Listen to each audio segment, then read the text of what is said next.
Hey y'all, I'm sorry I didn't. I did not know that Jay was sending people over here. I was actually gathering stuff for my stream.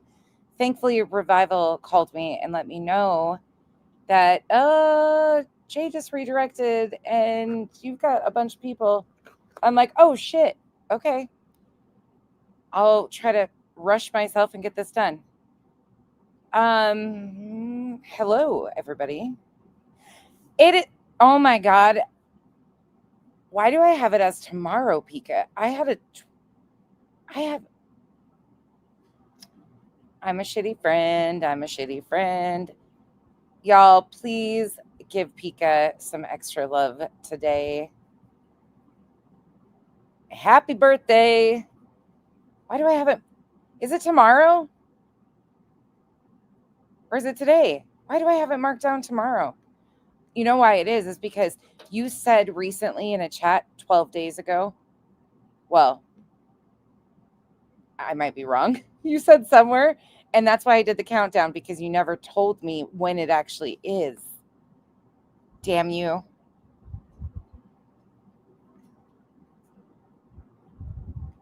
It is tomorrow. See? I'm actually not as bad as I thought.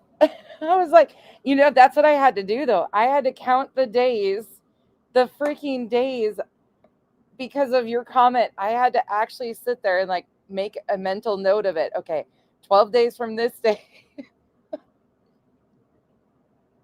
You guys are tricky with your birthdays. Okay, which I understand why. All right, guys, so this isn't going to be for everyone. This is a Betty BJ combo stream. And we're going to talk about Miss Britt. I've had appointments, meetings, work, and everything else today. Plus, I've just been down a rabbit hole.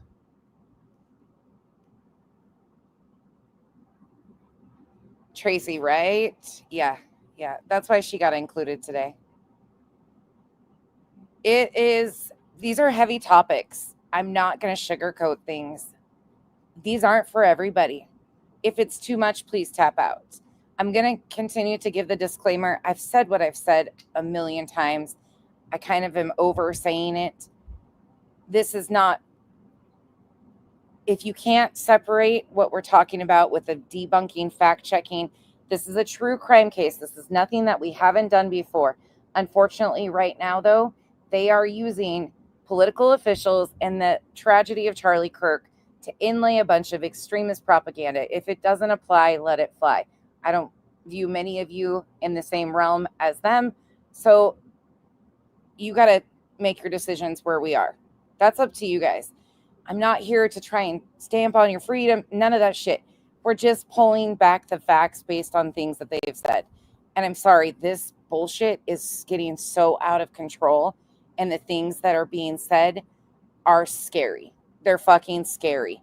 And I'm not going to sugarcoat it. We're just going to look at it. Betty is continuing to lose her mind. And BJ has been doing it also. Guess where Betty's headed? Anybody know? You guys know? Let's roll this intro and let's get into it.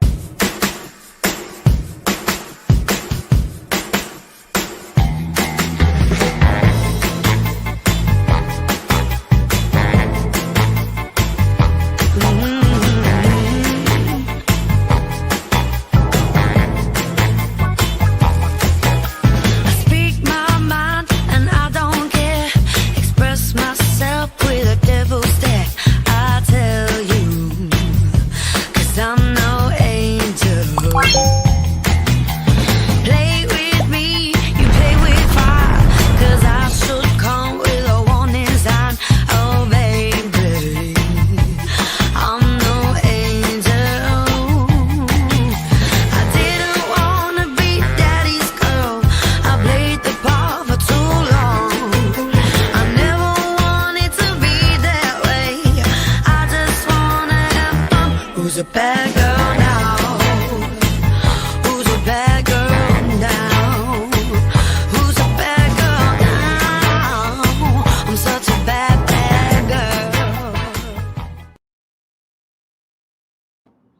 Okay, another couple things. A bunch of you have reached out. A bunch of you actually have reached out.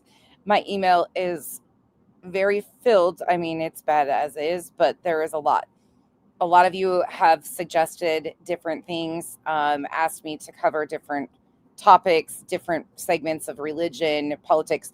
I am open for all of it. You just got to give me some time. I'm one person and there's a lot. You guys have some incredible suggestions, but to do them properly, I've got to really do some research. So just give me some time. Or if you want to help with that and co-host a stream with me, I'm open for that too.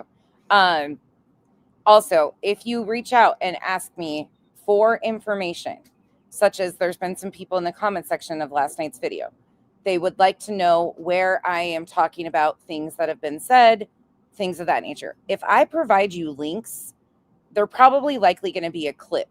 At that point in time, you can take that clip and go find the entirety of the stream. There is enough information for you to find the entire context. Instead of coming back, oh, context is removed. Oh, that's dry humor. Stop making excuses. Stop asking me to handhold you. I don't have the time for that. I'm not going to. It's not people that are there for actual understanding or conversation. It's there to make excuses, and I'm just not into it. Don't waste my time. Don't waste my time or yours. We're grown-ass adults. If you can't figure out how to get the full context from the clips that I am providing, the links I'm providing to you, I don't know what to tell you at that point in time. I am absolutely willing to help if I know where to find them, if I have the answers, but I'm not going to do it for fun and games just to fucking coddle somebody to turn around and then make excuses. Oh, this is that. No. Again, people are entitled to their opinions. Drop your political identifiers at the door. This is about extremism, radicalism. This exists in every space. Unfortunately, this is existing in this overlap of true crime. If you're here for the victims, like many people claim they are, if you are here for the victims, then this isn't a hard conversation in any way, shape, or form, because you can identify how Charlie's murder is being used in all the wrong ways. You don't have to agree with who Charlie was, what he stood for, the things he said. You don't have to. We can all agree that his murder, alongside all the other murders, are horrific, and that's that. But we have to be able to push back on the dangerous rhetoric that BJ, her other half, is allowed to state, and Betty and many others are pushing. Those are just two segments, including at night, all of the things. So these are tough discussions. You can openly debate as long as you are respectful, because one thing I'm noticing is that people are very quick to want open conversation until you start openly conversing, and then it's not so much. I am source checking, showing the trickle down effect, and fact checking. That's what we're doing. No different than any other time. Nothing new over here. This is what I've always done. This is just all of these topics inlaid in one. And if it's not for you, step out. That's okay. I get it. Totally get it. It's times like this that are hard for me. It can be hard because it's like, you just sit back and you're like, I don't even recognize where the world is. Okay, we can do this. We can get through it. We've done it before. We've talked about this, all of this stuff before. We are just doing it on another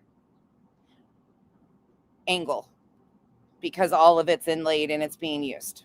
All right, so we're going to start off with this. So somebody last night, I've got so much. Y'all asked me for a bunch of different stuff, and I think I've done my homework enough to get most of it. This is probably going to be multiple different series because there's just a flood of information to try and even push back on this one, Betty in particular. So another thing I have an issue with is all these AI images of Charlie and the angel wings. It's just getting weird. Pointer Lover, thank you for being a member for 8 months. And Miss Upper Thigh, thank you so much for the 5 gifted memberships. Welcome to the cabana.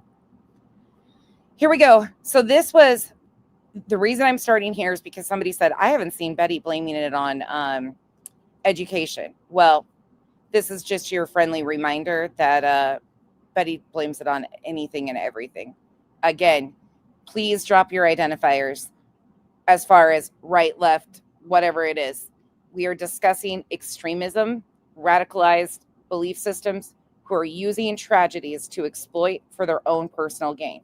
And that goes all the way up to the White House. As a person I've had conversations with. Oh, and let me include both sides. Both sides.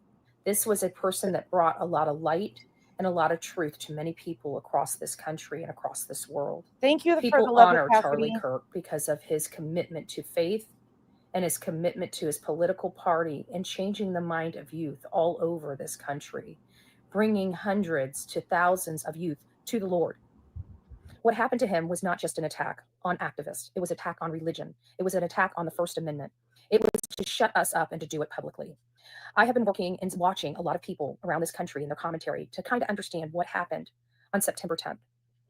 And now with the new reporting from Benny Johnson, I'm absolutely convinced that they are being recruited by filing their paperwork and their essays for college scholarships. I think they're identifying the people that are smart but have mental problems in questionnaires that they're required to fill out for their scholarships. Come again? How many of you, if you choose to, put a 1 in the chat if you have higher education? You don't have to have completed college. Put a 1 in the chat if you have attended college, university, have higher education. Put a 2 in the chat if you openly are okay with saying no. I'm not judging anybody. Please understand, that's not what I'm doing. I'm making a point here. Betty herself claims that she is college educated. Keep that in mind. Identifying the people that are smart but have mental problems in questionnaires that they're required to fill out for their scholarships. This is what the information is leading me to believe because of the details of Thomas Crook's history and now Tyler Robinson. There is somebody out there recruiting these lethal 20-something-year-olds to carry out these horrible acts. These kids seem normal prior to going to college. Factually speaking, the shooter of Charlie Kirk attended 1 semester of college and then went to a trade school. That's factually speaking. 1 semester of college and a trade school. And then within a matter of just a little bit, they turn into sharpshooters for political purposes. It just doesn't, it's not resonating with my mind how this can happen. So once again, she is choosing to go the route of fear mongering. Thank you guys for recognizing this is extreme. This is extreme.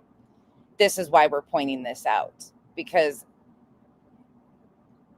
my right buddies, I'll be truthful, my right buddies are more upset about this shit than me, because they're like, she is giving all of us Christians, conservatives, because those are her identifiers that she constantly inlays in this, a bad name, because that's not what 99.9, well, actually I can't say that, 75% of the people around me are nothing like her. But I truly believe that that is what's going on.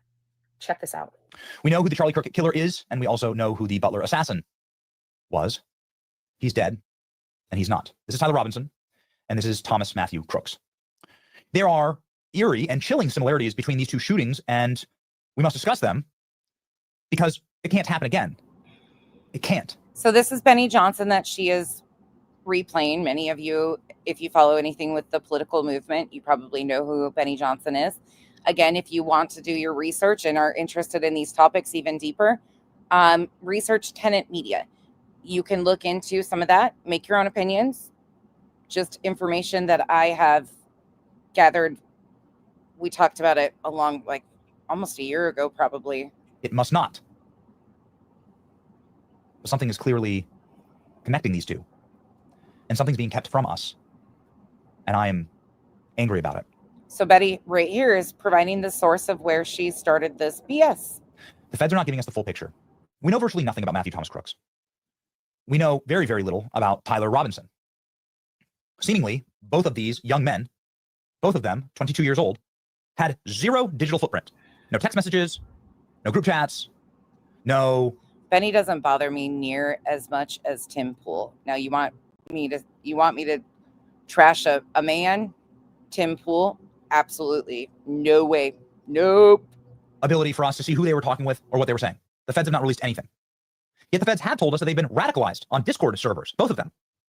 Yet refused to say that there was somebody else involved, even though at today's press conference... Again, just take note that this is from the 13th.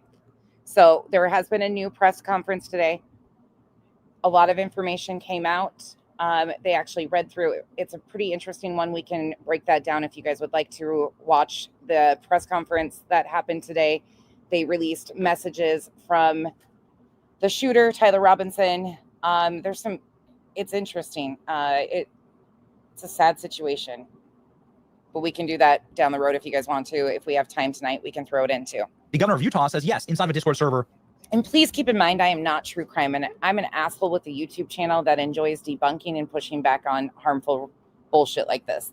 I'm not a true crime channel, but I do my best to go find what I can to push back on the bullshit, because this is the angle she is covering this from, is a true crime angle. No, ma'am, no. Tyler Robinson was working with other Antifa accessories to this murder to try and hide weapons, get ammunition, and so on. Political iconography carved into the bullet casings themselves were Antifa messaging, furry messaging, so LGBTQ.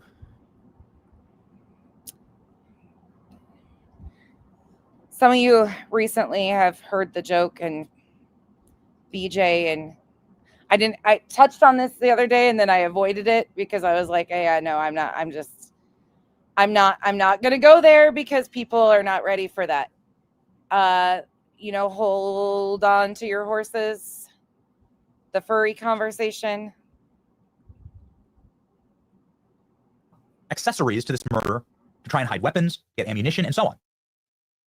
Political iconography carved into the bullet casings themselves were Antifa messaging, furry messaging, so LGBTQ, and Nashville boy mom. Please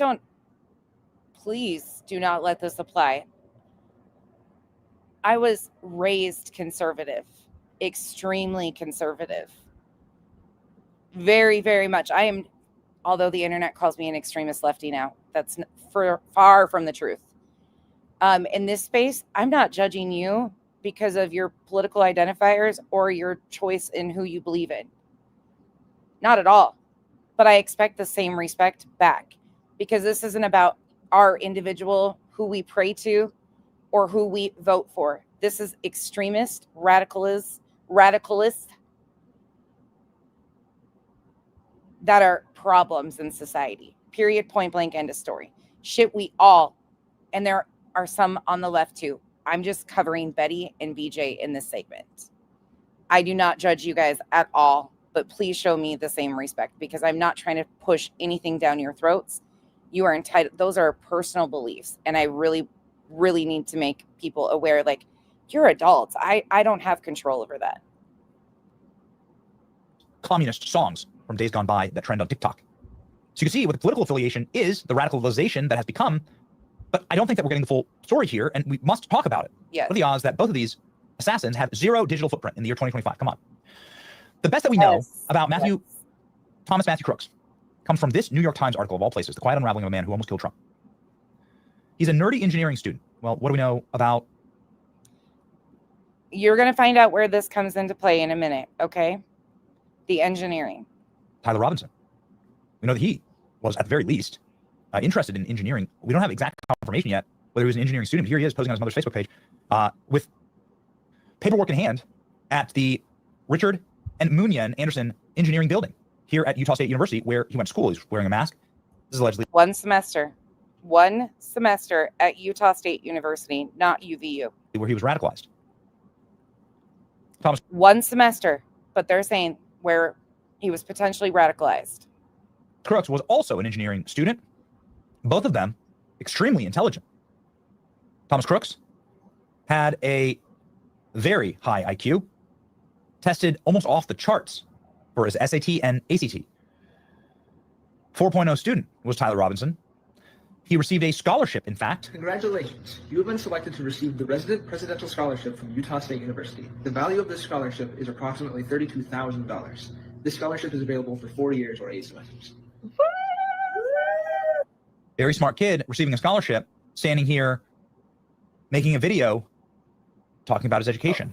My name is Thomas Crooks. It has always been my passion. So in the true crime space, we see this oftentimes where people start comparing different murderers to others. Passion to create and build things of my own.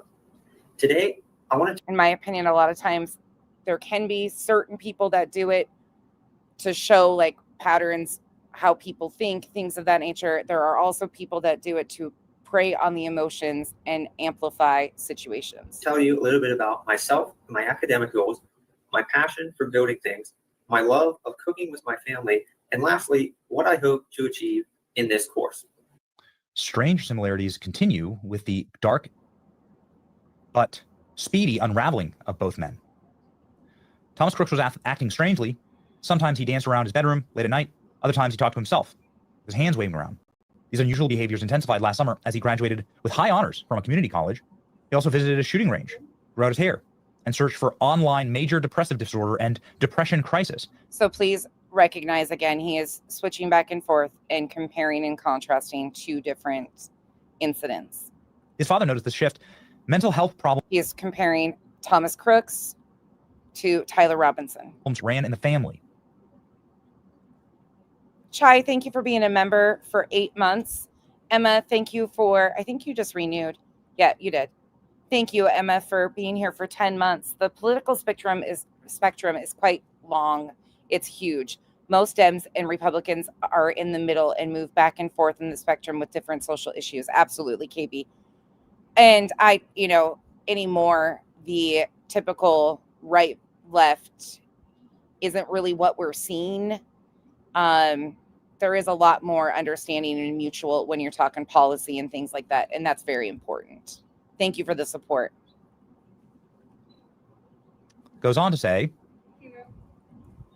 yep. A New York Times examination of the last years of the young man's life found that his transformation was largely hidden. The meek engineering student, critical of political polarization, to a focused killer who tried to build bombs. For months, he operated in secret using aliases and encrypted networks, all while showing hints of mental illness that caused his mind to unravel to an extent not previously reported. This account offers the fullest picture of Crooks's life. He kept searching for handmade bombs, buying firearms, and began to stockpile explosive materials. The same could be said in its own way, based on the firsthand family knowledge that we know now about Tyler Robinson, who was a bright young man, excellent school records, and then began to spiral, according to... There's a mission to my madness here again. Just weed it out. This is what Betty is using for where she's going to take things further. You will see that. And not only Betty, but BJ. His family became a far leftist extremist and started to mumble to himself at the dinner table about how much he hated Charlie Kirk. A slow but sure unraveling. Again, the instantaneous knee-jerk reaction to blame it on either side is wild to me, because right now there is more information coming out. Do I think that the belief systems will play a role into things eventually? Yes. But the knee-jerk reaction to blame it on, left, right, everything. But look, we have a problem here. Too many people are being shot, and it's just escalating. That's what's frustrating to me. Here's what the Utah governor had to say about this. Investigators interviewed a family member of Robinson who stated that Robinson had become more political in recent years. The family member referenced a recent incident in which Robinson came to dinner prior to September 10th, and in the conversation with another family member, Robinson mentioned Charlie Kirk was coming to UVU. And I know a lot of people don't want to talk about it, but there are many times for many people that they go through faith crisis with their identity, especially coming into age choices like that, having an identity crisis, whether it be around faith, politics, anything like that. If you are raised in a home with very staunch beliefs or not even staunch beliefs, this is very, I hate to say it, but it's pretty normal for people Now, what's not normal is to go shoot people. That's never going to be normalized. Talked about why they didn't like him and the viewpoints that he had. The family member also stated Kirk was full of hate and spreading hate. The family member also confirmed Robinson had a gray Dodge Challenger. Both of these men also donated to Joe Biden, or at least to Democrats, in the 2020 election year. You can see that here on President Joe Biden Jr.'s inauguration day. Mr. Crooks, this is the Trump assassin, donated $15 to a committee backing Democrats in Act Blue, even though he was a registered Republican. Well, this has been going on for quite some time. Anytime a shooting happens that has somebody... family of Tyler Robinson. You guys know what's going on here. Robinson's a registered Republican, but here's the proof that he also donated via Act Blue in the year 2020, $30. We don't know exactly who, but we know that it is a Democrat because those are the only people that use Act Blue. Here is a photo of him with Donald Trump as his Halloween costume. We're not sure exactly what that says. We don't know. He was associated with an Antifa Discord group. And by the way, so was Thomas Crooks. Preliminary evidence indicates that the suspect shared messages on a Discord related to the murder after Butler, Pennsylvania attempts on President Donald Trump's life. You're going to understand where the Discord stuff comes into play here shortly in Betty's next video. Investigators found that Crooks was also on a Discord account. Online platforms, including Discord, are being exploited by extremists, recruit, and radicalize. I urge the FBI to investigate now. This is why I say we're not getting the full picture, because we've never seen Matthew Crooks's messages. Will we ever see the messages of Charlie Kirk's killer on Discord? The authorities say that he was using Discord and coordinating on Discord with accessories to this murder. Investigators identified an individual as the roommate of Robinson. Investigators interviewed that roommate, who stated that his roommate, referring to Robinson. And again, until I see the Discord messages provided and verified by law enforcement, I will remain silent on that, because until I see, right now we have speculation, theories, chaos. Made a joke on Discord. Investigators asked if he would show them the messages on Discord. He opened it and showed several messages to investigators and allowed investigators to take photos of the screen as each message was shown by Robinson's roommate. These photos consisted of various messages, including content of messages between the phone contact named Tyler with an emoji icon and Robinson's roommate's device. The content of these messages included messages affiliated with the contact Tyler, stating a need to retrieve a rifle from a drop point. All of the messages between Tyler and the roommate were released today. Leaving the rifle in a bush, messages not all of them, but particular ones in this time period. Related to visually watching the area where a rifle was left, and a message referring to having left the rifle wrapped in a towel. The messages also refer to engraving bullets and a mention of a scope and the rifle being unique. Messages from the contact Tyler also mentioned that he had changed outfits.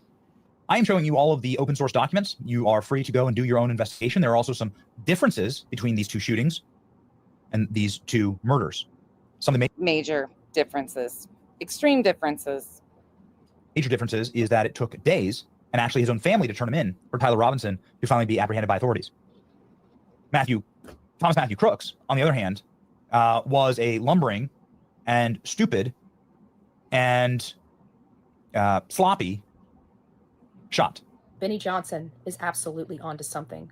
And I want to find out what in the world is going on in our country and who is attacking us. George Soros? Who's attacking you, Betty? Where's Betty being attacked? We are coming for you. You're sitting here bitching and moaning about you're entitled to your opinion, your belief system, but anytime you get pushback, you're being attacked, beaten in the streets, right, Betty? We know you are behind a lot of the gory, along with Bill Gates. Where's the proof? Where's the actual proof, Betty? Like, make a claim, show the proof. And other people funding this shit. We're done. You're done what? Unity is over, and so is diplomacy. Unity is over, and so is diplomacy. Okay. You heard it. So people like, let's just throw this one in here. You think this isn't a trickle down? Well, listen up. This is from BJ's. Charlie Kirk, the suspect, everything we know so far. Do y'all mind if I go back like just a little bit? I didn't hear this last part. I'm trying to keep up with it with y'all. So basically y'all hearing what they're saying. He went to a family gathering. He was complaining about Charlie Kirk. They said he's become radicalized basically, or been more extreme over the last couple years through college. Through college. There she is parroting it again. 1 semester of college, but he's been radicalized. I'm sorry, a lot of you that put 1s in here are probably not radicalized. I don't think all of you were indoctrinated. I doubt you have the same views as Betty and BJ. But you know, these are the talking points. Let's hear it again. Including content of messages between the phone contact named Tyler with an emoji icon and Robinson's roommate. B. Tim, I talked about the Groyper thing around Craig in particular, which I find really funny that she has not even attempted to try and debunk that, but you'll see why in a minute. I did acknowledge in a previous live stream that there was a lot of speculation and rumor with Tyler Robinson's connection to the Groypers. Currently, I have not been able to find anything that is 100% confirmed. Now, Nick's behavior since has been a little weird and, you know, calling for his group to stand down and so on and so forth. But I have not found anything that right now, or that law enforcement has released, that indicates that he was a Groyper or he was this. Right now, the facts are 22-year-old white Utah raised Mormon. We don't know where he was in his faith, anything of that nature. Allegedly shot Charlie Kirk with his grandfather's gun. That's what we know. Okay. Do y'all mind if I go back like just a little bit? I didn't hear this last part. I'm trying to keep up with it with y'all. So basically y'all hearing what they're saying. He went to a family gathering. He was complaining about Charlie Kirk. They said he's become radicalized basically, or been more extreme over the last couple years through college.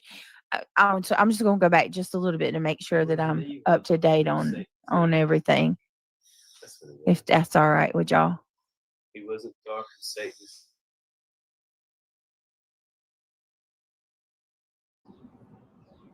Investigators interview. Yeah. So typical BJ, typical Betty. All right, here we go. This is from parts of it we watched last night. If you haven't seen this, buckle up. Hi, and she usually responds back if she's the only person here, and she never even responded back to me. So I was kind of curious. I put the word assassination, Charlie Kirk's assassination, into the description. I guess I can't use that word, and I realized there's not a lot of people here, so I better go back out and read my description. Apparently, they don't like that word on YouTube. So I was sitting here forever talking, and nobody was here. But there you guys are. Hi, it's nice to see you. It's nice to see you. We're in office too. So now that we're 5 minutes into the show and I realized that I was talking to myself for the first 4 minutes, we might as well start the show over again. Hi, I'm Bullhorn Betty. I cover true crime. Welcome to my show. Welcome to my show, folks. Holy crap. I can't believe that happened. It said live. It was timing. Like it says 5 minutes and 39 seconds here. Go back. If you guys can see me, I don't know. I'll have to go back and check it out. But I'm sitting here talking. I'm like, you know, I mean, I realize I'm getting a little political on the channel, but so political that only one person shows up to the show? I must have said a really bad... Which ones? Glitter is forever. Discord messages, or are you talking about the conversation between Tyler Robinson and his roommate? Are those the ones you're talking about? I haven't seen any official release of anything outside of like him being in a group Discord, like they're just asking for me to know which one you're talking about. Add word in my description. I said assassination. Charlie Kirk's assassination. I guess they don't like that word on YouTube. I think I might have to push through that barrier. So I think I'm going to use that word a lot. So please come over and check out the channel because they might shadow ban me. No, I'm just joking. I'm just joking. All right, guys. So we found out some new news that I think is pretty interesting. Yeah, no, I'm not shadow banned. I used a word. I had to go out, remove the word, and then all of a sudden, poof, you guys were here. It's really weird. You keep.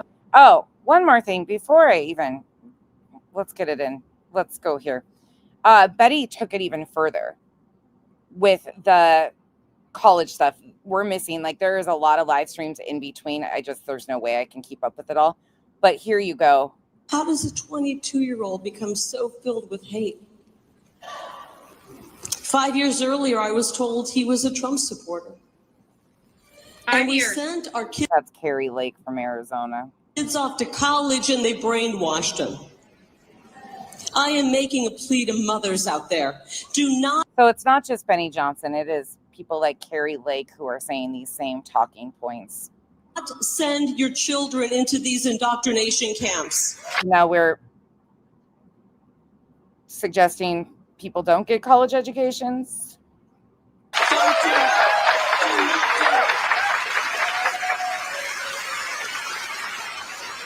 Calling universities and colleges indoctrination camps is wild to me.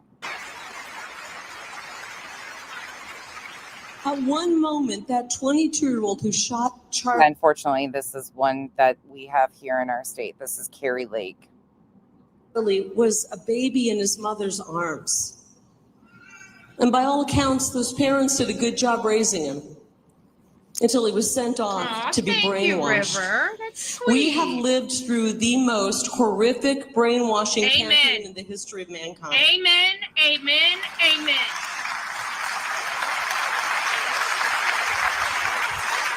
And the very fact that we're all here means we have somehow survived it. Amen.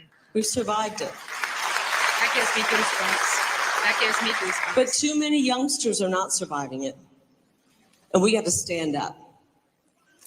Because some things are non-negotiable. Our children's minds and futures are non-negotiable. Voices in the Shed. All I ask is that you are respectful of other people's opinions and do not directly insult people's religion, which I know you're not going to do, but no, you can talk openly. Absolutely, you can talk openly. Just do not attack somebody's personal, which I know this should not reach that level. Nobody should be attacking each other on a personal level. As long as you guys are open for discourse, you're adults. As long as you don't attack each other personally on stuff. This isn't about each individual person. This is about these fucking extremist bullshit going on here. I know you wouldn't. Yeah, as long as you guys, you can have open debate and discourse. I would hope that we're able to do that.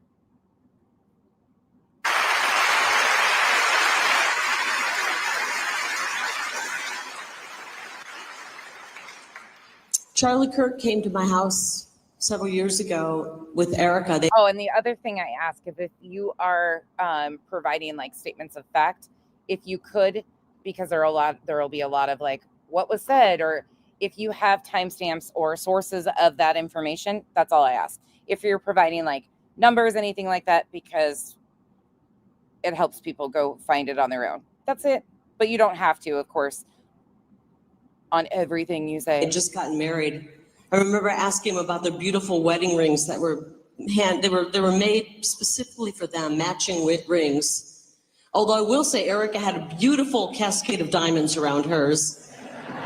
Charlie, good job. You did a good job with that. And they hadn't had children yet, and my children joined us at the table, and it happened to be the day I invited them to dinner. It happened to be, by the grace of God, the day that President Trump gave me my first endorsement from President Donald J. Trump, which is pretty special.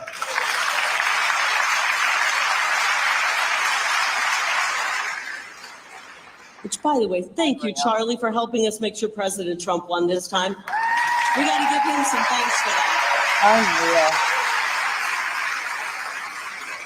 Charlie's 25 years younger than me. I'm not going to have you do the math. Please do not do the math.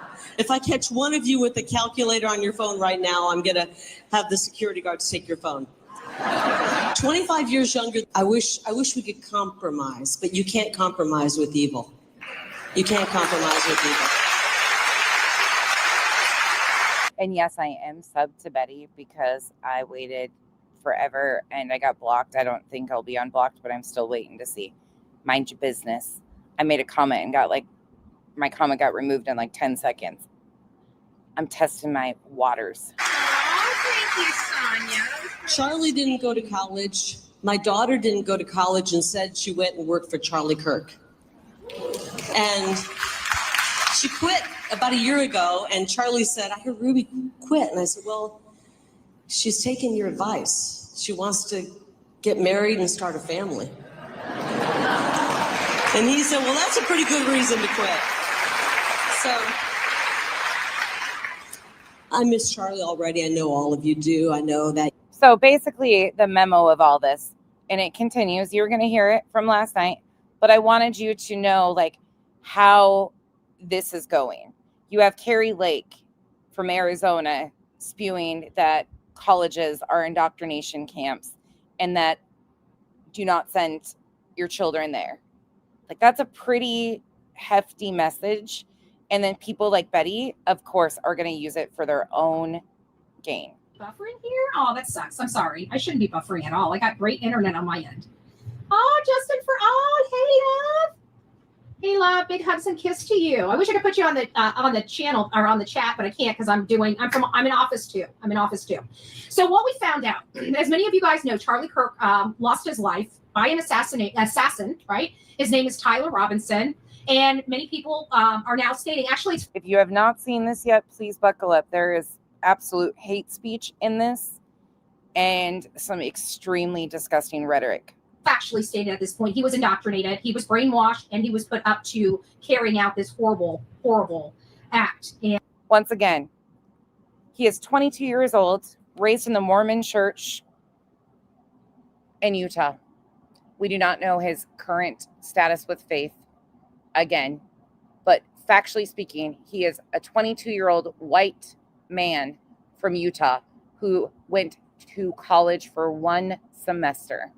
And now it is fact, in Betty's words, that he was indoctrinated because of college.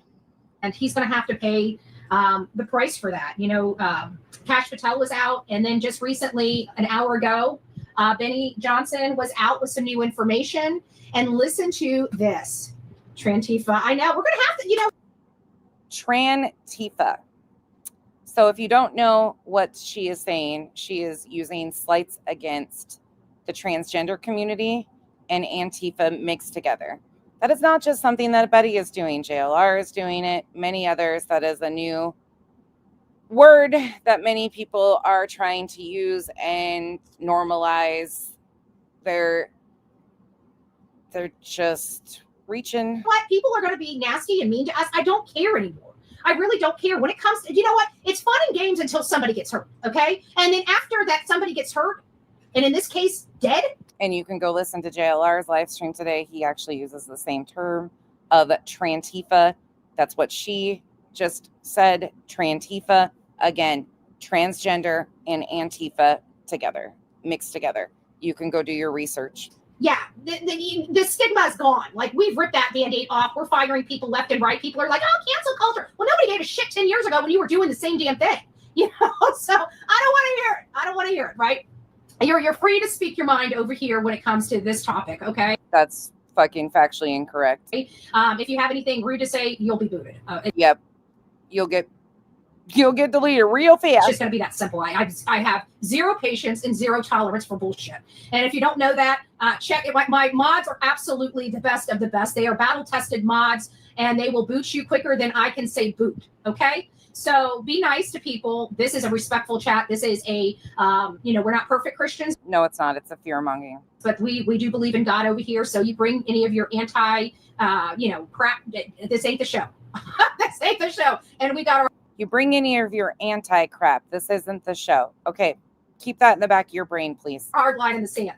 I'm happily shedding people for my hard line in the sand. I'm fine with it. I'm absolutely fine. We want to build a platform that is right for all of us. We don't want evil people in this chat. We just don't. It's done. It's done. So if you guys like Paralegal Liz, big hug. Jay, I don't know if you're still in here. I think I saw people saying hi to you.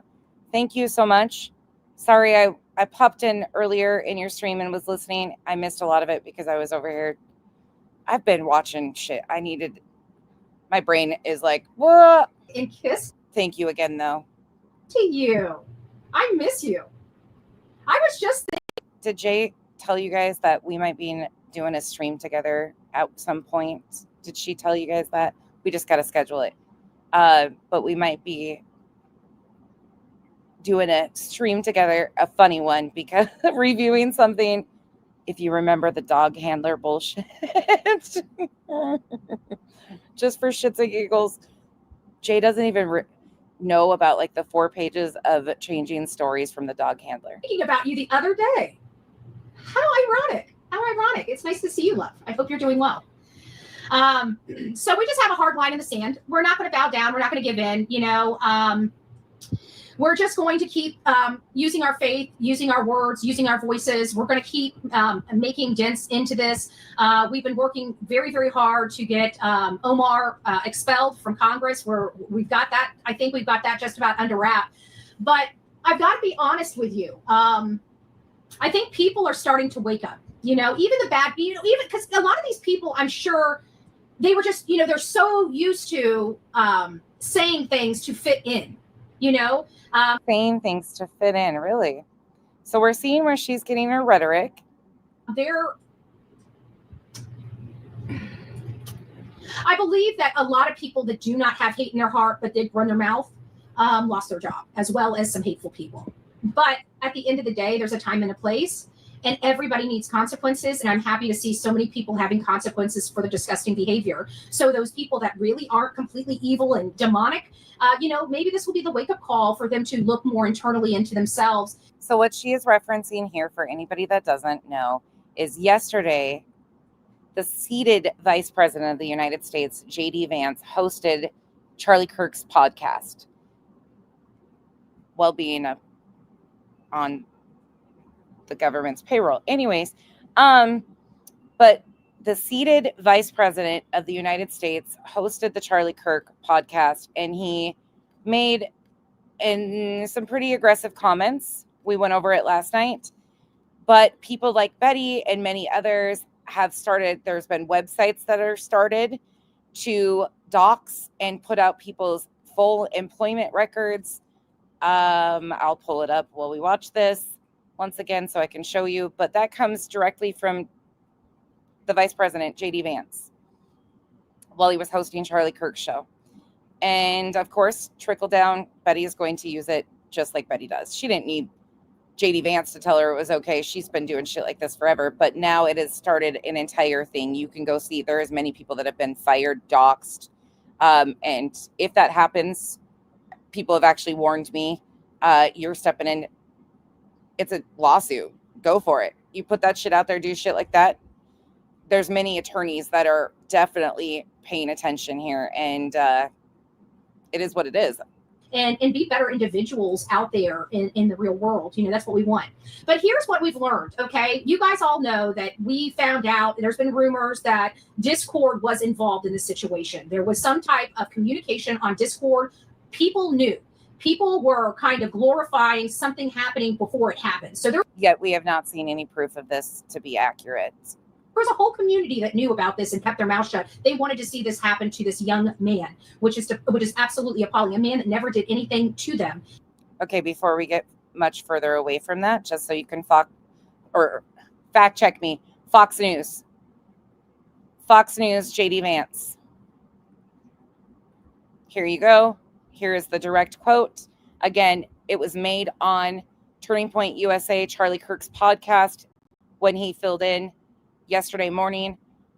Direct quote: when you see someone celebrating Charlie's murder, call them out, and hell, call their employer. Vice President J.D. Vance. That is where that is stemming from. Except say that he doesn't accept their way of life, and that is his choice. It is your choice to live your life the way you choose to live your life. It is everybody else's choice to live their life the way they want to. Okay, so she acknowledges it's everybody's choice. This is where I get really mentally like, huh? So while she is saying that it's everybody's choice to live their lives free to choose whatever they want, she's about to piss on all of that coming up. As long as you don't identify as this, she's going to tell us. You don't get to tell somebody to respect you. People in this world may not respect you. I grew up in the world of hard knocks, okay? This whole little patty cake thing that we're doing with safe. Monica, that's a good point, because some of it is very egregious. There are some things I've seen, images of Charlie's kids with AI images with blood on their faces. There are some disgusting things that escalate to the level of horrific things. However, being put out and doxed on places like X, entire websites dedicated to doxing people, teachers, especially teachers, professors, is exactly what people who care or say they love Charlie say he stood against. He was all about freedom of speech. That's what he advocated for. Meanwhile, some of it, a lot of people will say, branched into hate speech. However, it is still a fact that in honoring this man, they are now trying to silence people. Again, there are some egregious things that have been said and done. But yeah, it's gotten out of hand. And it's a direct quote from the seated vice president. Spaces, I told you that was a bad idea. I mocked it for years and everything like that. Exactly, Randa. Discord. Discord came out with a statement to the people saying that he did not use their platform to plan or communicate what he was doing. Right. They said they identified his account. This is from Discord. They identified his account. They reviewed his account, and they didn't find any planning done on that. There was factually 3 fundraising pledges sent out within the span of like 12 hours from Turning Point and the different arms of Turning Point. That is correct. And you can fact check that on your own too. ECB just stated that, and that is true. There is a big push of fundraising for Turning Point.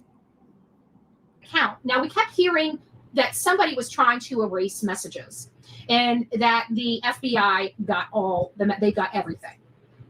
I keep wondering when I keep hearing about this Discord, because they're doing subpoenas. Nobody wants to mess with the FBI. You put it like this: I may not break the law, and there may be an FBI that comes and knocks on my door to ask me a question. If I'm not going to be, even though I've committed no crime, if I lie to that FBI agent, I have committed a crime. Heatherlicious, absolutely. A lot of employers do look over social media profiles and or even have contracts about expectations on social media. That is not what we are talking about. They are talking about and targeting people, teachers, professors, anybody that has said, look, they think Charlie Kirk's murder was horrific, but they lack empathy. People that have said things like that, or I'm struggling to find empathy for Charlie Kirk's unaliving his murder. That type of speech. That's not hate speech. That is not escalating to that point. But that there is many people, you can go scroll and find a ton of people that have lost their jobs, and they'll tell you exactly what they said, or their videos are still up of what they said. And the empathy quote is something that Charlie himself said. So a lot of times it's directly quoting Charlie Kirk getting people fired. And then people tell you he stood for freedom of speech, and they honor that. Well, he was against cancel culture. Under our law, you do not mess with the FBI. You do not lie to the FBI. I hope Discord doesn't lie. But according to Benny Johnson, he actually believes that hey, wait, Bird. Discord may go away because of this. Discord is a mess. Well, it's where everybody plans to do horrible things. That's what the hate channels did. That's where they've been passing around all this stuff we've been talking. I understand that, blue on black. Again, that's not what we're discussing here. These are people being fired for very, very minimum statements. Direct quotes of Charlie Kirk's. Again, there are some escalations, of course. But you would think people calling for more bloodshed, things of that nature, would be problematic too. about it for several years. You guys know this, but I find it awfully ironic that the hate channels have the same playbook that we're seeing here on a national stage. That is very, very concerning and very, very alarming for me personally. I've lived it. You know, I've lived this nonsense, not to this extent whatsoever. My heart bleeds for what's going on, but we have to get to the bottom of it. So I'm going to try to. She's lived this, right?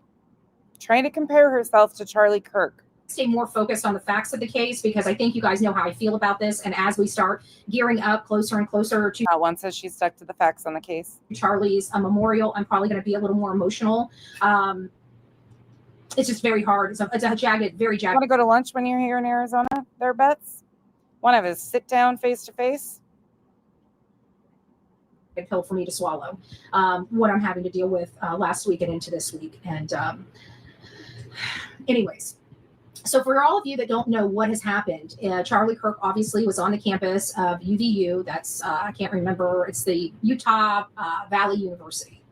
And he had been to Utah Valley University before, and he was doing his kickoff because one of the things that was super important to him was having that connection with our next generation and publicly debating the next generation. A lot of people are confused out there. A lot of people, especially over the last decade, with the indoctrination camps and all this other stuff from our indoctrination camp university, there's been a lot directly calling universities indoctrination camps.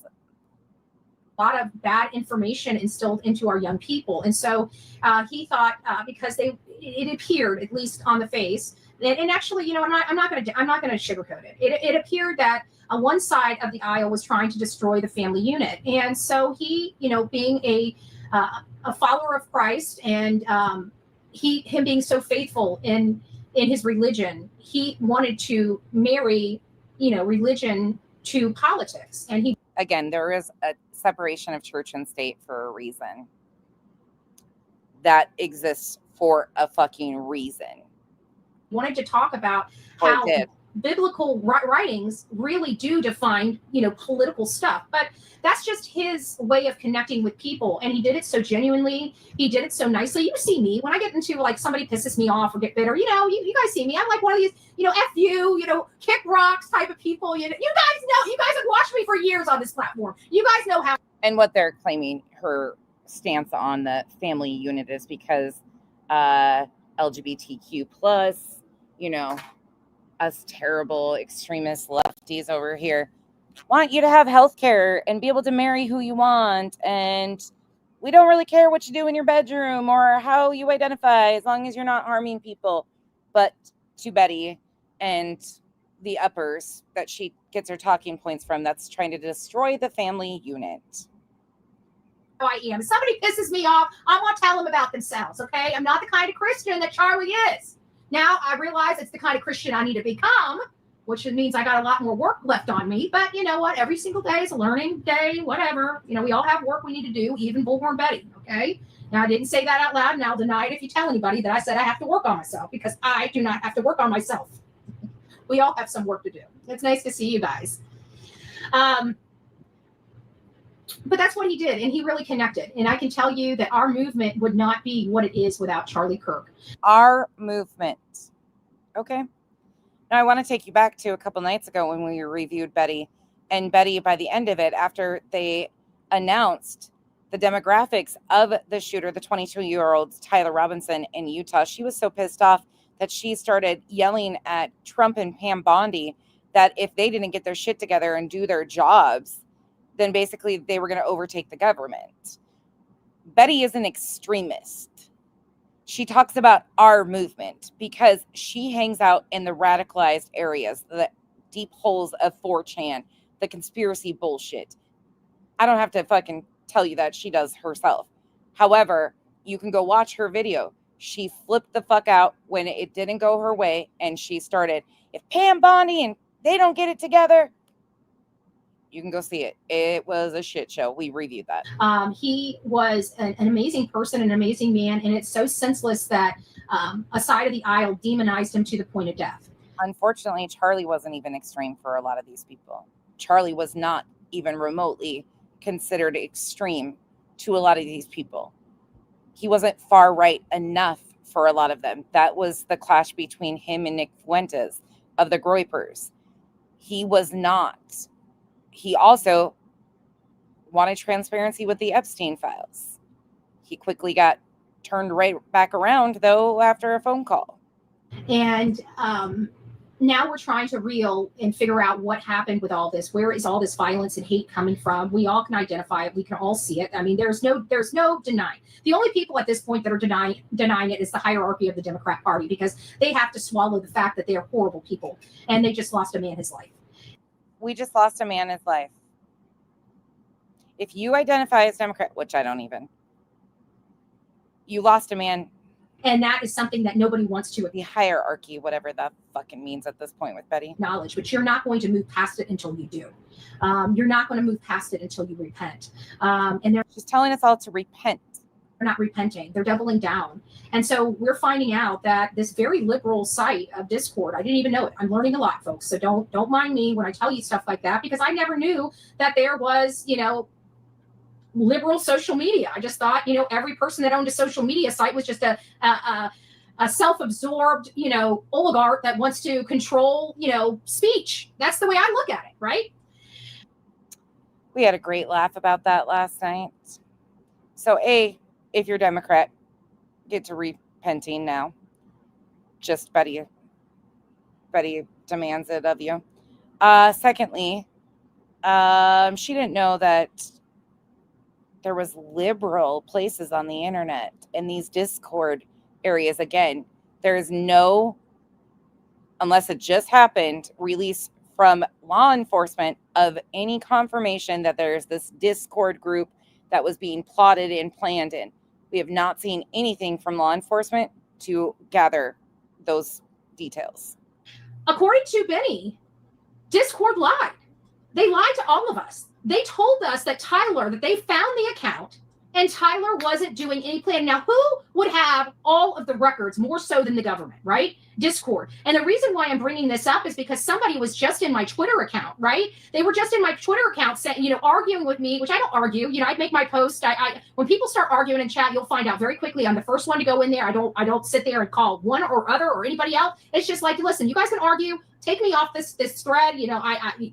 To each their own. Agree, blue on black, and that's the way it should be.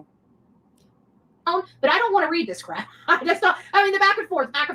Once you post something, you're kind of tagged in it. So I forget that part. But I've been working on it. I've just been softly removing myself. Oh, Nisi B, you need to throw a repent and a rebuke in there. So have you done the rebuking yet? Instead of making a big orchestration, kind of want to hurt people's feelings, but I got to remove myself from some of these things because I don't want to say something because my mouth, especially with people I know, can just kind of start popping off.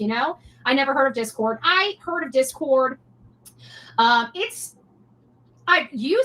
The intentional plays of stupid here from her. I heard of Discord. I tried to use it. We were actually going to set up a Discord for you guys to communicate back and forth, like have it like a place to kind of sit and chat with a group of people. Even when we're offline, even when I'm not in there, you guys could go in there and just chat. It's like a group, but it's like real-time chatting. It's I like the idea of it. But it's like with all the online stuff, I could do without it. Most people don't know it. It's really big in the gaming community. But most people don't know it. There's a lot of people on social media that have Discord. It's being used for really horrible stuff. And when you have makers of a program intentionally and willfully lying to the public about what is being done on their platform, it's almost as if they're trying to cover it up. Oh, right. Okay. We don't have proof of any of this. Versus being, like a Grady Judd. Sometimes he has to arrest his own officers that break the law, but he treats them no differently than anybody else. He'll put his officers right up on that lectern, just like he will a common criminal. He is very transparent like that. That's what we all love about Grady Judd. So if Discord really had no knowledge of this, you'd think that when they checked it, they would go and make sure that what they're saying is true. But they were trying to deflect responsibility, in my opinion. Benny thinks they're going to go away because of this. I don't. Again, proof from law enforcement. Show us this room where all of this was being plotted and planned. No, I personally think if there is any social media account, even YouTube, that is caught not enforcing certain things and something really bad happens, then you know what? I'm sorry. You lose your platform. I think that needs to be with Roblox, I think is what it's called. I know it's a huge gaming thing, but the stuff that they're doing to our children, they're hunting and preying on our children in that gaming system, it needs to be shut down. Now we have Discord where people are actively, and you cannot tell me because I know what's on that Discord channel for me coming from a hate channel.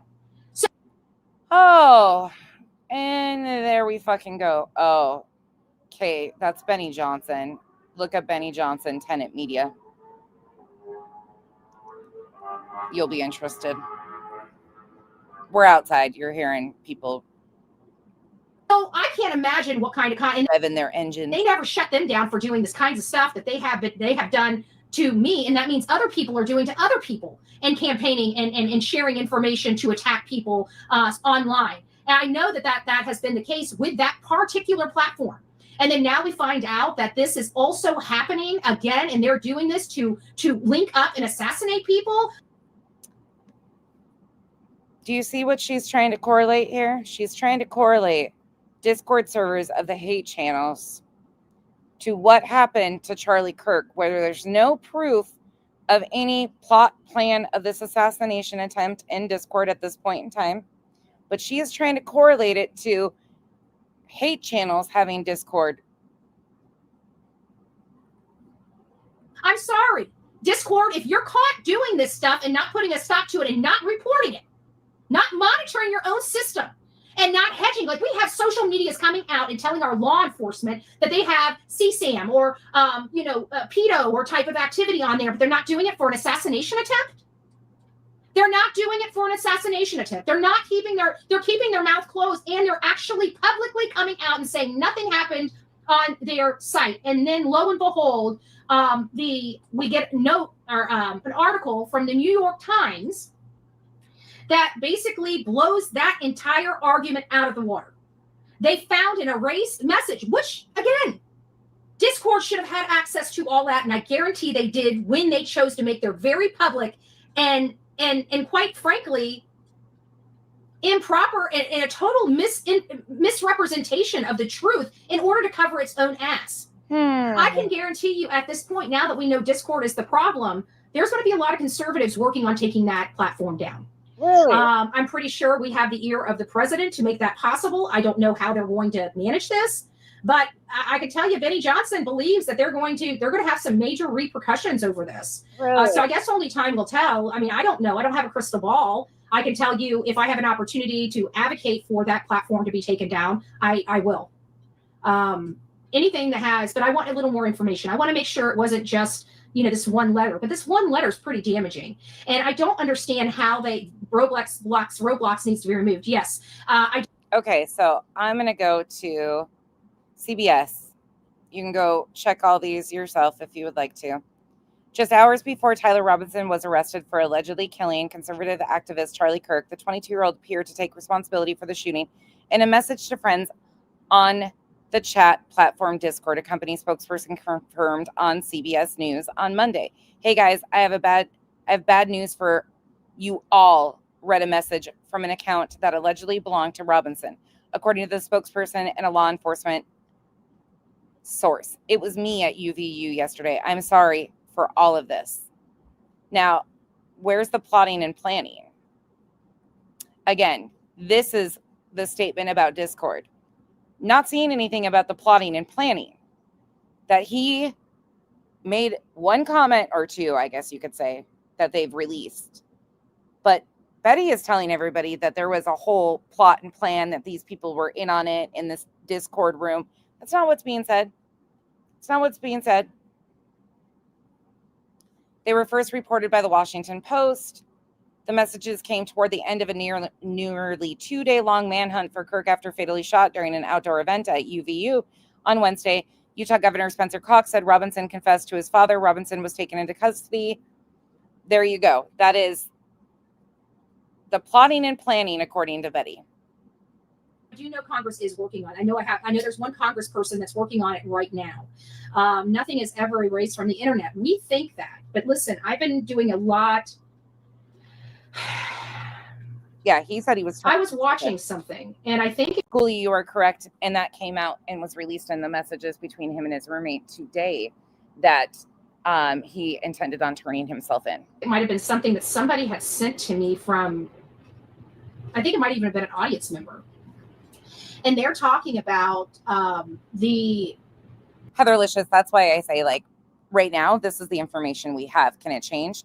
Yes, but I wait for law enforcement. There's a lot of things that make no sense in this, but currently there is no information to back up the statements she is claiming as fact. There is no confirmation at this point in time that there is a group of people plotting and planning or helping with this assassination in any way, shape, or form. That's just not what we have yet. And if you're coming from it from a true crime standpoint, then facts matter, not all the speculation. It's an ongoing investigation. So as it goes, there will be a lot of things that we learned. In fact, Ishi helped me correct misinformation last night about his dad being a part of the sheriff's department. That was corrected too. AI potentially being able to rewrite metadata. Now, if that is truly a fact, we're screwed. If metadata can be altered or manipulated, we're screwed. We will never know what truth is from reality or from fiction, because it sounds like there is something we don't know. I mean, think about it. We're not engineers. We know we get on a freaking computer, right? And we type in whatever we're looking for. We don't know how it's processing that information. We're not smart enough to know algorithms or how to code algorithms or how to make a Facebook. You know, we don't know that. We just know when we go to the internet and type something in, it gives us articles. Now, what if, again, I'm not on this conspiracy, I don't know if it's a conspiracy yet, but what if He's not on the conspiracy yet. She's flat out saying that colleges and universities are indoctrination camps, and we're not on conspiracies. Oh, fuck. If this ain't conspiracies, buckle the fuck up. Chroma Reels, I would appreciate that, because that is badass. there is some type of code that could rewrite articles, backdate information. I'd like to explore that a little bit more. Why don't you talk to your But on the heels of this Discord situation where they lied to the public, and the reason for Cash Money Patel could help you out there, couldn't he? Sorry. She talks about cash today too. We're gonna get to that, and I about puked. Carry on, Betty. why I'm bringing this up is because somebody on my ex was asking, arguing with me, saying, they said Discord came out and said that he didn't do anything on Discord. And I'm like, and I remember the first thing I said, I'm not listening to Discord because they're probably trying to minimize liability. And now that we have this huge statement, I do believe they were trying to minimize liability. And because of that very public statement, they didn't have to come out publicly. Now, mind you, they did not have to come out publicly. They chose to. And they chose to intentionally mislead the American people. And for that reason alone, I think they should lose the platform, if that is true. If that is true. Obviously, you got it. She's making a call for them to lose their platform, but doesn't even have the factual information. Make it make sense. Yeah, Chroma Reels. I got it ready to pull Thinking up. Something and it being true are two totally different things. That's why we didn't mind getting people fired, because we did research. We knew that those were their accounts. We knew that That's why we didn't mind getting people fired, because what? Everybody okay? We okay? Can we stop this shit? Who's this we, they, all of this? Like, what? We didn't mind getting people fired. For real people. This wasn't a fake situation, that these people did in fact say those things. The good news is the work we did got a nurse back her job. So there was a surgeon or a medical staff member that was celebrating, and she was very angry, and because he was celebrating the death. Now, mind you, a doctor.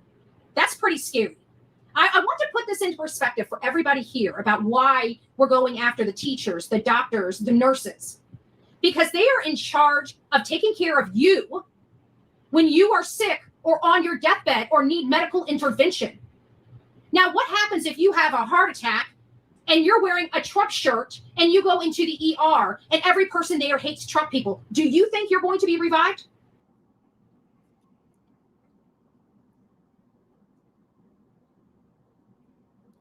I want you to think about that. So, because of political beliefs, she feels that if you're wearing a Trump shirt and you get a doctor who's a liberal, they're not going to revive you. The staff's not going to revive you. They take an oath.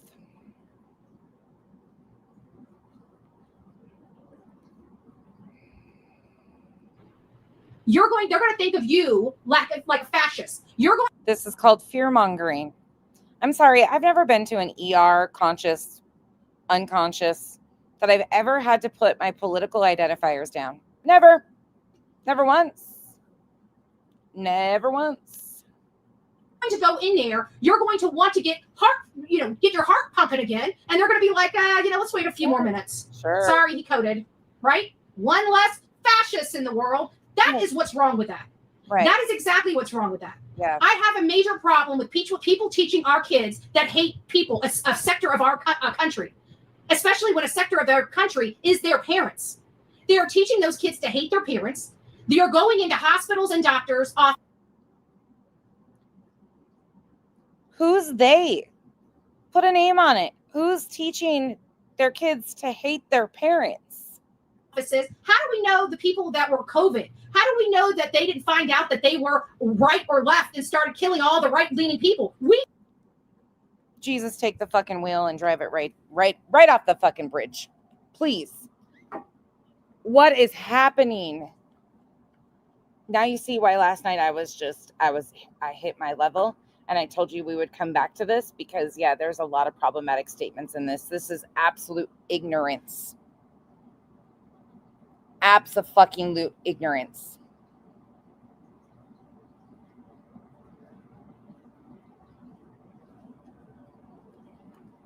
This is dangerous ignorance. Meanwhile, she is cheering on people being sent to alligator Alcatraz and being rounded up like cattle.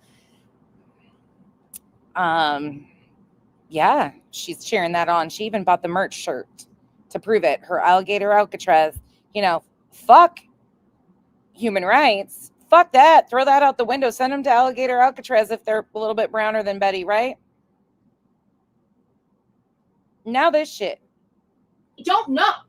But when I start seeing people dancing and hooting and hollering about a death of a human being, especially in the medical field, especially, because those MFers were required to help us. How can and likely they do their job. Somebody that is supposed to give you life when you're on the brink of death? I'm sorry, I'm kind of sick of being told that I have to cry or I'm not mourning this man enough. This man is not a politician. This man isn't. This is a regular person who had a platform. And like she said, was a part of her movement, whatever that is. But I am really over it. It's a fucking horrific situation. The man didn't deserve to lose his life, but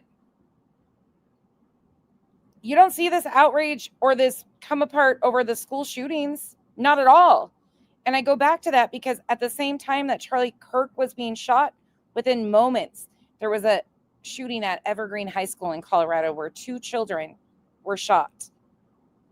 And they're okay with just unaliving an innocent person that spoke out of their mouth. That is very, very, very dangerous. Very dangerous. But this is the woman that stands for free speech, right? And is honoring Charlie by putting this all out here because Charlie stood for free speech against cancel culture, was just debating his opinions. So I'm not willing to listen to people school me on why I'm taking doctors and nurses out of their jobs. She's proudly taking doctors and nurses out of their jobs. I guess when you're a jobless scumbag, you have no problem trying to ruin other people's lives because they're not crying enough. They're expressing their opinions. Isn't that a fucking wild situation? And again, please don't let it slide. This is a direct call from the seated Vice President, J.D. Vance. There's no skipping over that. J.D. Vance emboldened Betty's already bullshit behavior. Okay, we're doing it because it scares the shit out of me to think that one of you might be walking in there with a red hat and not walking out because you walked in with a red hat. Okay, this is serious stuff. So I have been working very hard to make sure people are fired from their jobs, especially in education, and if they have to do anything with dealing with the health and well-being of people, psychologists, everything. We're knocking them out. We're knocking them out. But this she wants to claim that they're all for free speech, but yet they're knocking people out of their jobs that are psychologists. Well, she claims that it's a mental health problem, not a gun problem. That's her claim again. These are her claims. Oh, yeah, she didn't have any empathy when Melissa Hortman was killed. Not at all. But this is why it's such a mindfuck to me. Zero empathy, zero compassion. But now, here we are. Here, we were able to help. You know why? Because she was fired for standing up to a doctor that was celebrating the death of Charlie Kirk. And she got fired. She got fired. Well, it's good news to me to be able to report to you that not only was her job reinstated, the doctor is now bye-bye. Bye-bye. Now there's another one in my state. And we work very hard. This is Steve Cody. If you guys remember, I brought him up on stage the other day, right there. He's from closer to Miami, in the Palmetto Bay. There it is at the top right there, Palmetto Bay. And so he has some things to say. Well, you know what? I did what I do before I started calling for his resignation. I called him up on the phone, right? I called his office. And I got a person that picked up, I can't remember what they said, but I think it was like Palmetto Bay City Hall or whatever it was. And I said, yes. I said, Steve Cody's office, please. That's all I said. Steve Cody's office, please. And she's like, okay. And so that you can kind of feel the tension because she knew why I was calling. And so she went ahead and I was on hold for a minute. That Michelle, because they're exploiting Charlie's death, who were told to get over it previously, another J.D. Vance thing. Yeah. It's unfortunate, but true. These are the people that claim they love this man who are exploiting and doing the most. And then all of a sudden the phone started ringing, which I knew that they were going to be sending me to his voicemail. So I said, hi, my name is so-and-so from the Bullhorn Betty channel. I am an investigator. Oh, yeah. She absolutely was giddy over it. You can see it. Reported. We're going to give you an opportunity to explain your statement that has been seen all over social media. And here's my phone number. Please give me a call back.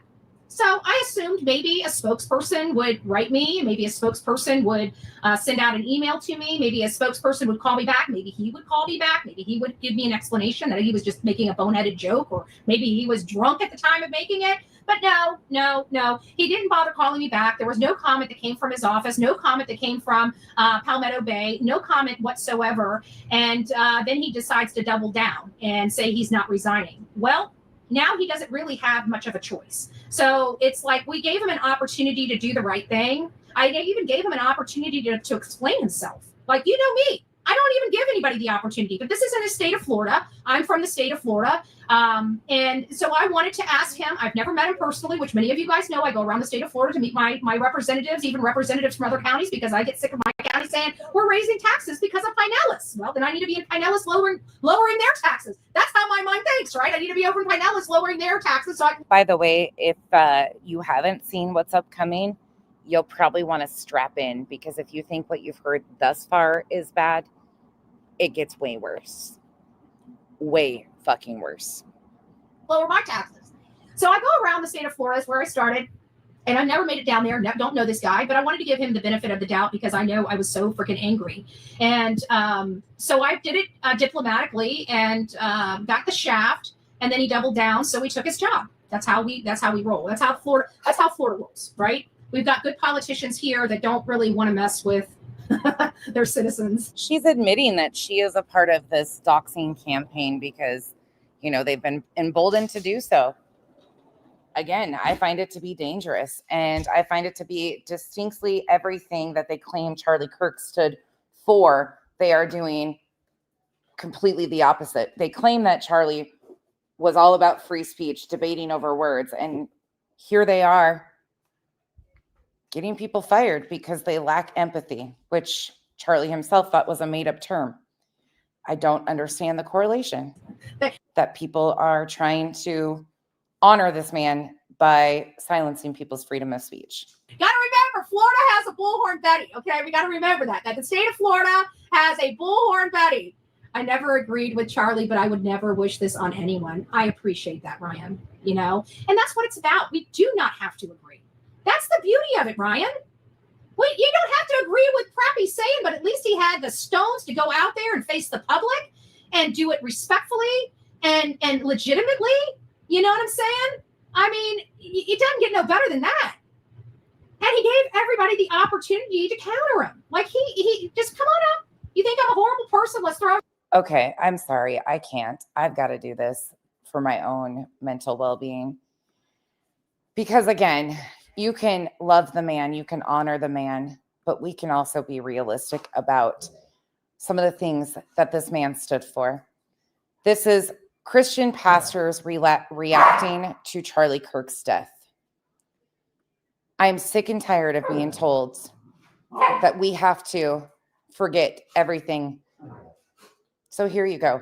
These are pastors, Christian pastors. Overwhelmed with folk who call themselves Christian because they invoke the name of Jesus and quote Bible from the Old Testament, but never live like Jesus, never love like Jesus, never talk like Jesus, never put their arms around folk like Jesus, never have any fruit of the Spirit, never try to live out the Sermon on the Mount. I am overwhelmed.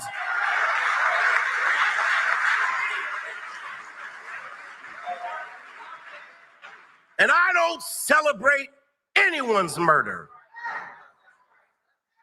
Charlie Kirk did not deserve to be murdered.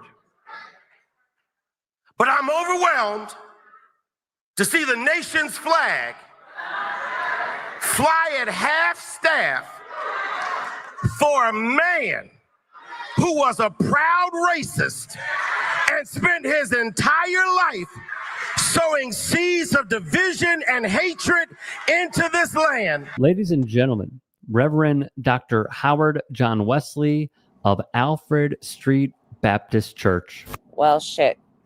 He was just indoctrinated. That's what's wrong with him. And then these hypocrites with selective rage who are mad about Charlie Kirk but didn't say anything about Melissa Hortman and her husband when they were gunned down in their living room. That's exactly the type of people he is speaking to. Woodstock, exactly. That's why I said if this doesn't apply, let it fly. Because that's exactly the type of people he is speaking to.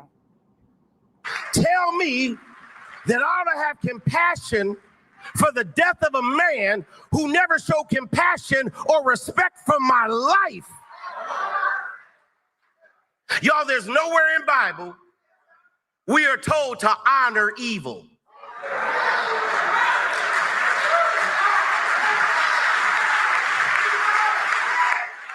And I know I'm gonna get in trouble for this, but how you died does not redeem how you lived.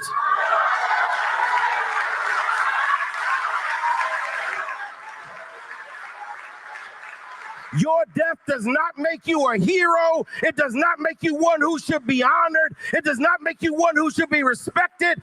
I can be sorry about your death, but not celebrate your life. You did not live.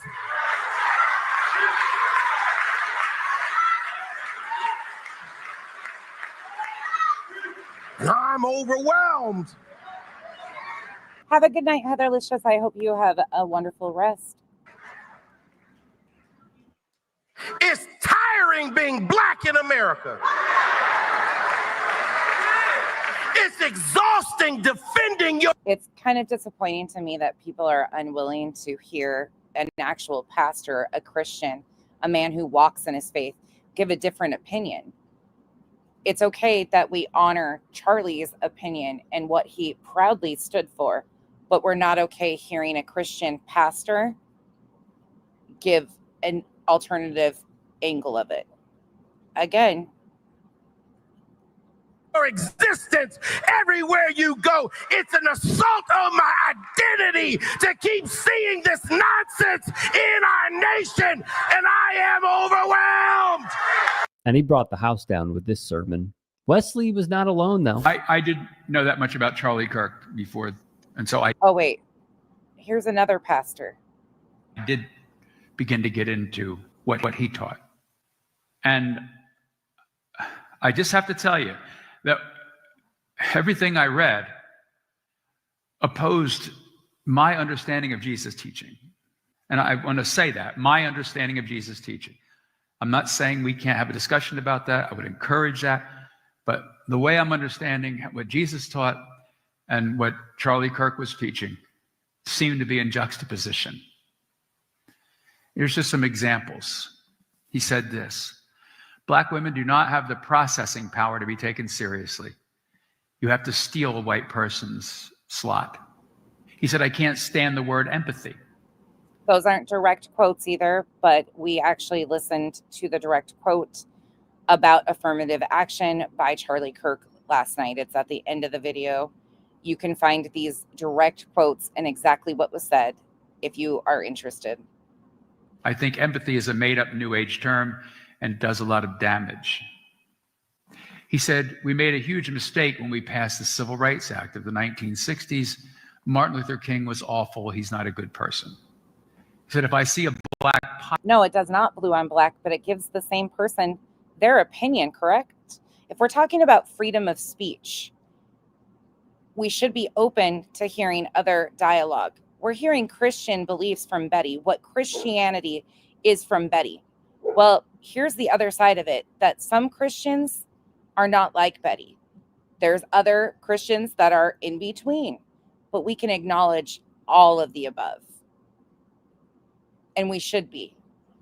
And it's okay for people to be confused on how they feel, their opinions, their lack of empathy. We also can acknowledge accurate history and facts. It's hard for me to understand or idolize a complete stranger who pushed a lot of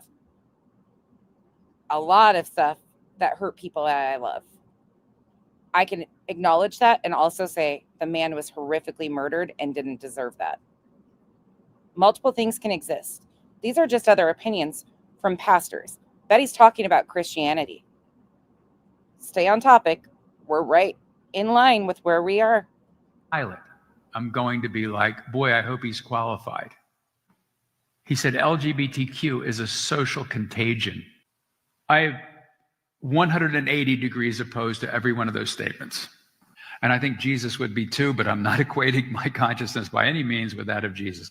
But just my understanding of Jesus' teaching, where the kingdom and the reign of God is about including everyone, not judging everyone, reaching out to the most vulnerable, not judging them, not putting them down, right?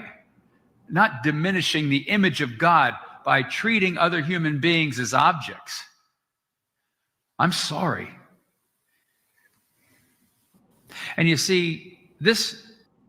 Heatherlicious, stay with me for 1 second while this plays, please. I'm going to pull a clip for you. This is not confined nor originating with Charlie Kirk. Right, it's not. And God bless his family and friends and all those who are mourning him.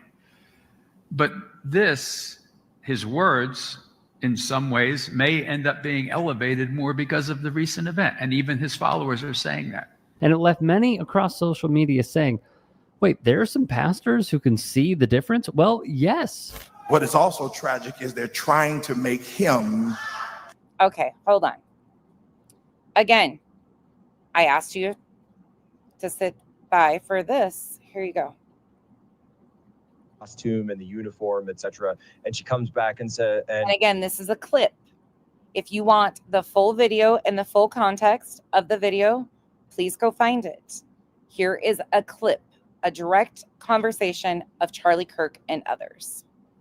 She's like, now I'm just talking as Rachel. And she goes, the reason I'm this way is because I'm Christian. And in the Bible, it says, love your neighbor. And really, I approach people in love. And if you're not doing that, I guess you're not really following the Bible. She didn't say that part, you're not following the Bible, but that was kind of the underlying piece there. So Charlie, 128. what's going on with that? Well, let's let her say it. 120, I'll respond, and then I got a dash.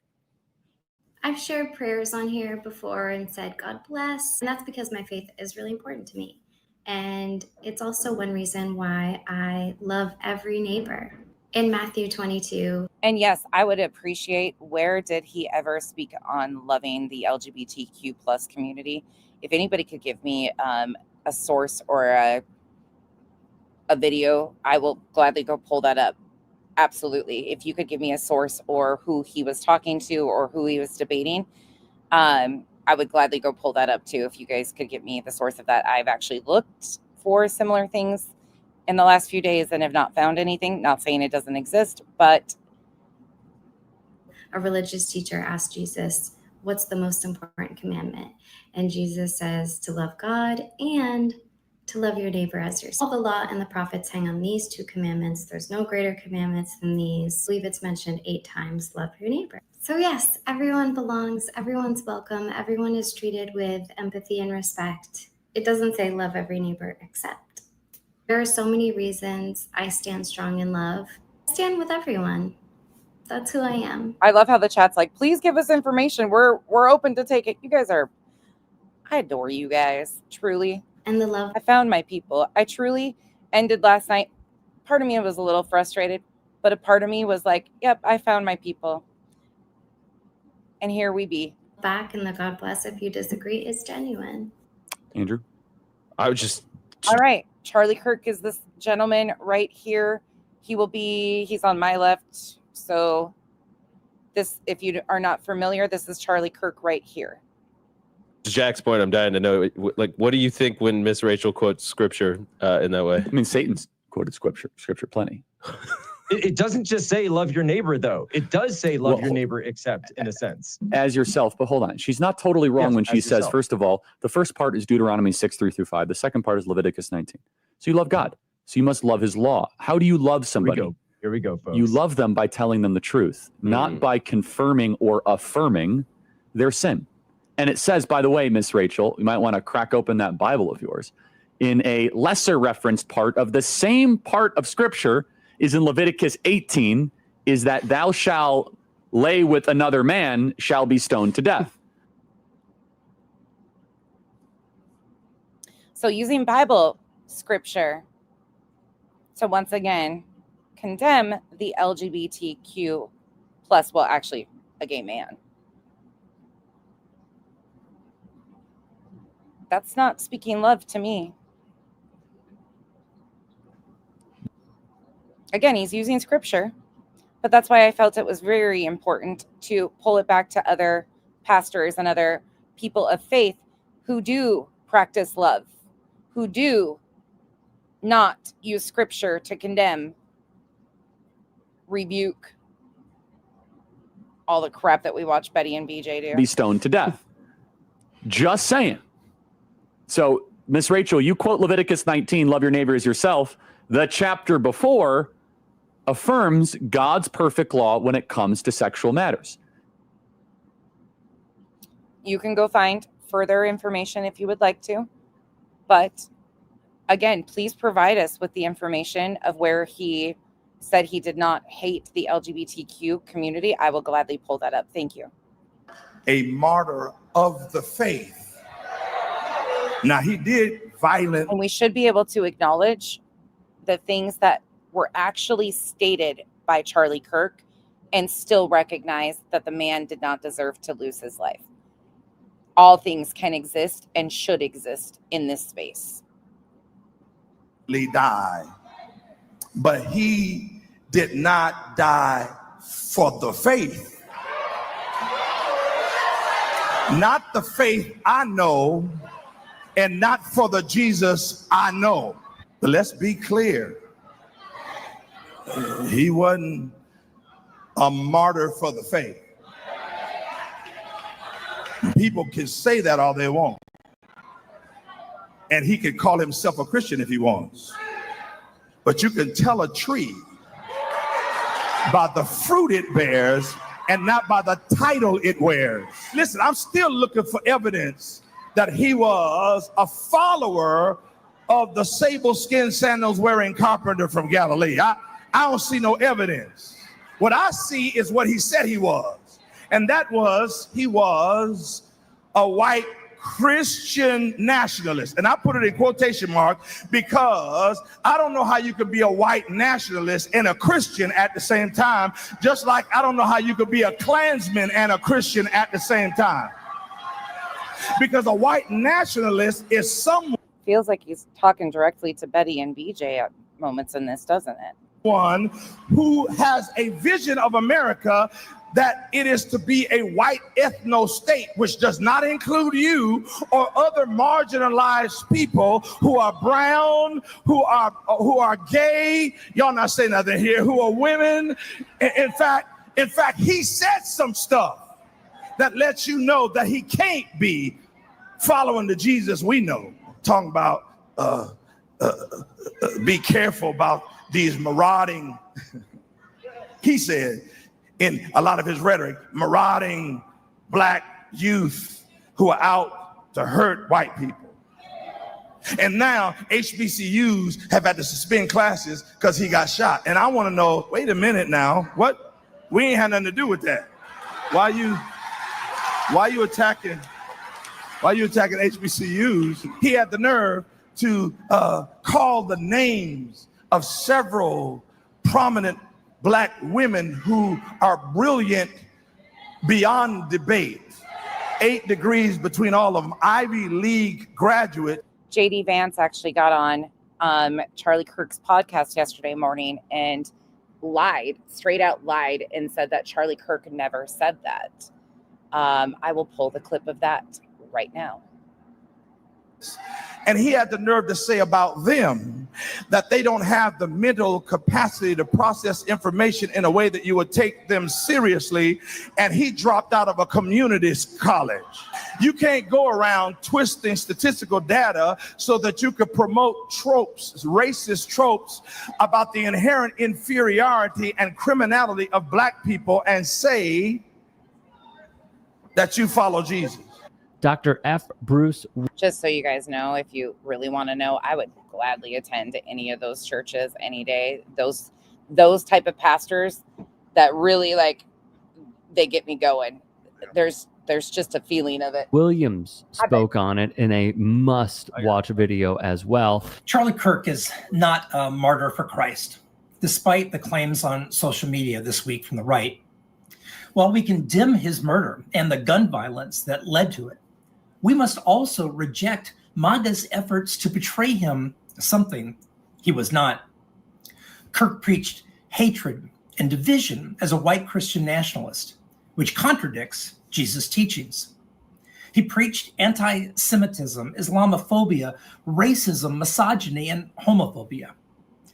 Jesus said that the greatest commandment was to love. Kirk preached that empathy was weakness and that gun deaths are the cost of freedom. His death is tragic, and I'm thankful that the shooter has been apprehended. But the media should stop portraying him as a man of peace just following Jesus when he was anything but. And yes, it dishonors the United States to award a white Christian nationalist the Presidential Medal of Freedom. Shout out to Reverend Chuck Curry here. For many following the faith. Can I be so vulnerable and honest? And again, all I'm asking you is to be open to other opinions from other Christians, other people who have opinions. We are talking about the desire for freedom of speech and that opinions should matter, that's all Charlie wanted. Then Charlie would not have a problem with them having their opinions. I'm just giving you a different perspective from Betty's. I think this week has been one of the most challenging weeks for me as a Christian. And I mean conflicting in a way of feeling like... NorCal it is. my Christianity is turning on some of the identities that I Heather Licious, tell me where in the chat and I will go pull it, please. hold so dear to myself. Sure, Charlie Kirk didn't physically harm anyone directly, but indirectly, that man did so much harm. And he did it proudly. He wore his hate on his chest. And I think to undermine these opinions and voices is a disservice to their freedom of speech, truly. And I know how I'm supposed to respond as a Christian to this. I know how I'm supposed to respond. And I feel like to do what I know that I'm supposed to do feels like I'm turning my back on these other identities that are so important to me. Because I know I'm not the only Christian who has thought this week. It's on his, what do you mean it's on his channel, the title? Can you give me a little bit more, Heather Licious? But I just kept thinking, the day the man with the mustache passed away. And I'll be honest, like I'm looking for him, like a statement from him that everything he had said about LGBTQ plus community. I mean, there is just on and on and on statements about transgender community, so on and so forth. Is there a statement of his that retracts all of those previous statements? Or is it a I love all kind of statement? Because if it's something like, I love everyone, that's just, yeah. If Jesus was on this earth, what would Jesus do? And I know what he would do, but I kept also thinking, would he have done it so easily? Or would he also feel this same conflict that I'm feeling? That man did so much harm to me and to people I love and to people I don't know. That man did so much harm. But I know that I'm supposed to love thy enemies. How do you love someone that hurt you and so many people so bad? They left themselves, and I want to be very clear and blunt on this. These are the people that are having their jobs called and being fired from jobs. I want super vulnerable by asking questions and pondering where they go from here, considering what they have seen. Hey, I appreciate you watching. Again, I dropped the link in the chat. So if you would like to go watch that, again, you are welcome to. Here is the statement about affirmative action. Once again, this is from IHIP. It's tagged in the description. Movement stood for. And here's Lil Smokey talking about that. And then a follow-up video proving that Lil Smokey is a lying liar. Play the clip. Accuses Charlie of saying, and I quote, "Black women do not have brain processing power to be taken seriously." But if you go and watch the clip, the very clip she links to, you realize he never said anything like that. He never uttered those words. If we would have said that Joy Reid and Michelle Obama and Sheila Jackson Lee and Ketanji Brown Jackson were affirmative action picks, we would have been called the racist. But now they're coming out and they're saying it for us. You guys, this isn't justifying the murder of Charlie Kirk. These are other people's opinions and perspectives in contrast to Betty. We are watching Betty talk about Charlie Kirk, what Charlie Kirk stood for, what they are doing in revenge of Charlie Kirk's murder. Now, I am all for justice to be served. The man was brutally murdered. But the bullshit that she's spewing, there is another side of it. And I don't understand why it's bothering people to hear another perspective. This is called fact-checking. They're coming out. Sourcing. Explaining the different angles of these. And they're saying, I'm only here because of affirmative action. Yeah, we know. You do not have the brain processing Chico sent me a clip. I got it. power to otherwise be taken really seriously. You had to go steal a white person's slot to go be taken somewhat seriously. So there it is, Little Smokey. So there's that. Okay, Charlie answers.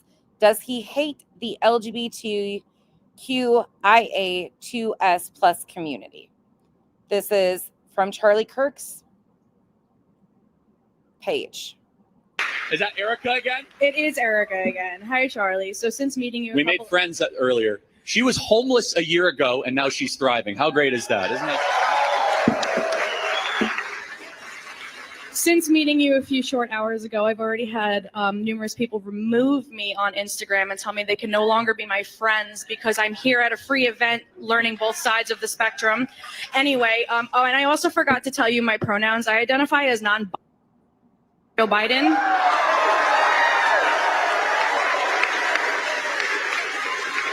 Live and let live. Everybody can live however they want. They can do whatever they want. And my question for you is, do you have any hate?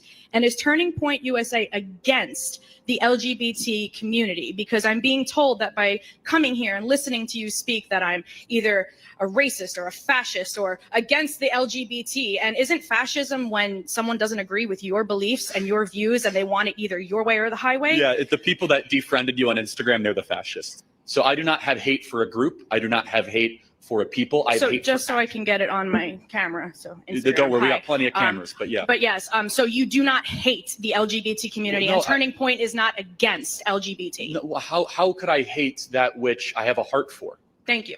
And I might not agree at that for some of the lifestyle choices that some people make, but of course not. And if someone said, Charlie, what's your view on marriage? I say, I believe marriage is between one man and one woman.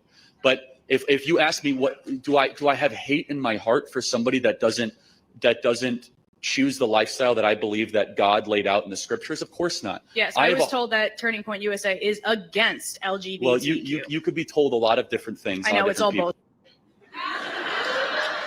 I rest my case. Thank you so much. Okay, there you go. There was his answer to that question. There you go. All right, back to Betty. I didn't hear he said he loves them. I heard him distinctly say he doesn't have hate. Again, I could go and pull a bunch more statements made, but we're going on all of it. Everything out on the table. See if you think I'm a horrible person by the time you leave. Well, I can already tell you you're a horrible person. I don't even need to leave. Some people may still think he's a horrible person. But at least he gave them the opportunity to speak directly with him. And I didn't hear any of those people justify his murder by disagreeing with the things that he said. I didn't hear one single pastor or person of faith justify his unaliving, his murder, his cold-blooded murder because of things he said. That didn't happen. I didn't hear that. and to maybe even learn something about themselves. I saw miracles that he did, literally miracles. And taking people that were depressed, had anxiety, exactly. Brought them over to the Lord. They were saved. They went on to have amazing lives and families.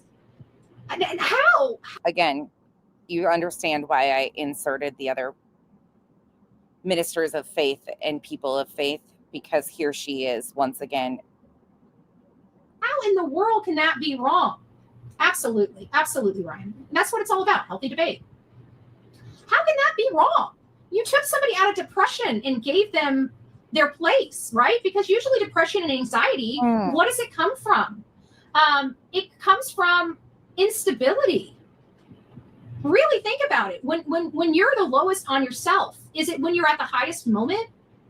No, it's when you're at your lowest and you're trying to seek out information because you're just trying to find your way. It happens with all of us, okay? Bullhorn Betty didn't become Bullhorn Betty overnight. I had a terrible road to walk down before I made it to this moment, okay?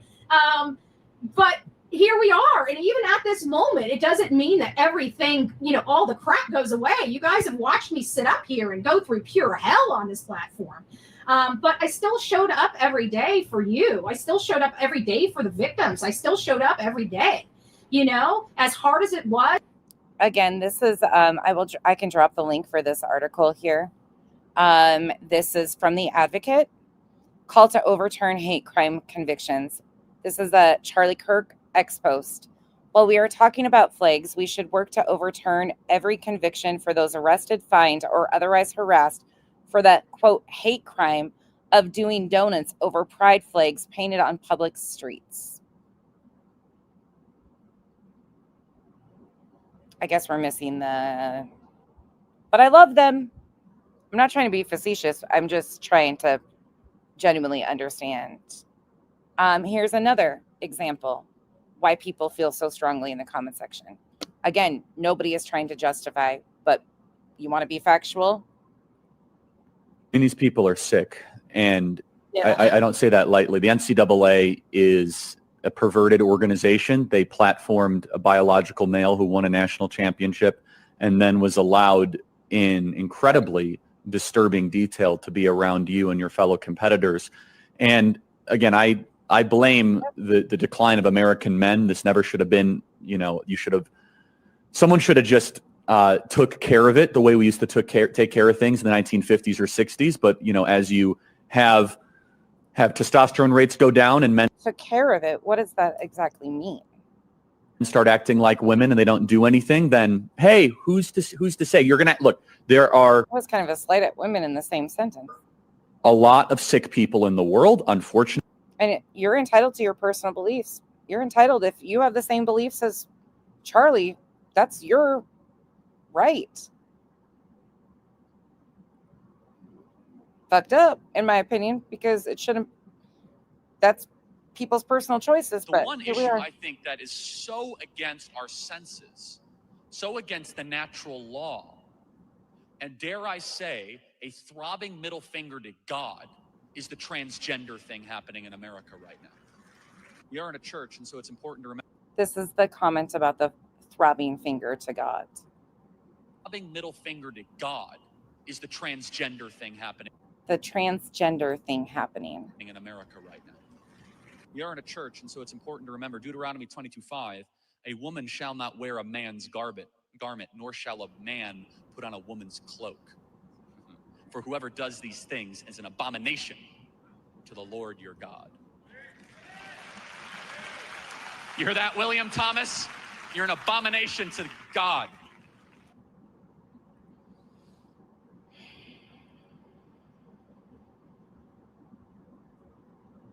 So that's where that's from. Again, this is an article by The Advocate with more of the direct quotes. You can go find full context, more videos if you would like.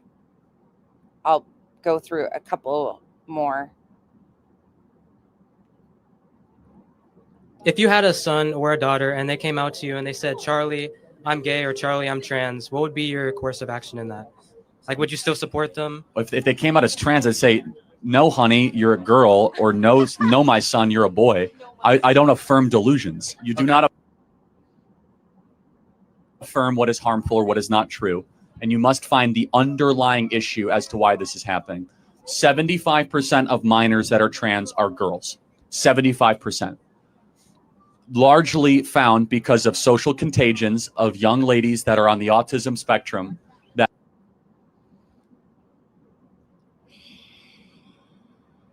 at most times are having puberty anxiety and are being bullied or feel self-conscious for changes that are happening to their body.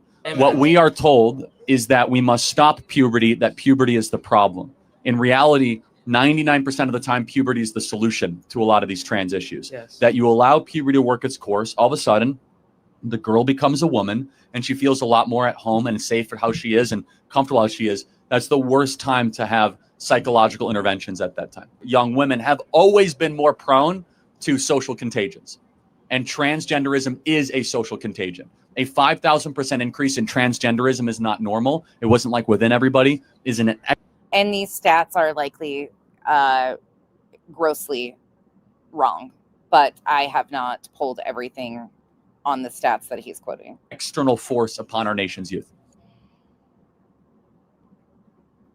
So there's a million and one different things you can go with, but there is reason why people are saying the things that they are saying.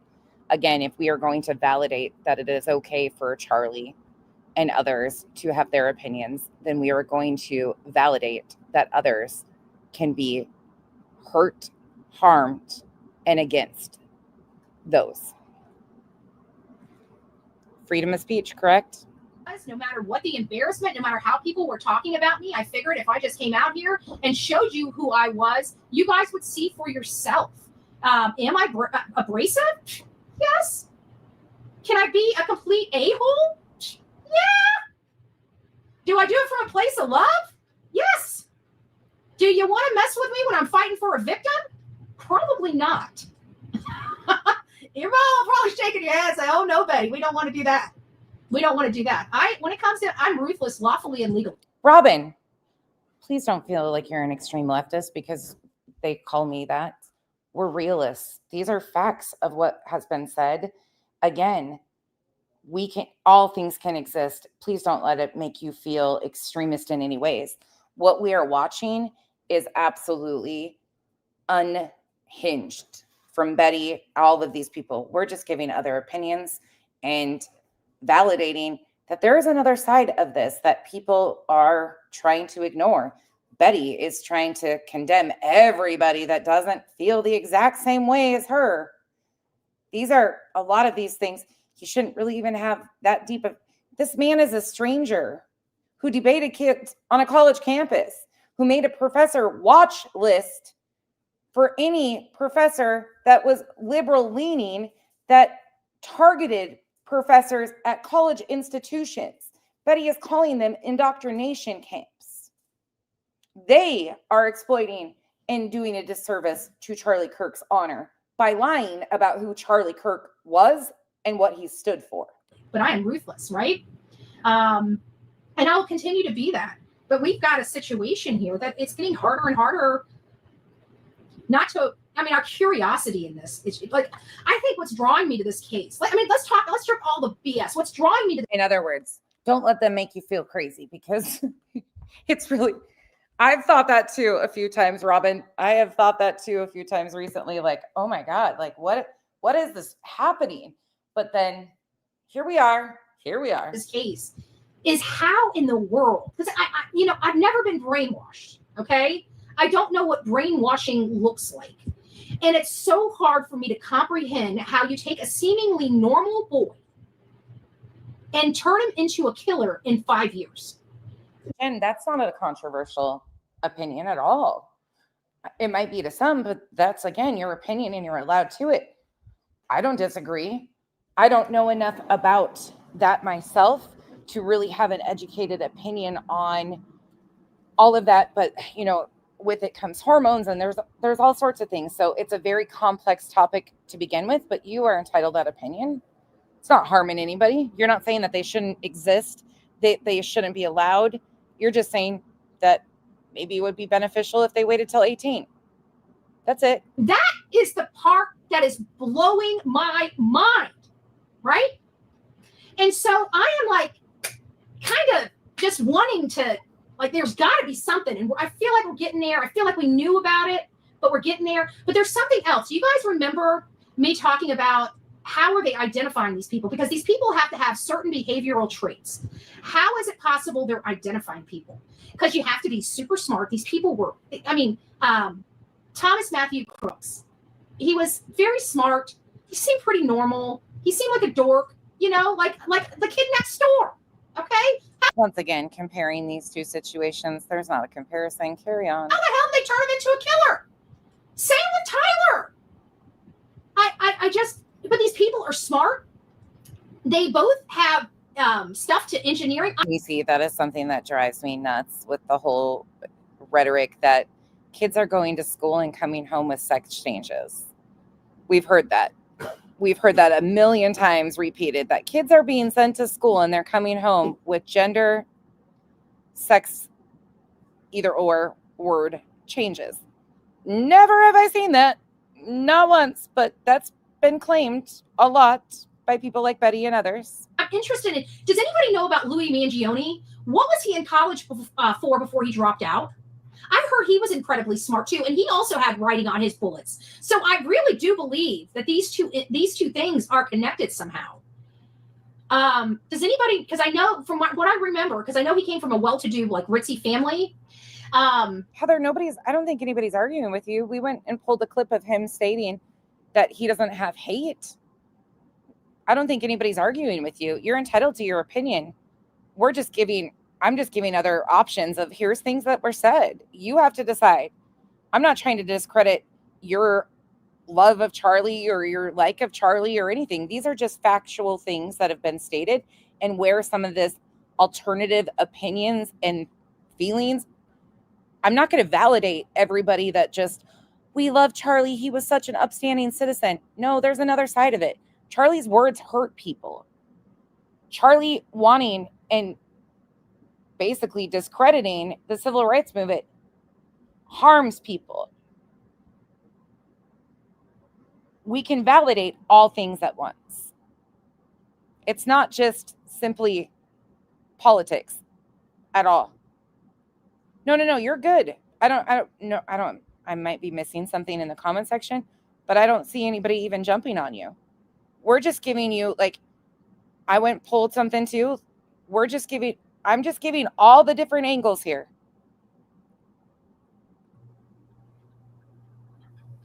I remember hearing he went to school and dropped out, like he had gotten into an accident or something like that. And when he'd gotten into an accident, oh, by the way, while you have like 1,300 people in here, please don't forget to give the thumbs up here. If you guys are here, if you guys want to know, I am going to be at Charlie Kirk's memorial in Arizona. I'm going to be there with a few of my friends. And you want to go to lunch, Betty? Call me up. You got my number. I probably will not be obviously streaming anything. It's going to be a very hard day for me. But we will be there, and it's going to be a hard day for you. You love how she's making this all about her. We'll be giving some live stuff probably in and around for the next week while I'm in Arizona. But that's just on a different thing. But where was Louis Mangione from? I mean, Luigi, excuse me. Genius is one molecule away from insanity. Cinderella, you might be right. Because Einstein was just weird. I mean, if you really, I didn't know, obviously, he was long before my time, but everything I learned about Einstein. Casual art. That I'm not mourning, nor am I celebrating. Nope. I think it's okay to be right where we are.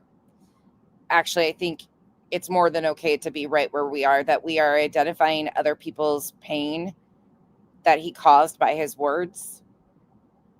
And we are acknowledging that that's what I'm doing. We're just giving all different, but I am with you. Was weird on Discord and Reddit platforms getting indoctrinated. Oh, you know what, Vancouver? You're right. Because I remember hearing about some Reddit threads. You're right. Yeah, I remember hearing about some Reddit threads. But how did they take this kid, a seemingly normal kid? Listen, we're in 2025, okay? Nobody gives a rat's ass who you're screwing. Okay, let's just put that in. I don't care. If you want to be with a boy, be with a boy. If you want to be with a girl, be with a girl. It goes against my religious belief. I'm a heterosexual white woman, okay? Oh, Jesus. Now you see why all this stuff comes into play, though. The Christianity, the be who you are. Meanwhile, just wait. It's going to go so far south. That's just me, though. You're not going to change me, just like I'm not going to change you. Why does anybody give a rat's ass whether we accept who they're sleeping with? You don't need to get the world's acceptance of your lifestyle. It's 2025. Nobody gives a crap. Why are we even arguing about it? But your movement does give a crap. In fact, they are trying to take the rights of you. Betty, hold the fuck up. I mean, Where is it? He is smart. But Alicia, he's got autism. Yeah, I mean, exactly. Fedora, it's like keep it in the bedroom. I mean, we all even heterosexual people keep it in the bedroom. Like, we ain't flaunting that we're heterosexual. We're damn sure not having parades to sell it. You just heard this mofo say that she don't care, right? Let's go back to her live stream about where she's talking about indoctrination camps. Facets here. Here you Now, go. I'm just speaking on my personal opinion. I'm not speaking on any facts by any stretch of the imagination, but it is my opinion that they are looking into the ties with these Antifa and transgender organizations. We've also found ties to Al Qaeda and other things posing as transgender to create alliances. So now we have. Where the fuck is the proof of this? Where is the fucking proof of this? This is where the Transtifa is coming from. Will the real Antifa please stand up? Please stand up. Please stand up. Foreign people also being involved. And then it's also going up to the politicians and the judges. And so they're looking at the financing right now, in my opinion. They're looking at the financing of these organizations. They're looking at the people involved in these organizations. They're tracing, they're following the money. It's my understanding that there is a riot that the money ended up coming from that Jeffries guy. He's like the head of the Democrat Party on one.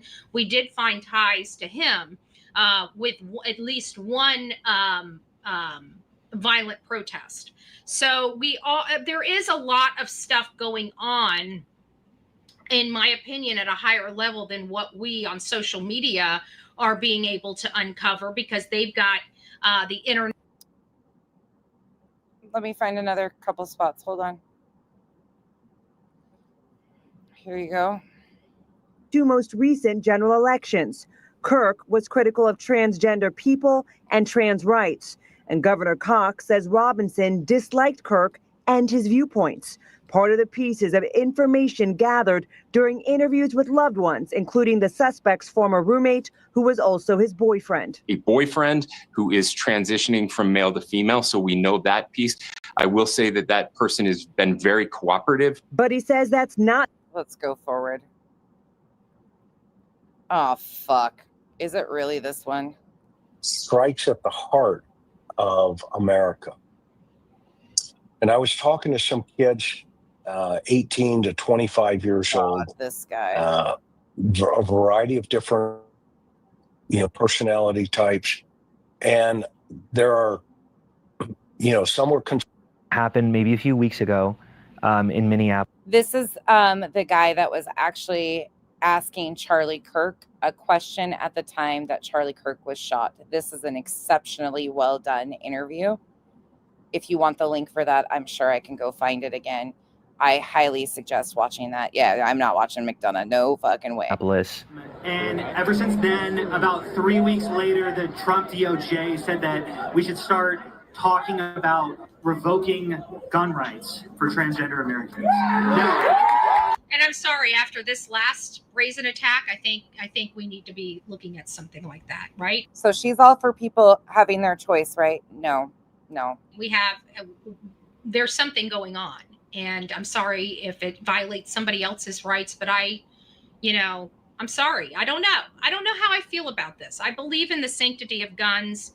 I believe in the Second Amendment, but it scares the hell out of me that we have a radicalized niche of transgender militants.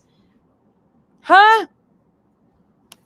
Can anybody tell me where these transgender militants are? Anybody?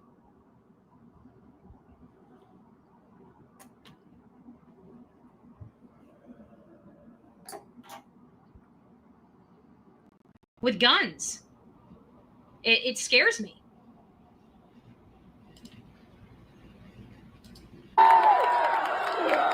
Do you think? I mean, you tell me, is she about freedom of choice? You tell me. Celebrate our heterosexualness. I mean, come on. Okay, let's just stop talking about people's innies and outies. Okay, on all levels, in the kids' classrooms, in the adult rooms, it doesn't matter.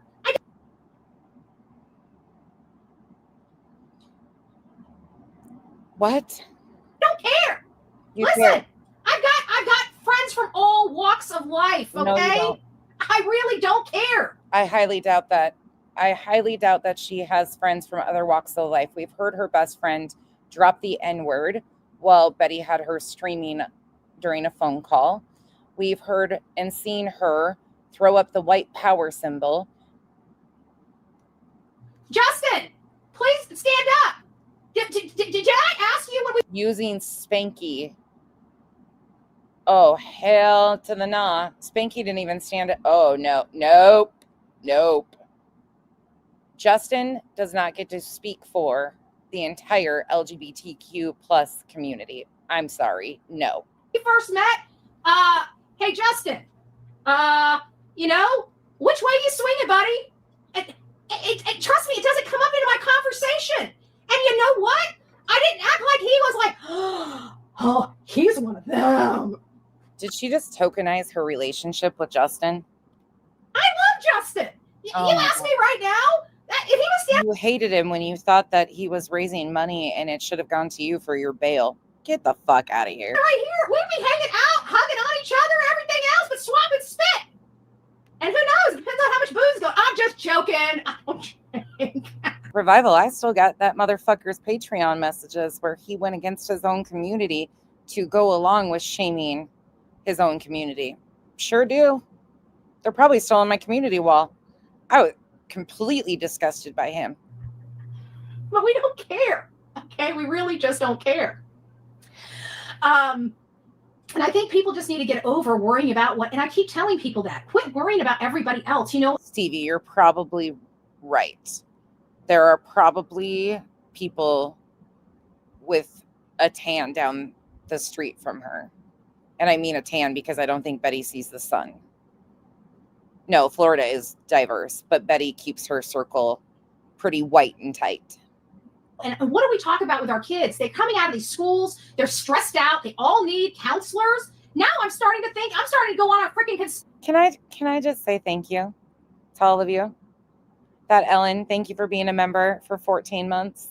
Fixin' 2, thank you for becoming a new member. And Mimi of 8, thank you for the support. But can I just say thank you? I've been watching this stuff, and sometimes I just feel so confused myself of all of this shit and what we're hearing from Betty and BJ and stuff. So I appreciate you guys more than you know, just being willing to even partake in these conversations. This isn't anything that we don't normally do. Unfortunately, they're just using politics and religion, so we've got to talk about it. I know they're hard discussions. I really get it. I'm not trying to take your beliefs away from you in any way, shape, or form. We're just going with what's being said, where it's coming from. I really appreciate you guys being here. And I appreciate most of you are like, yeah, whatever it is I identify as, definitely is just not Betty and these other people. I love that. Conspiracy theory. Like, I am right. I am on the right side, but I am not Betty. That's the major point here is these are extremists and radicals. They exist. They hurt people. They use politics and religion to weaponize and harm people. On freaking counselors. They're stressing all these kids out in school, you know, twisting their minds up and sending them over to their friends' all their friends that are doing these. I know a lot of you guys appreciate it too, that I will go here because not many will. And somebody asked me last night, are you condemning other creators? No. What everybody chooses to do and their comfort level is their comfort level. Absolutely not. You probably won't see me in many chats right now because every time I do go into somewhere there and with Charlie Kirk and reviewing, people get a little So to respect my creator friends, I just don't want them getting the bullshit or the backlash for things that I am willing to talk about that they might not be comfortable talking about. Everybody has to have their own, and I respect that. In this space, people are very offended and you will instantly lose celebs. But to me, if you know me and you know where I've always been, that excites me. If I'm pissing people off and getting under skin, it's because we're having real discussions and usually putting facts where they belong. I'm okay with it. I've never been big on that. I get excited. I really do. You can ask anybody. It's a weird thing. It's me. But I'm purging the people who are unwilling to have an open and honest discussion, because that's not what I want. I'm not going to coddle people. We're too old for that shit. And if they can't respect my beliefs and my willingness to push back, they're not here for the right reasons anyways. So I really do appreciate you guys. Counseling sessions, warping their mind, saying you Hey, have a right to feel that way. Oh no. If I went to a counselor, Shop. Oh, is it just RSV? Gosh, Shop, I'm so sorry. That is so scary. Kenzie had RSV in Croup when she was 18 months. We were transferred by ambulance because, Shop, please keep us posted. If you need anything, please let me know. Seriously, if there's anything we can do, let us know. I'm so sorry. That is so scary.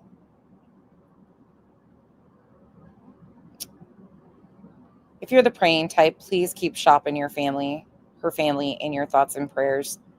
And if you're not, send them all the healing energy. Chico. So that will be probably tomorrow that we're going to get into some of that. And I'm going to bring it back to, Betty said the other day that she is concerned about black on white crime. And there's a lot going on in that space. Chico has spent days compiling data. She sent me all of the data that she compiled and every source. So we will be getting into that upcoming too. that coddled me instead of saying, look, this is the real world. Let's do the work needed, to get you out of this, right? Instead of saying, oh, it's the whole world. No, it's not the whole world. It's just you, boo-boo. Oh, and Revival, from now on, I'm just going to start saying your sense of humor is just because you've been indoctrinated and are way too educated to be around these parts. Okay, it's Betty saying it, so I can say it. You're just too indoctrinated for my liking. Let's start the rumor now. Nonsense rid of Revival because she's indoctrinated and way too smart. Can't get a counselor that's going to tell me the truth. What the hell? Why are you paying them money? Oh, that's right, because you need that Prozac medication because you're so stressed out and got so much depression and anxiety. She's got those initials behind her. That damn indoctrination over there. That's why she makes those comedy strips. That's right. Forgot. I knew there was Big Pharma in there somewhere. I'm getting it. And what did I tell you about those pharmaceuticals, right? Like, I had doctors. Hey, Bird, I swear to God, you must live in Kyle's head. He gets the giggles every time he like keeps a tab on finding out because the Grinder app always crashes. And there's always like reports of it because there's people that watch it and or like, it's so fucking funny. It probably crashes during multiple, but it does. Back when doctors were real doctors, I had them tell me, you can't identify these disorders in young kids. Yet I'm hearing young kids are being put on all this freaking medication. Okay, here we go. We got something. Again, that's an ignorant statement. A completely ignorant statement. So Luigi Mangione has an MSE from PA State. What's an MSE? And does anybody know what that is? What's an MSE? Most counselors you go to, I'm done helping her. They sit down and they say, they make you say what you want to say and then ask you what you think.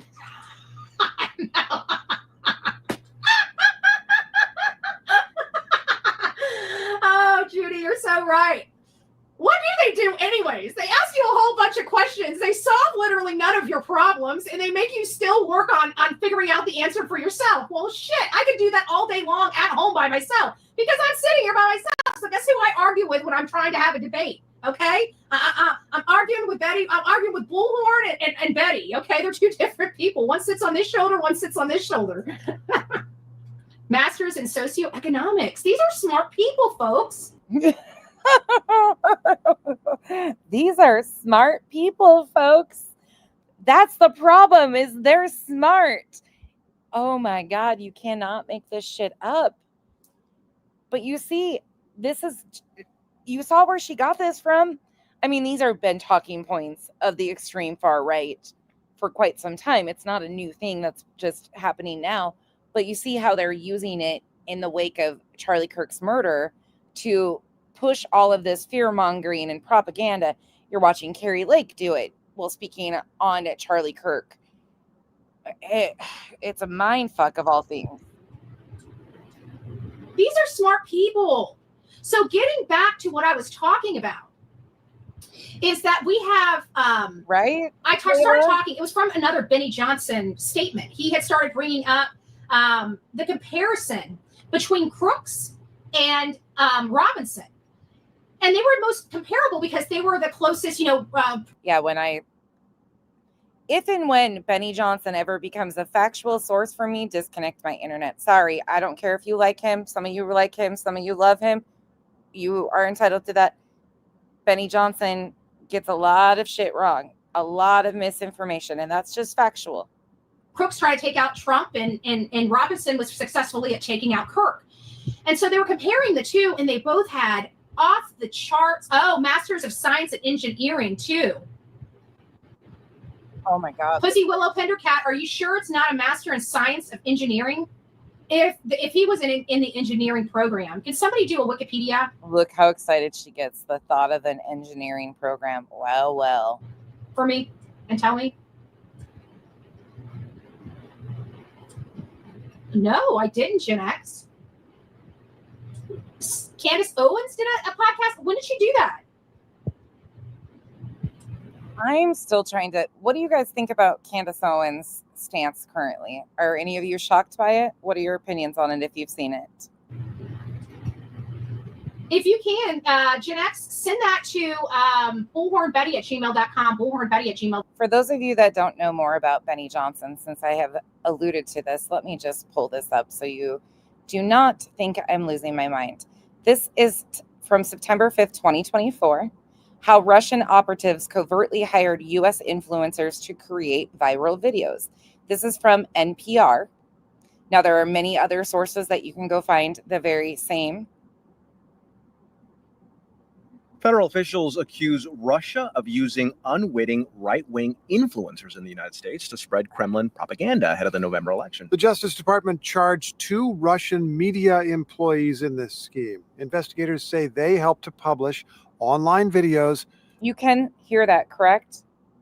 You guys get audio when I hit that? All you have to do is put in tenant media for any of this information. Okay, this is what I was okay, perfect. This is what I was talking about when you asked who Benny is. This is going to explain a little bit. 16 million views on YouTube and other social media platforms. NPR's Shannon Bond covers foreign influence campaigns. Shannon, so walk us through the criminal case that the Justice Department is bringing. Well, officials say 2 employees of Russian state media broadcaster RT secretly funded and directed the production of hundreds of these videos on social media. And the videos were often consistent with Russia's goals of exacerbating domestic divisions and undermining support for Ukraine, but without disclosing that RT or Russia was behind the videos. And officials say the reason that RT did this is that after Russia invaded Ukraine in 2022, American cable distributors had dropped the channel, and it actually ended up pulling out of the U.S. altogether. And so this was a way of continuing to spread. Jetty, I'm still trying to understand where, I mean, I get of what she is attempting, but I'm not really fully there with the ultimate motivation behind it. I'm still... But I agree. I was kind of like, oof, where are we headed? Pro-Russian narratives to the American public. So how did this alleged scheme work?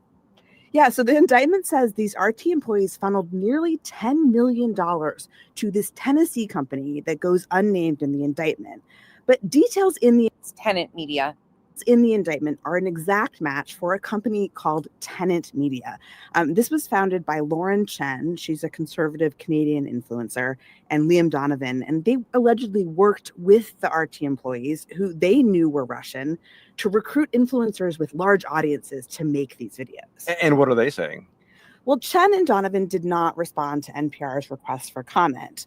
And what the indictment says is that RT employees were really pushing for these influencers to do things like share the company's videos. They got annoyed when they didn't think they were promoting them enough. They pushed for angles that echoed Kremlin narratives. So, for example, an RT staffer wanted the company to blame Ukraine for a terrorist attack on a Moscow concert hall, even though... Sweet and Sleuthy, I am so glad to hear that you did that too. It is heavy, and anything like that, walks on the beach, disconnecting, highly suggest. Thank you for stopping in. The world does feel heavy, and it feels very scary, if I'm being honest. I don't think most of us want this for humanity or where we are. So ISIS had claimed responsibility. Now, the influencers, Shannon, who are the influencers here, and why would they do this? Right. These are some really well-known names in right-wing circles, That including makes sense, Tim Monica. Pool and Benny Johnson, Dave Rubin. The indictment says they did not know about these ties to Russia. The company's founders and the RT staff allegedly told some of them that there was a wealthy European banker behind the project. So the influencers, the podcasters, were claiming at the time, now I don't know how it's progressed. I admittedly have not followed it extensively to know all of the outcome, but this was just something attached. They were claiming that they didn't know that it was money from where it was coming from. Contracts they were offered were lucrative. According to the indictment, one influencer was being paid $400,000 a month, plus an additional $100,000 signing bonus and other performance bonuses for 4 videos a week. Several of these influencers, including Poole, Rubin, and Johnson, have put out statements saying they were victims here. They were deceived. Of course. I mean, that's pretty much typical. You can see that Betty idolizes these guys, so not shocking in my opinion. Again, I'm just giving you more details about the people that she is using for sources. You can go down this rabbit hole if you would like to. Again, search tenant media Russian money, and you'll find all sorts of information. You can actually find the indictments and all of the paperwork. Now, a couple of months away from the election, Shannon. I mean, how does this all fit in the larger pattern of foreign efforts to target American voters? That's right. I mean, Pop, if you need anything, we are here, giving you a big hug. That's right. I mean, these efforts are escalating, we're hearing more and more about them. Yesterday, U.S. officials also announced that they had taken down separately a set of internet domains involved in a separate Russian influence operation. We have Iran recently blamed for trying to hack both the Trump and Harris campaigns. We have China targeting American voters, according to the intelligence communities and researchers. And a lot of these efforts so far have not been very effective when we see these kind of influence operations. What's notable about this RT video operation, it's one of the few that's actually managed to get in front of a lot of people, and it's probably because of these influencers. That's NPR's Shannon Bond. Shannon, thanks. Okay, so there's a little bit of backstory. Again, it's a huge rabbit hole, a massive one, if you choose to go down it. But that is who Betty is using, is Benny Johnson, and that is one of the things that is attached with Benny Johnson. There's bits and pieces of this that I will tell you guys, I do not follow like extensively. I knew about it. We talked about it a little bit with the tenant media stuff a long time, over a year ago. But I haven't kept up on it extensively since. In the medical world, mental status examination, right?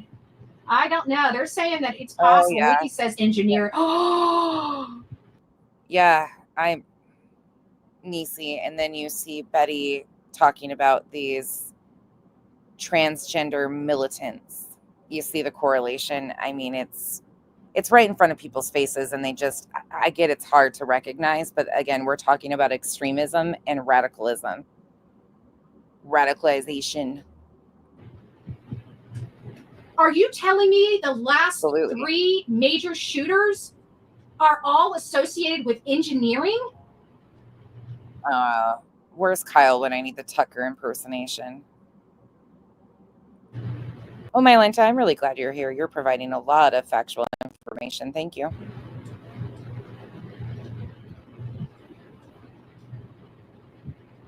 Interesting. Yeah. Oh, yeah. That is blowing my mind. I know. Isn't it interesting, Demon, that a jobless scumbag can call for the jobs of other people that aren't praising her idol here. It's fucking wild. Oh my God, Jem, yes. Right. Well, NorCal, we heard it though. Like people think I'm losing my mind when I'm like, well, actually that was said here, or this is. Sometimes I'm just like, don't even say it. Don't fucking say it. Don't say it. Don't do it. That's why the other night I kind of talked about furries, but then I if you noticed, I kind of exited my way out of it on purpose. Because I'm like, thank you, DZ. Amen. Amen. Oh my gosh. Are we literally saying that Mangione, Crooks, and Robinson were all affiliated with engineering programs? Oh my God. No. Again, 3 separate incidents, tying them together is a disservice to the victims. And come on now, stop it. Robinson attended 1 semester of college. From different schools?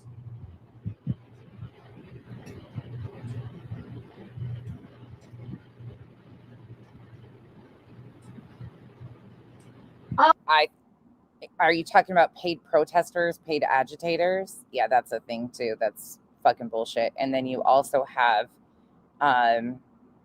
there's a lot of problematic shit with the paid agitators. Oh, wow. That's a concern. That's a major concern. Okay, well, now I got to look at the engineering scholarships.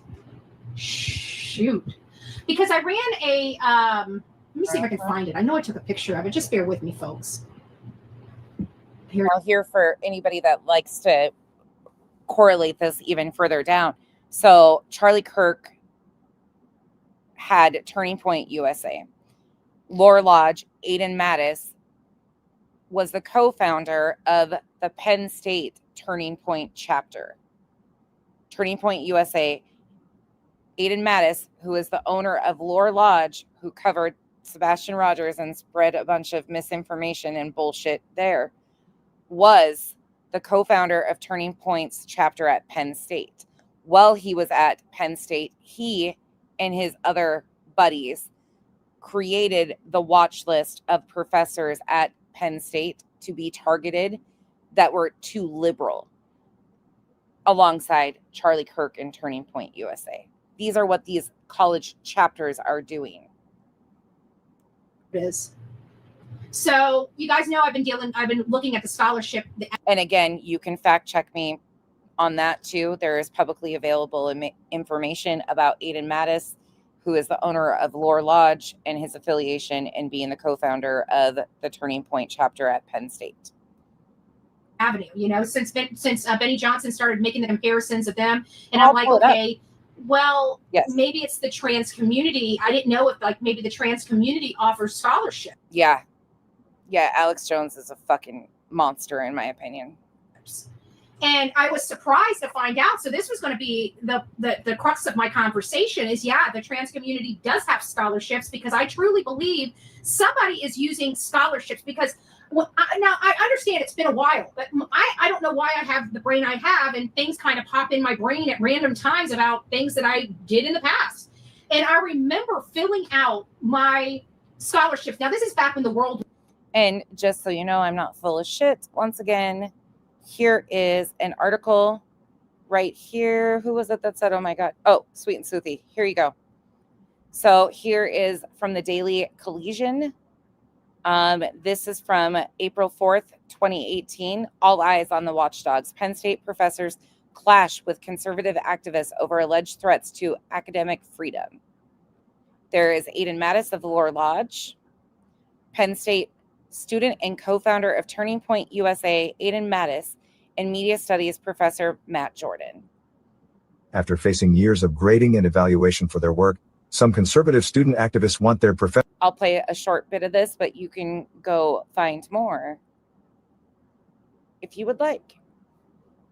To know they plan to return the favor. With access to the internet and recording devices embedded in their cell phones, they hope to hold their professors accountable.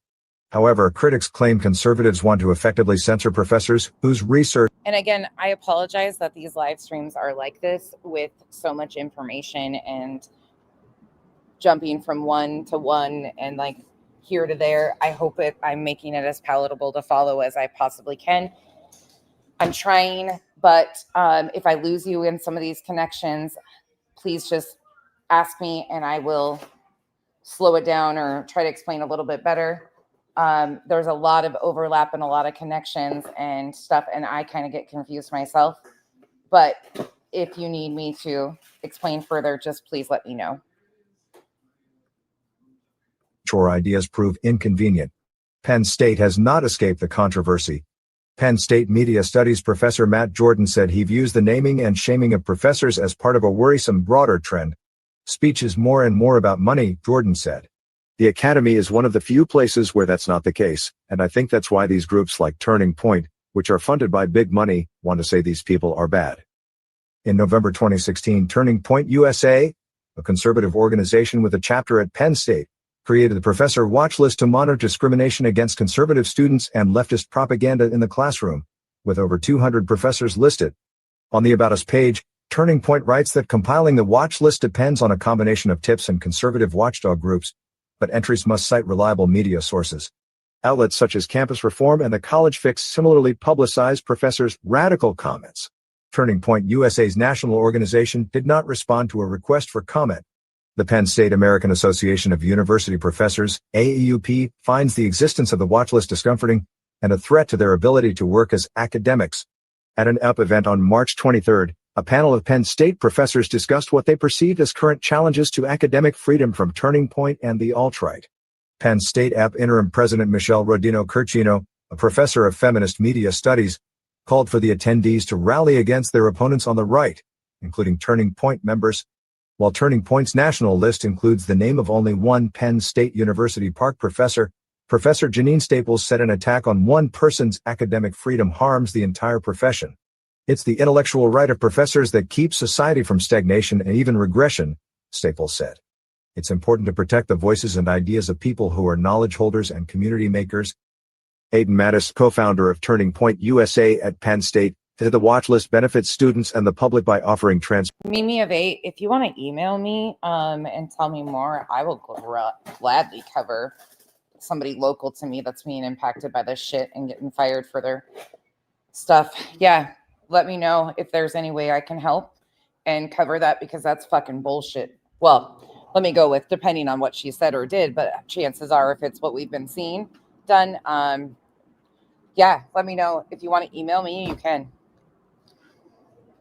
Transparency. During his time on campus, Mattis, sophomore medieval studies and economics, said he experienced viewpoint discrimination from a professor who taught his freshman English class. Mattis said the professor often left comments on assignments that directly insulted his political beliefs and gave him low grades. Although Mattis tried to add his professor to the Painted Rocks, thank you for being here. I understand a lot of people don't want to get into these conversations and they listen in the bushes too, or it's just heavy. I appreciate you guys, genuinely. I really do. I really, really do. watch list, he lacked sufficient evidence of bias, according to the site's moderators. Mattis said the watch list should deter those who would teach their opinions as facts or stifle other views. Related more on Penn State student Aidan Mattis, a minority among his colleagues, Penn State education professor and Turning Point advisor Roger Schaus, he believes professors have nothing to fear from public knowledge of their work in or out of the classroom. He compared the conservative watchdogs to outlets which publish articles critical of political or social figures, adding that he has no problem with having his name on a watch list. I can drop the link for that if you want, or you can just type in your Google search, Aidan Mattis. There's a lot of other articles that go into it too, and what the watch list was, not to get distracted, but the connections are there. At Night Media has been using connections like this with the current administration. The creators like Aidan Mattis, Betty wears a Turning Point USA lanyard. I've been pissing and moaning about Turning Point USA here and there for the last 2-3 years. So, it was really normal, not like the shit show we have now. And I remember when I was applying for my Pell Grants and other scholarships, because I went to a private college and it was very, very, very expensive. And I forget we are the snowflakes, Amy. We are snowflakes over here. Even though it's not snowing in Arizona, we're the snowflakes. I'm okay with being a snowflake. They're pretty. Snowflakes are pretty, and each of them are unique. I'm okay with that. And they don't harm anybody. Shocking. Mind you, I got 0 scholarships. 0. I think I got a $1,200 Pell Grant. And it's because I made too much money. I literally was bare knuckling it, making $9,000 a year. And I was making too much money for a freaking grant to go to school. Misty Blue, it was over 100 today here. I had to pay for everything out of pocket. Everything. Anyways, long story short, I remember the litany of paperwork I had to fill out. The question. Again, just be prepared in the next 10 minutes. We are going to take a complete turn on its head, and we are headed straight into bigotry and hate speech. Questionnaires, the essays I had to write, just everything. You just had to go through and boom, boom, boom, and you just did all of them. And I just did all of them because I didn't know which ones I qualified for. They didn't want you to do this, but my teacher, at high school just said do all of them because you never know.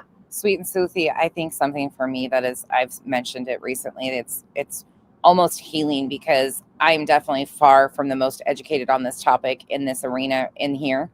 I'm definitely not the smartest person in the room in here, and I rely heavily on a lot of you guys for telling me, hey, go look into this, or this is another piece to this. I rely heavily on your guys' input, feedback, experience. You guys have taught me so much that has opened my eyes to things that I never knew, had no idea.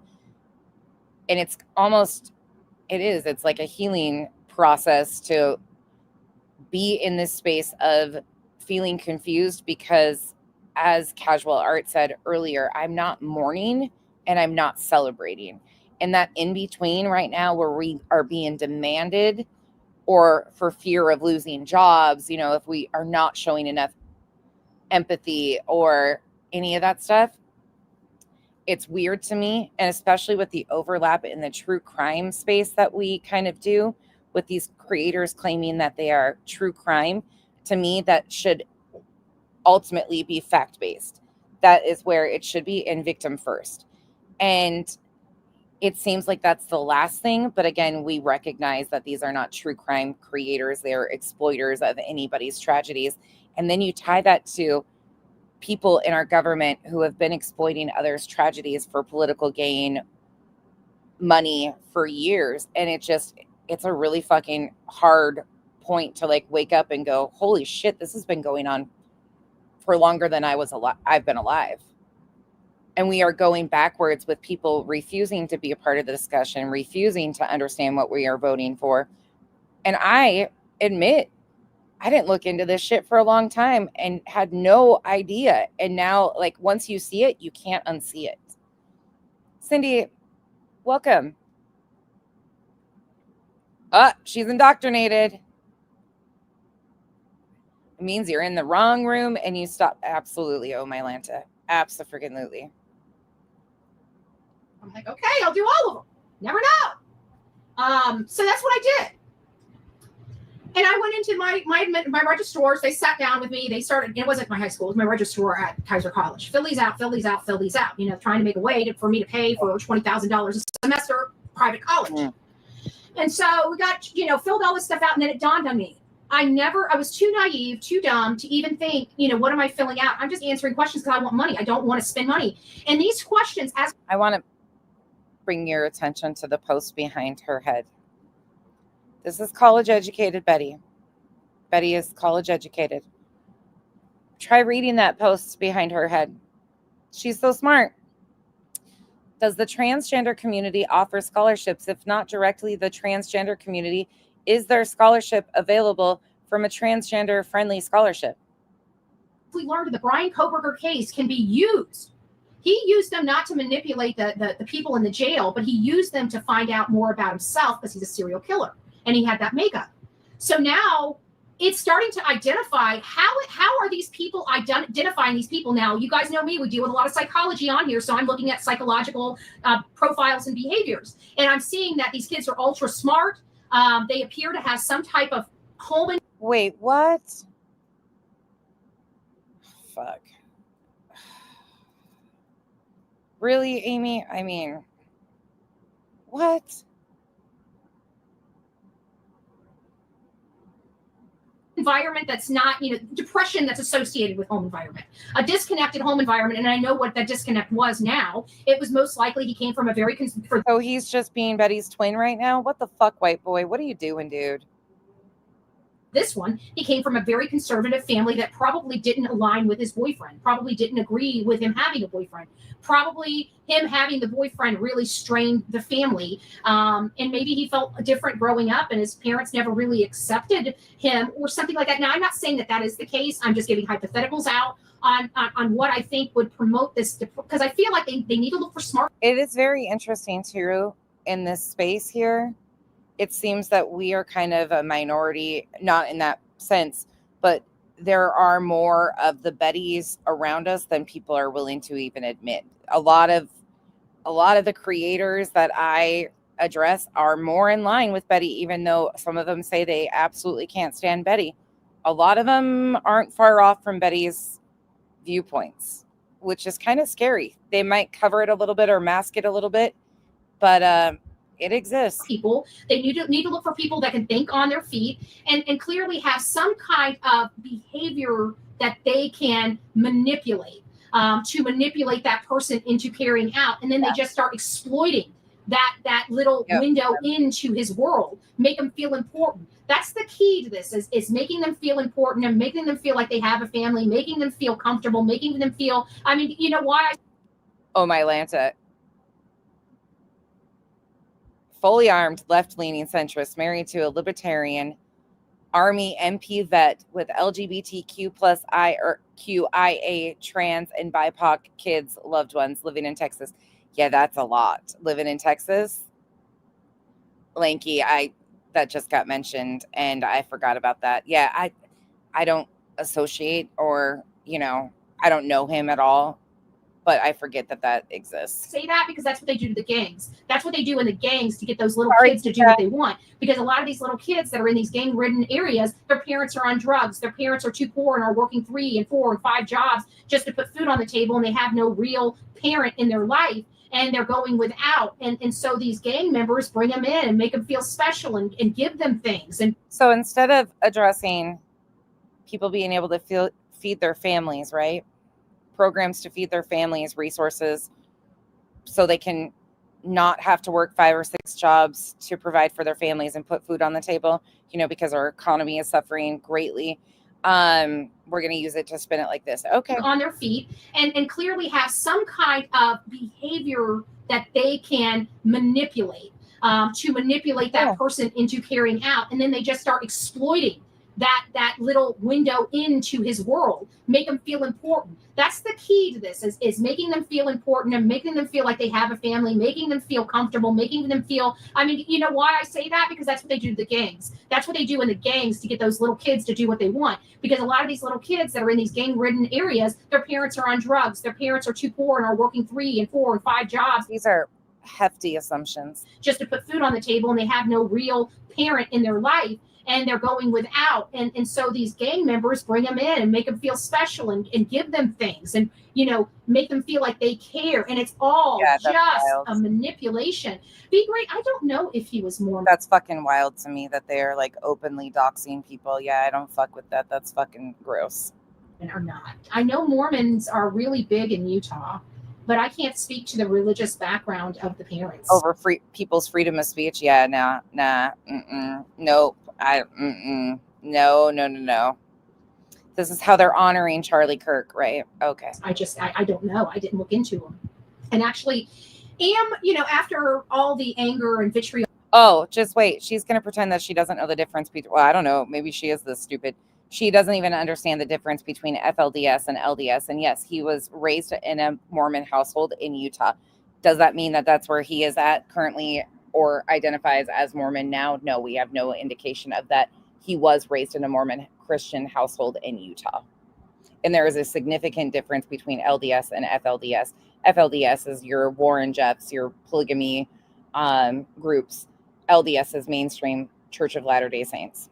Church of Jesus Christ of Latter-day Saints, excuse me. All in me kind of is subsiding. You know, I do feel bad for some of the comments I made about his mom and dad, but I truly do believe they saw something changing in their son and they did not do anything.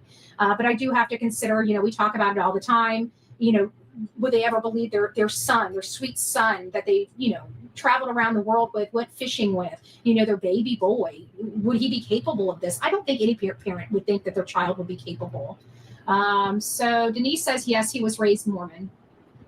Is Mormon, yeah, I think Mormon is a strict religion, no caffeine. I remember because I had a guy in my my office when I worked for the CPA. I had a guy, and his name was Ken, and he was Mormon. And I remember he was at the soda machine, and he said, if my wife found out I'm drinking a Dr. Pepper, she would kill me. And I'm like, I won't tell, you know. Yeah, a lot of people drink caffeine or soda. Coffee is one of the things. Now, it just depends on each person's individual decisions, what they follow. Some wear their garments, some drink coffee, some drink hot tea, some have premarital sex, some soak. It just varies from person to person of what they follow, if their temple recommend, all of the different things. I never met, I like see his wife like once a year at the Christmas party or something like that. And I'm like, you're not allowed to have soda? And he's like, and for those that just got my BYU humor right there with the soaking, you're welcome. Not in my religion. And he told me just a little bit. He's like, I'm Mormon. And I didn't know, you know, I was young at the time. I 20, you know, right before my decline, my steep decline. And I just kind of said, oh, I guess Mormons can't have caffeine. I just put two and two together. So that was kind of weird. Mormon is Lance's family. Vancouver said Mormon is Lance's family. He was raised, hold on, let's read this. He was raised very conservative Mormon family. So yeah. So they are, it sounds like a lot of people out there are Mormon. So I would anticipate that Lance's family is probably also Mormon. Stephanie and John, I don't think many people, that's the bathroom situation as far as that goes. I think that part of the conversation is so minor. I mean, a lot of people get stuck there of, we don't want men in women's restrooms, which is, I've never had that experience. I don't know if you guys have. But again, that's why there's unisex bathrooms, family bathrooms, other options. I've never met a transgender person that wants to offend other people. That's my personal experience. I've never met somebody that is transgender that wants to offend, or in fact, they're usually hyper aware of not doing things that put their safety at risk. But that's just my personal experience. Yet they can gamble. My boyfriend's Mormon. That's weird. They can gamble but not have soda? Soda you can have, but caffeine is not good for the body. I got it. Okay, so got it. So it's about the body. Yeah, your body is your temple type of thing. I have cousins in Utah. Again, let's be honest. There are people who will use anything in moments of them being vile, disgusting human beings. They will try to say that they identify as transgender, or this is why they did this, or this is why they were present. When you peel back the actual facts, usually that is not a factor. There are bad people that use any type, religion, gender identity, sex, politics to do bad deeds and cover their shit. Mormon. I forgot about that until somebody brought it up. You're right. They do have a lot of Mormons in Utah. Because I remember, I think the first, I didn't know what Sister Wives was all about. Okay, I was, you know, you guys remember that it's not a sitcom, but it was like a real life doc on, I guess Mormons have people need to be able to start separating the two out, and a lot of times it gets mixed together. Right, multiple wives. I know it goes against our, you know, our laws here, but it's kind of a religious thing where they actually get around it by only marrying one on the record and then spiritually marrying the other ones, and then they marry their. We hear from people like Betty oftentimes that these are things that are constantly happening in the trans community, the transgender community. You know, you see her pushing that rhetoric. We see Megan, what the fuck is her name? Megyn Kelly pushing it heavy, her knee-jerk reaction, instead of admitting, like, look, the shooter is not transgender. No matter which way we spin this, the shooter is not transgender. So stop with that. But they've got to find a way to spin it and continue the rhetoric. And it's really harmful and dangerous. Daughters off and stuff like that. That was the first, I mean, no offense, but that was the first time I ever knew. Lanky, did you hear Cash today getting questions? Of the Mormon faith. And I don't think, I don't want to be disrespectful to a faith, but you know, for me coming from a Christian background where one man, one woman, it's just, it's weird. Okay. For me. It's weird. Now it's weird because that's not what she believes in. So it's weird. To each their own. Again, 2025 and all. I just want to make sure everybody in the back can hear. Like, we're in 2025. Nobody gives a crap who you're sleeping with. Okay. Literally. Obviously you do. Obviously you fucking do. No one. Well, the only person that gives a crap that who you're sleeping with is if you're dating somebody else. Okay, they might have. If you're dating another person and you're sleeping around, they may have a problem with. But I don't think they really care which way. It's just the fact that you're with them and not. It absolutely disgusts me, Jem, to see people being targeted. And in this community, you notice when people were using the transgender slurs against me, the transphobic hate, the open transgender hate, they were trying to justify it by saying, well, nonsense isn't actually trans. Yeah, that's a fucking problem that you still think that it's an insult that you can just take at an entire community. What? Like people, but people don't give a fuck about that, right? It's mind blowing.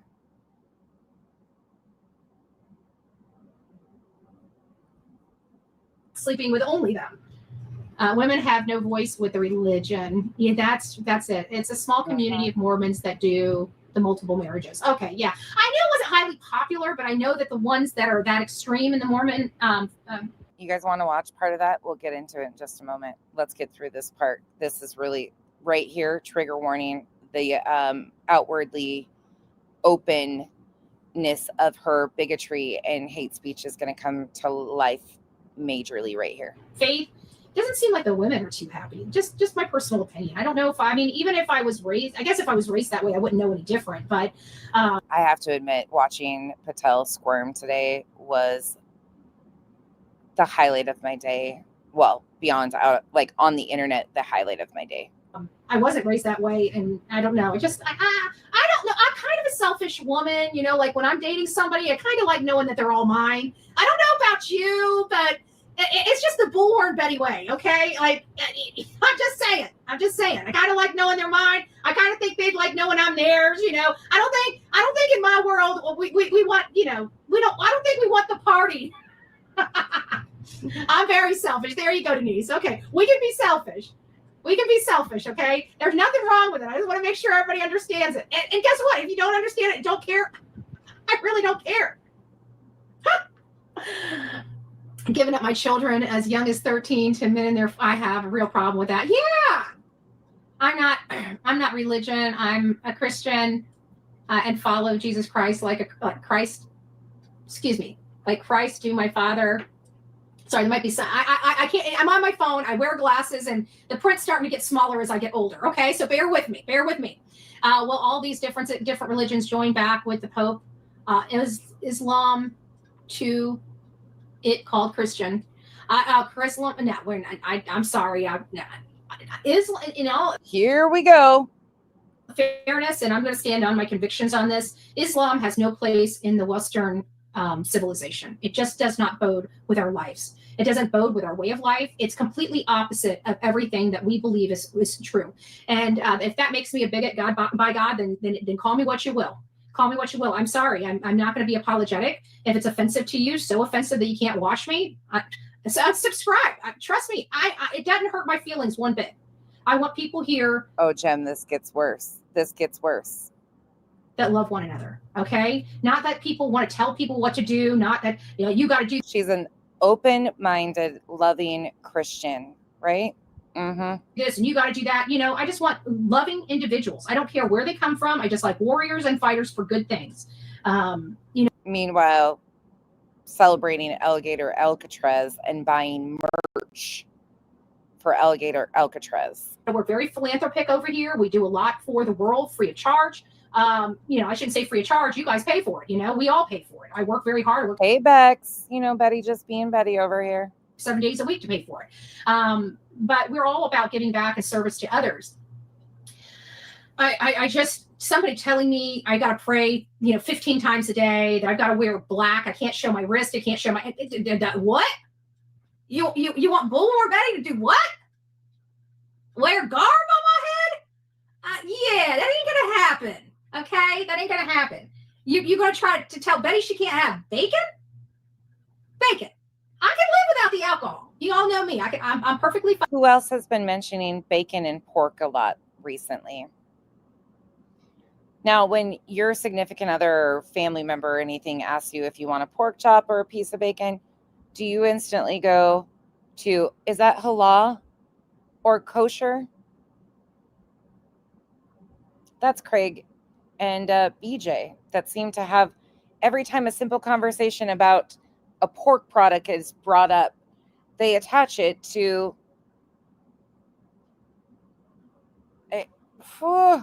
and here's Betty doing this. I'm just by myself. But you're really going to tell me that I can't have bacon? You've lost your damn mind. If I hear, see, I'm telling you, I can't remember who I told. I think. No. Oh, you guys, buckle up. If you're angry right now, it's going to get worse. I'm going to keep that. Actually, I might as well just throw it out there while I'm on this subject. When I found out that one guy in Texas was going around telling those stores around Texas, they had 30 days to stop selling booze, big gambling, or pork, or they're going to come in there and shut them down. They got 30 days to move out if they're not going to quit selling it. I'm like, and he's got his little sign and protesting. And I'm like, well, you know what? Somebody better shut this down because you know me. I'm a very disrespectful woman. I'm going to pull up. No shit, really? There with a freaking truckload of pork and just drop it right down there. I think it was Secretary. No, I was like, I'll clean it up. Like, don't be bringing the FBI to my house, okay? I'm going to clean the mess up. If I make the mess, I'll clean it up. You guys know I do that. But I damn sure I would probably pay somebody to go out there and drop a mess of crap. If you're going to threaten people in a community with hate, yeah, I can be very disrespectful, and I would do it. I would absolutely do it. Well, might be a smaller truck than I want. But we would definitely do it. We'd definitely do it. But you know what? I'm not trying to be disrespectful or anything, but that whole thing, I mean, people walking around in black from head to toe, you know what? When I don't know about you. Again, if people can't recognize and understand that there are radicals in every single group, I don't know where we are. There are radicals in every single group. Do I agree with everything in any of those? No, sure don't. But what she's about to say is jaw-dropping. I was so pissed off last night when I came live because of the upcoming statements. But when I was growing up, like, that's the stuff they made the scary movies out of, okay? I don't know if you guys remember, but that's what the shit that they made the scary movies out of. Now, comparing the hijab, I don't remember what their garments are called. Excuse me. I do not remember what their garments are called, but comparing that to people in the scary movie. But it's okay for FLDS, all these other Orthodox to have their different variations of dress, hairstyles, but this is compared to a scary movie. Okay, sure. I have PTSD from my childhood. I don't know. I'm just telling you, I have a bad vibe. Every time I see that crap, I trust my gut out here each and every day. Something's telling me that's not right. And guess what? I don't care what people call me. I trust my gut. Why? Thank you. The burqa too, yeah. Janice in accounting. Behind, transgender people have been here all along. Even indigenous tribes have recognized that those that were transgender and gender diverse for centuries. 1990 Two-Spirit title was adopted. Trans isn't new. Thank you for the support. Yet I don't understand how we are in the, well, I do. Because my gut has gotten me out of a lot of crap that could have lost me my life. And it's because of that very gut instinct that I am here today. So I'm sorry.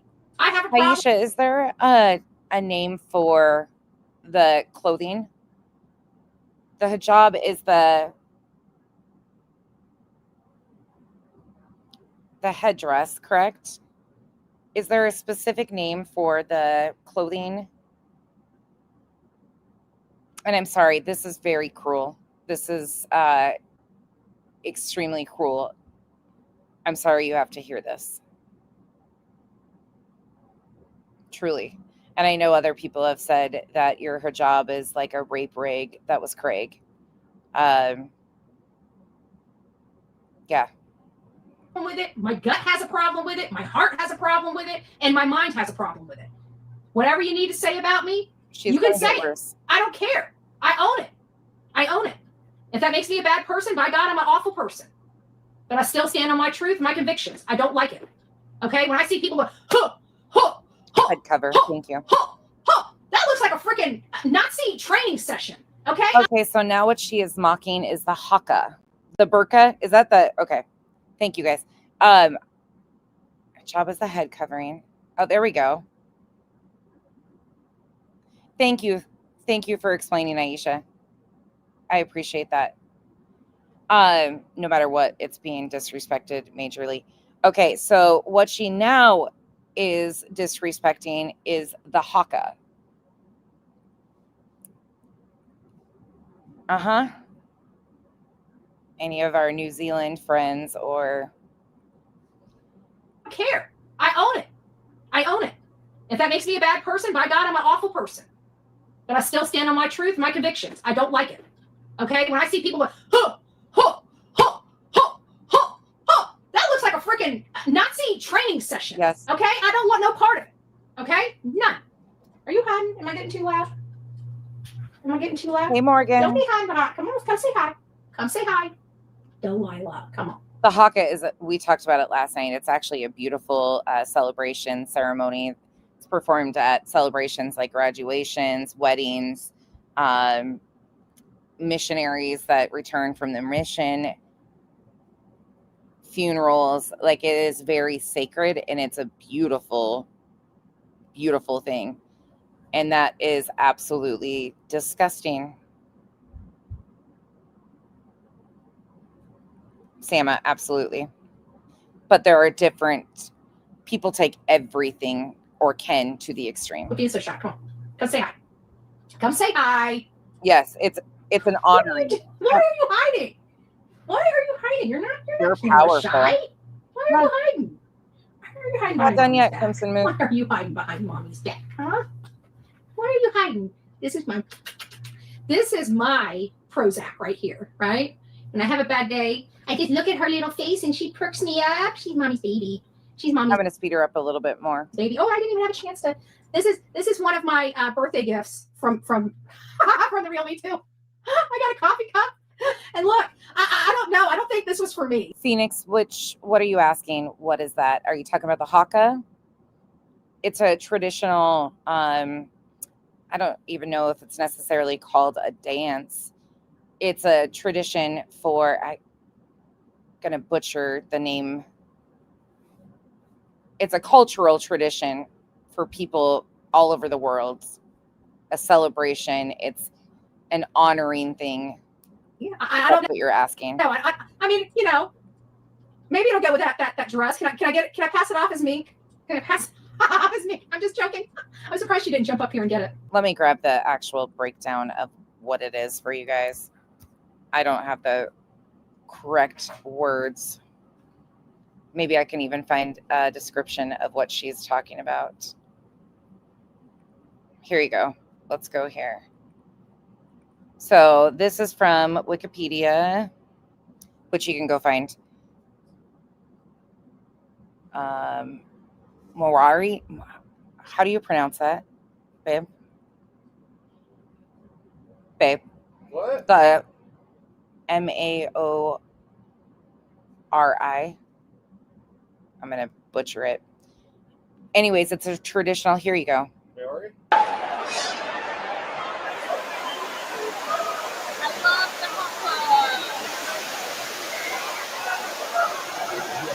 Here's an example. Some of you might be familiar with this.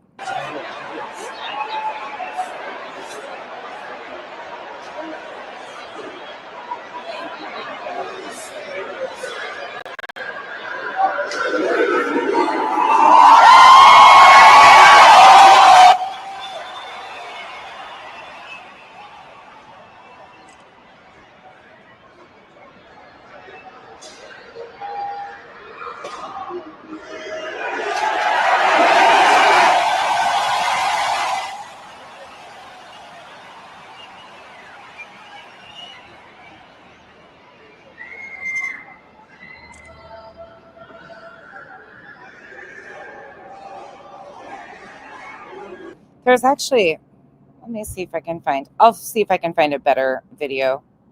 It's a traditional dance though, or let me see. I can find something better than that.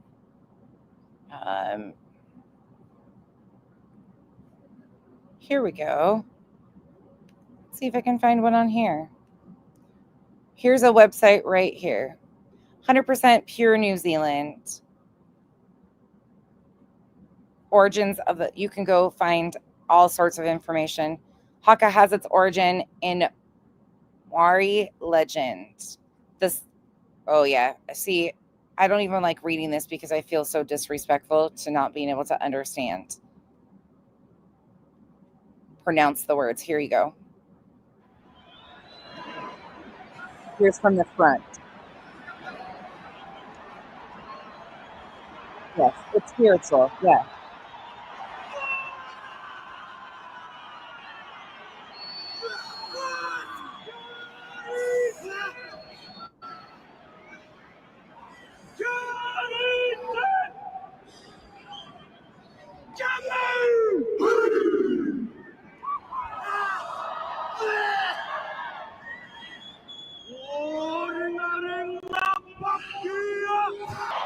It's actually, it gives me the chills every time I watch them.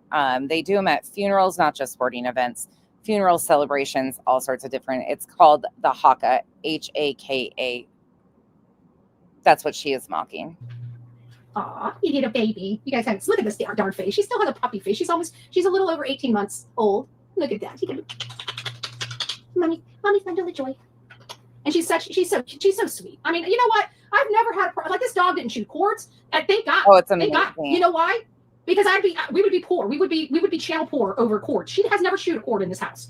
And there's cords literally lying everywhere because this is Bullhorn Betty's house. And it's beautiful, truly. It's very, there's just, yeah, it's beautiful. Never know where I'm going to just go live from. Is it going to be the kitchen? Is it going to be the living room? Is it going to be the office? Is it going to be Office 2? And if you guys don't know what Office 2 is, you haven't been watching Bullhorn Betty long. Okay? Oh, yeah, Office 2.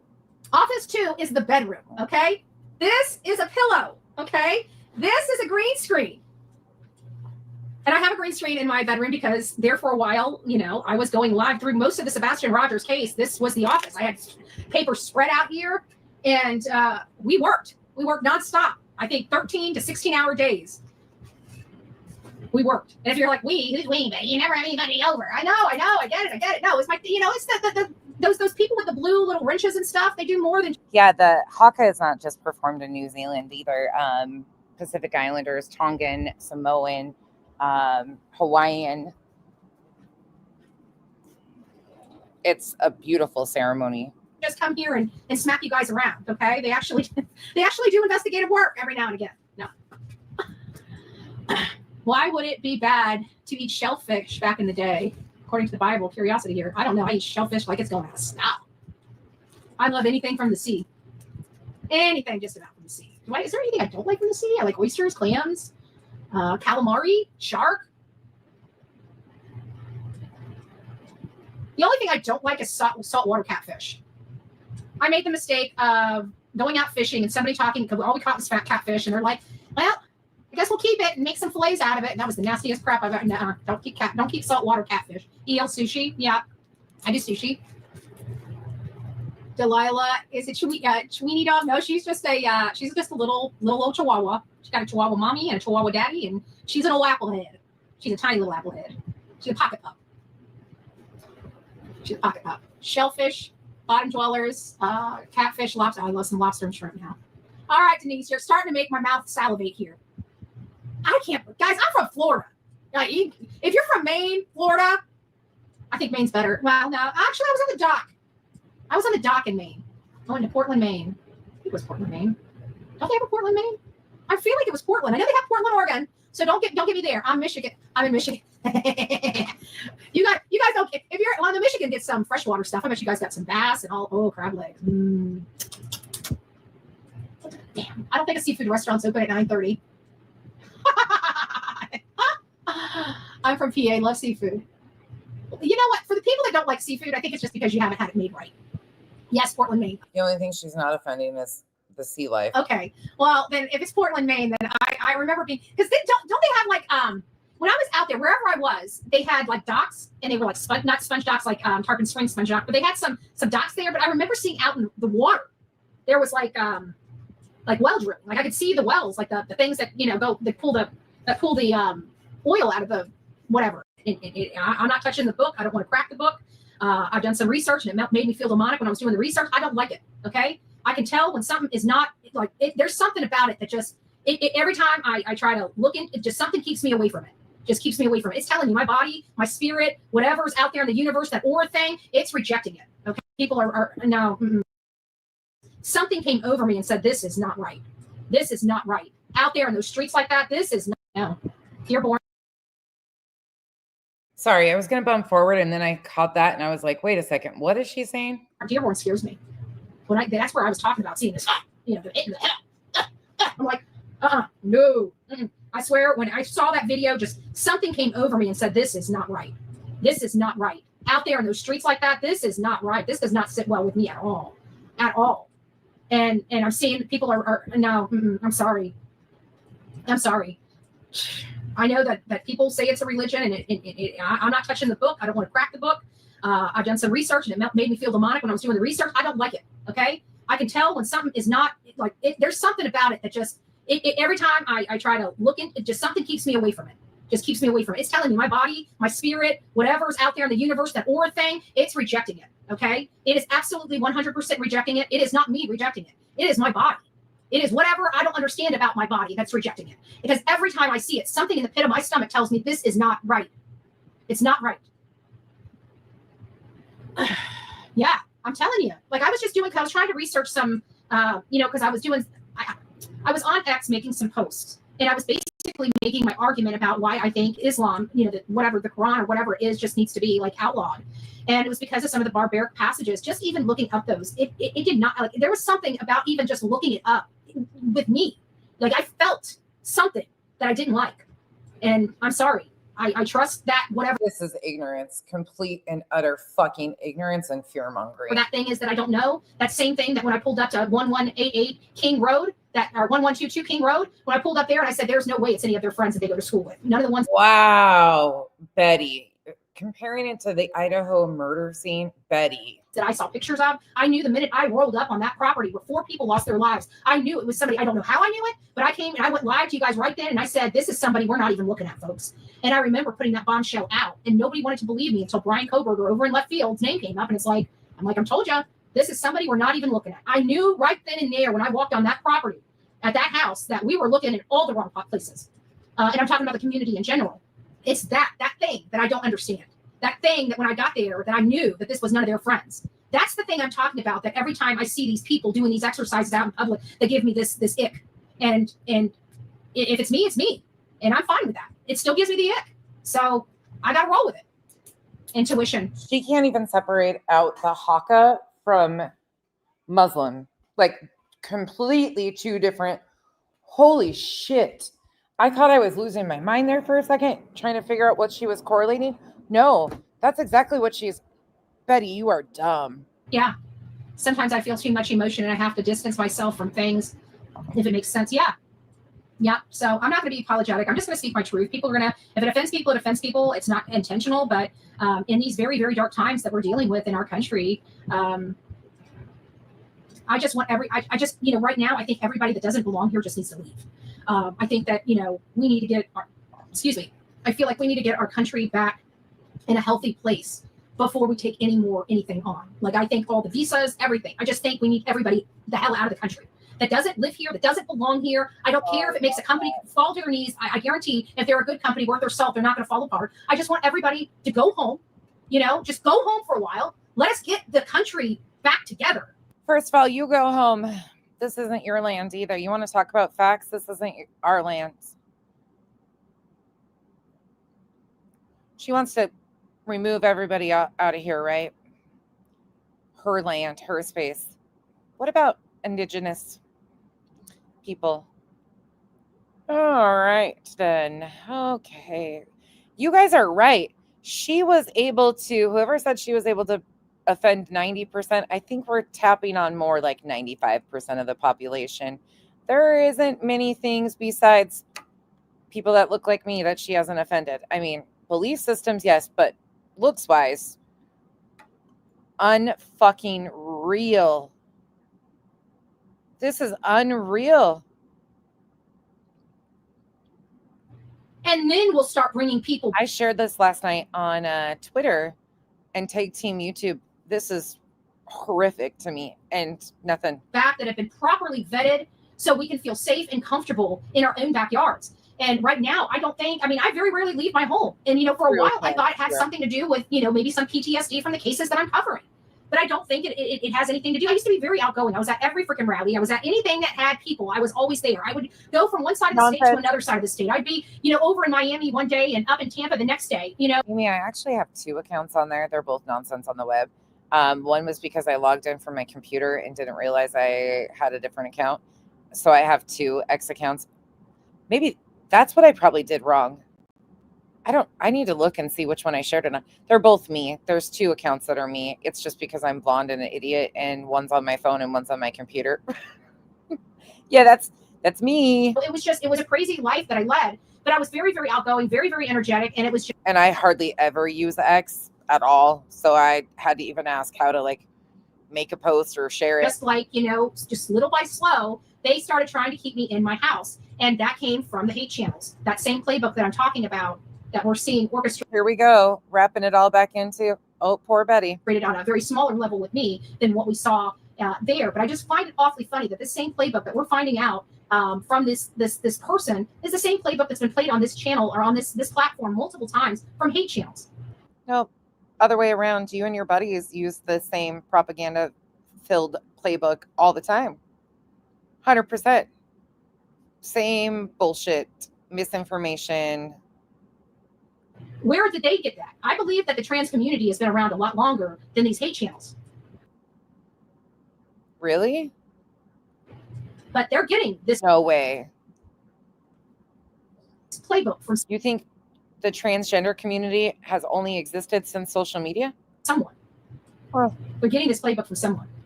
It means a lot to me that you feel this way. Unfortunately, I see it as we've been divided and wronged by our political leaders. Everything is a tool. I agree. It's just we're in dark times. And for those that are religious, pray. You know, I don't know what else to tell you. Pray. I'm angry with an entire political party. I will be honest with you. I've never been that way. I've always believed in the sanctity of our party lines and democracy, our republic, our democratic republic. But I've never seen such an uneducated buffoon try to speak on such serious topics and be so incredibly insensitive and wrong about everything. What I've seen over the last decade, and then it ending with this. Absolutely. It's been tough because it's always been all of us, you know, fighting for our causes. And for the first time, I've just crafted resistance. I love your name. Had enough. Like truly enough where it's gotten to the point where I'm like, you've got to start seeing your party for who they are. I can't sit here and try to sugarcoat things. I'm never a sugarcoater. If I do sugarcoat, it shows you that I care about you an awful lot. But there's a point when I have to care about the well-being of everybody more than the sugarcoating. And that happened on September 10th. And it is such an unfortunate thing. Do I think every single Democrat of the Democrat Party are horrible people? Of course not. I think there are some really great people that want good for their country, and they believe that is the way, but they have to open their eyes and see their party for the creatures that they've become. Bitch, what? Because a good man lost his life, and whether you liked him or not, he was still a human being. Right. Yeah, nobody's forgetting that. And that's never okay. When that Hortman ship, the Minnesota. Wait, the fuck she did. Did she just say that Hortman shit? Melissa Hortman didn't matter? Party for the creatures that they've become. Fuck her. Straight up. Because a good man lost his life, and whether you liked him or not, he was still a human being. And that's never okay. When that Hortman ship, the Minnesota. That Hortman shit. She was assassinated. Yes, she fucking did, Chico. Oh, fuck my life. Party for the creatures that they've become. because a good man lost his life, and whether you liked him or not, he was still a human being, and that's never okay. When that hortmanship, the Minnesota, he's talking about lawmaker Melissa Hortman from Minnesota who was assassinated and killed. Senators, Congress people lost their life. We didn't root. We actually put on a show and tried to help find who was out there. Fuck you, and fuck you. And fuck JD Vance for telling us to get the fuck over it. He didn't say the fuck. He said get over it. Unreal. The Hortman shit. Are you kidding me? That did that to them. That's what we did. Wow. And that's what I would expect from another human being to do. And when I saw people cheering, I admit I didn't watch the end of this. I was so pissed off by the time I got to this point, I couldn't stomach anymore. We watched this is all new to me, so I haven't seen this part yet, and I can tell I'm not prepared. That is the most disgusting, vile thing. Phoenix, Melissa Hortman and her husband were, what's his first name? Hold on. Let me just pull it up. Let me do it justice. They are lawmakers from Minnesota that were murdered. Okay, here we go. That's not the one I want.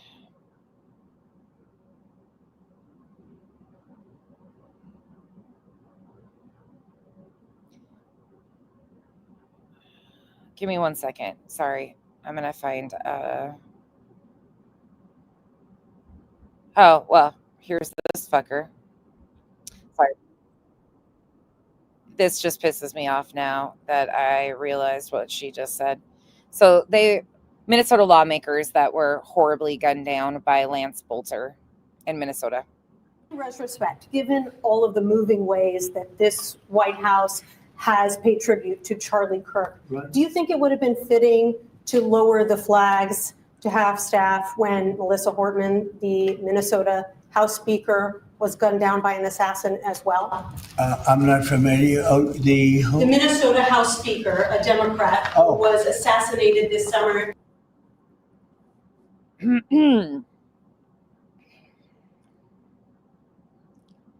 Thank you. Thank you, Revival.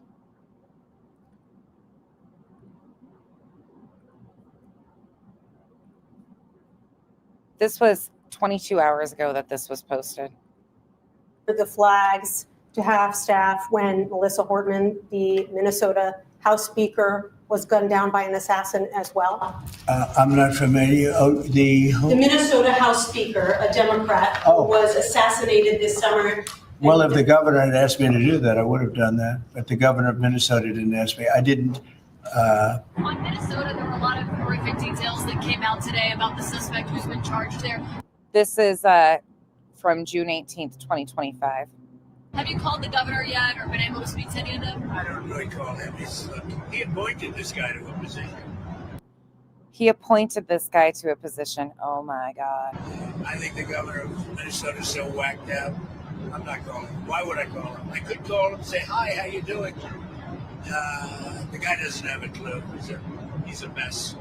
So, I could be nice and call him, but why waste time? Had the Why waste time? governor of Minnesota asked me to do that, I would have done that gladly. And given the killing of Melissa Hortman, the attack on Paul Pelosi, the attack on Gabby Giffords, the attack on the Pennsylvania governor's mansion, why make the case that violence is only on one side? It seems to be taking I didn't place say it's on across one the- side, but I say the radical left causes tremendous violence, and they seem to do it in a bigger way.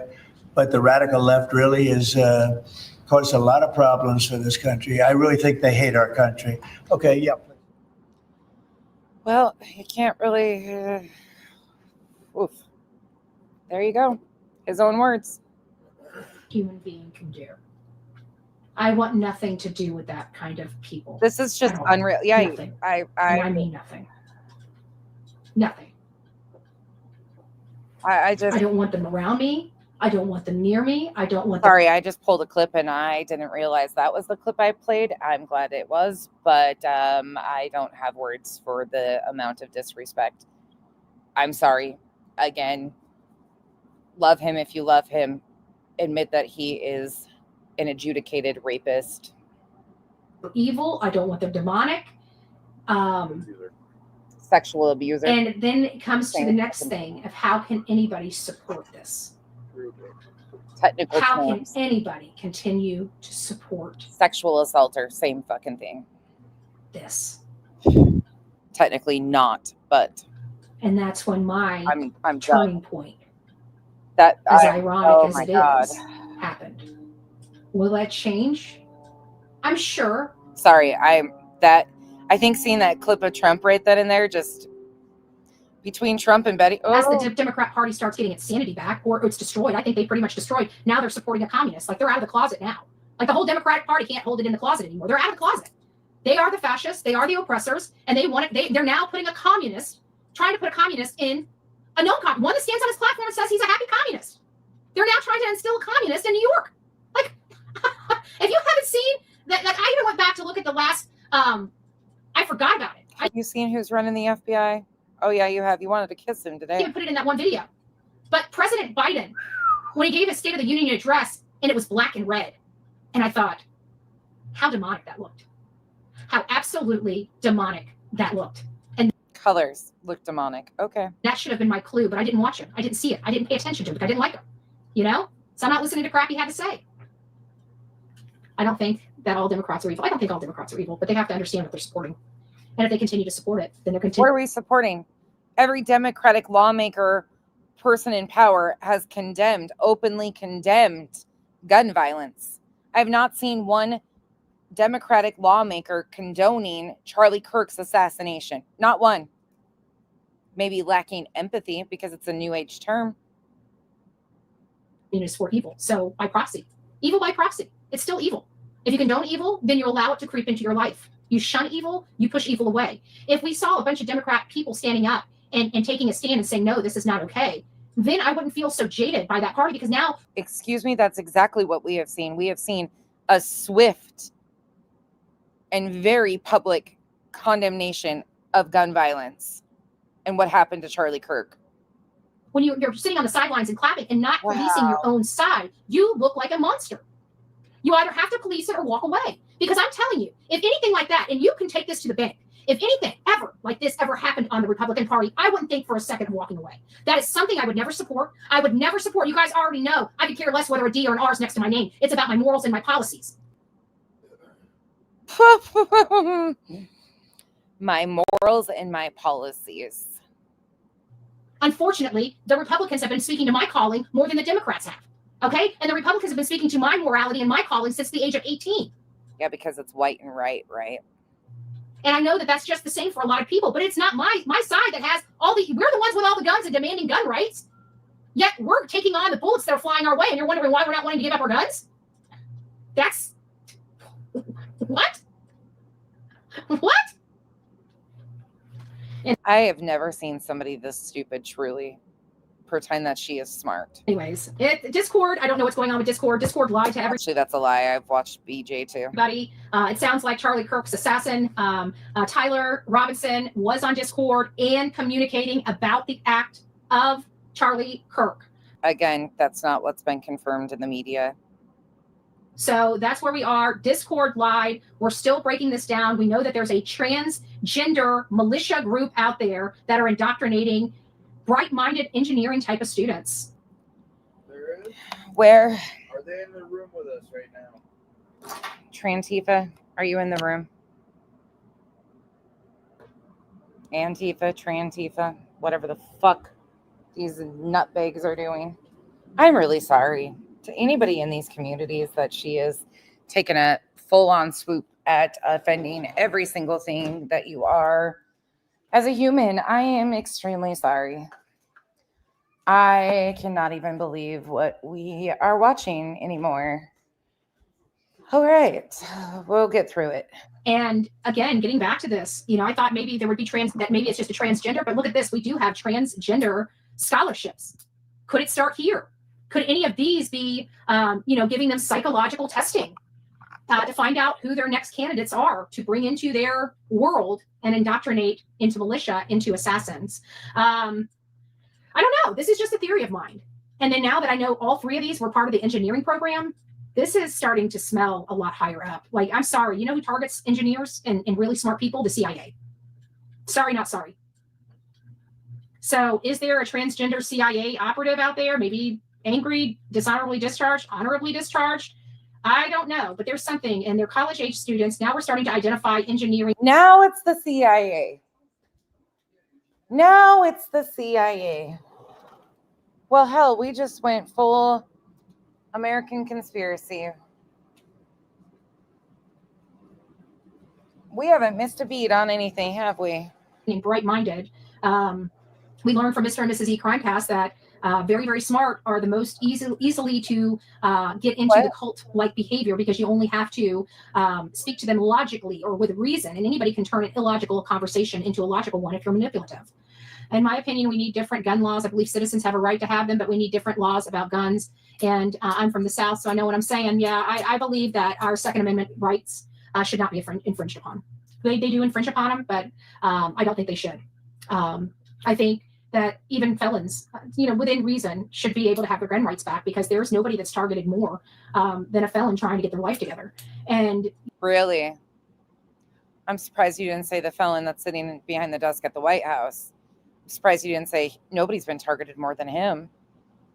Yeah, felons that actually are trying to put their life back together, it is really hard for them to find jobs and stuff like that. Meanwhile, there's one, and you like to use it as a slight. You're a felon. You're a felon. You're stripping them away of protection in a very hostile environment that they're living in. Now, is that right? Is that wrong? I don't know.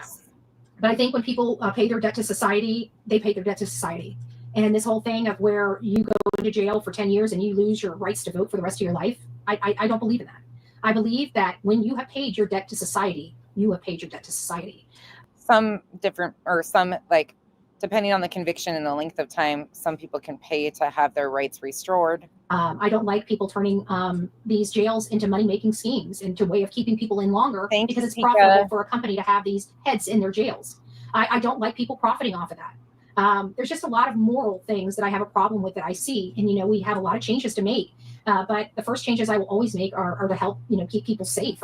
And right now we have a lot of crime going on. We have a lot of unsolved cases. My God. This case is being solved. I think we have the most transparent investigation we've ever had. We've never had this much information on any assassination or assassination attempt in the history that I can ever remember. We still don't even know what happened to Donald J. Trump.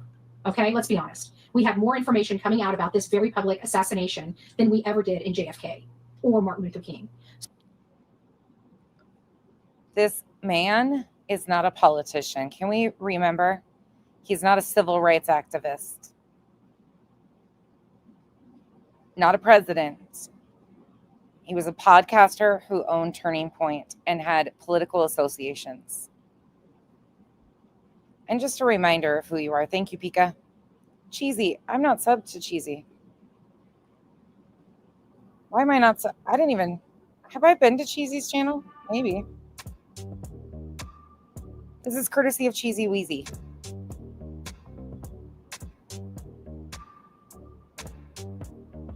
Drinking a glass of wine, strolling through the internet. I saw you guys on here, and I said, hey, you know what? Bullhorn Betty needs to be there too.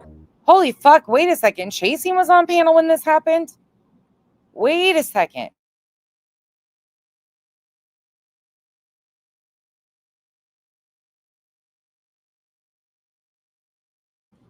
How did I not know this? Drinking a glass of wine, strolling through the internet. I saw you guys on here, and I said, hey, you know what? Bullhorn Betty needs to be there too. No problem. I mean, we can all have a rational adult conversation. Absolutely. Oh, I bet Chasing was not happy about this.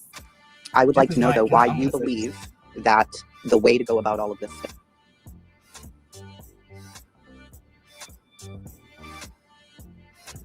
Fuck, I didn't know this one. I've seen the one where she's sitting beside the Proud Boys. I didn't know this. I didn't know. I might have seen this, but I don't remember it now. Trump. This is the one I remember. Code My Pillow. He's going to get 20% of the sale. Not the children, Mike Lindell, My Pillow. orphans of dire young Look at the white power sign. ladies. Adam's going to get 20% of the money. Do it. Okay. My Pillow. My promo Pillow code. promo. Oh my God, I can't even imagine what Chasing's reaction was. Discount code when you check out. Yeah, I can't. I didn't know she was on panel when she did that. Trump 2024. Let's do it. White power. Yes.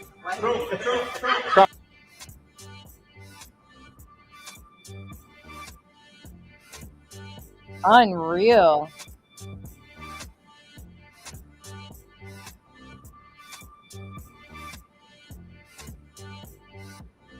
Yeah, that definitely the white power sign. Wow. Thank you, Cheesy. So I'm very, very pleased about that. I truly do believe we will know something about this. Be careful what you say, Blue Savage. We don't play that. Does anybody know if that video that was that Cracking Cases? Cracking Cases Chasing. Does anybody know if that video is still in existence? I didn't know that that's. I would love to see that though, because I can only imagine, because Chasing doesn't even skip a beat. I would like to know why. We don't talk to people like that. When you are here, you are to be respectful, whether you like me or not, because you do not have to be here. You have control over yourself, and if you can't control your own behavior, we will control it for you. We have a zero tolerance policy. If you can't control your own behavior, we'll control it for you. Just like we heard that she wants to force feed people psych meds. That we don't talk to people like and I showed you guys the Fox clip of where Fox News correspondent said basically euthanizing them, the homeless population would be okay. He did slightly apologize for it. It was insensitive. Fucking lame. that. When you are here, you are to be Nazi respectful, boat whether you like parade, me or not, Florida? because you do not have to be here. You have control over Oh my yourself. God. And if you can't control your own behavior, we will control Yeah. it for you. We have a zero tolerance policy for bullying and hate. You speak respectfully or don't speak at all. Are you fucking joking me right now? No. We can't be honest about this man and who he was. Wow. That threat right there. Have to be here. You have control over yourself, and if you can't control your own behavior, we will control it for you. We have a zero tolerance policy for bullying and hate. You speak respectfully or don't speak at all. Those are the rules of this chat. You will learn them. I enforce them, and so does my mods. Zero tolerance. You're allowed to have your opinions, but you are not allowed to insult people. If your mama didn't Otherwise, they're going to call your employer and put you on a watch list. teach you better, Bullhorn Betty will. All emboldened by the Vice President of the United States. Anyways, guys, you rock it out with your coffee beans out. Don't forget to be fearless. If you see something, say something. An ounce of prevention is worth a pound of cure. And until next time, please be safe. But more importantly, kind to one another, guys. We got to start treating each other a lot kinder. Because I'm telling you, I'm the most abrasive person in the world. I have sent many people out of here crying. I've sent many people out of my chat cussing. I've sent many people out of my chat where they spread a whole bunch of nonsense about me because I refused to let them back in. And guess what? I still went to sleep at night. I still had no problem sleeping. And their emotional basket case BS didn't bother me one bit. Just to let you know, if you're concerned about whether you're taking space. But the rest of my family, I love you. I hope you guys have a great night. Oh, one. I have one request. Actually, I always have requests for you guys, but I have one special request before we close out.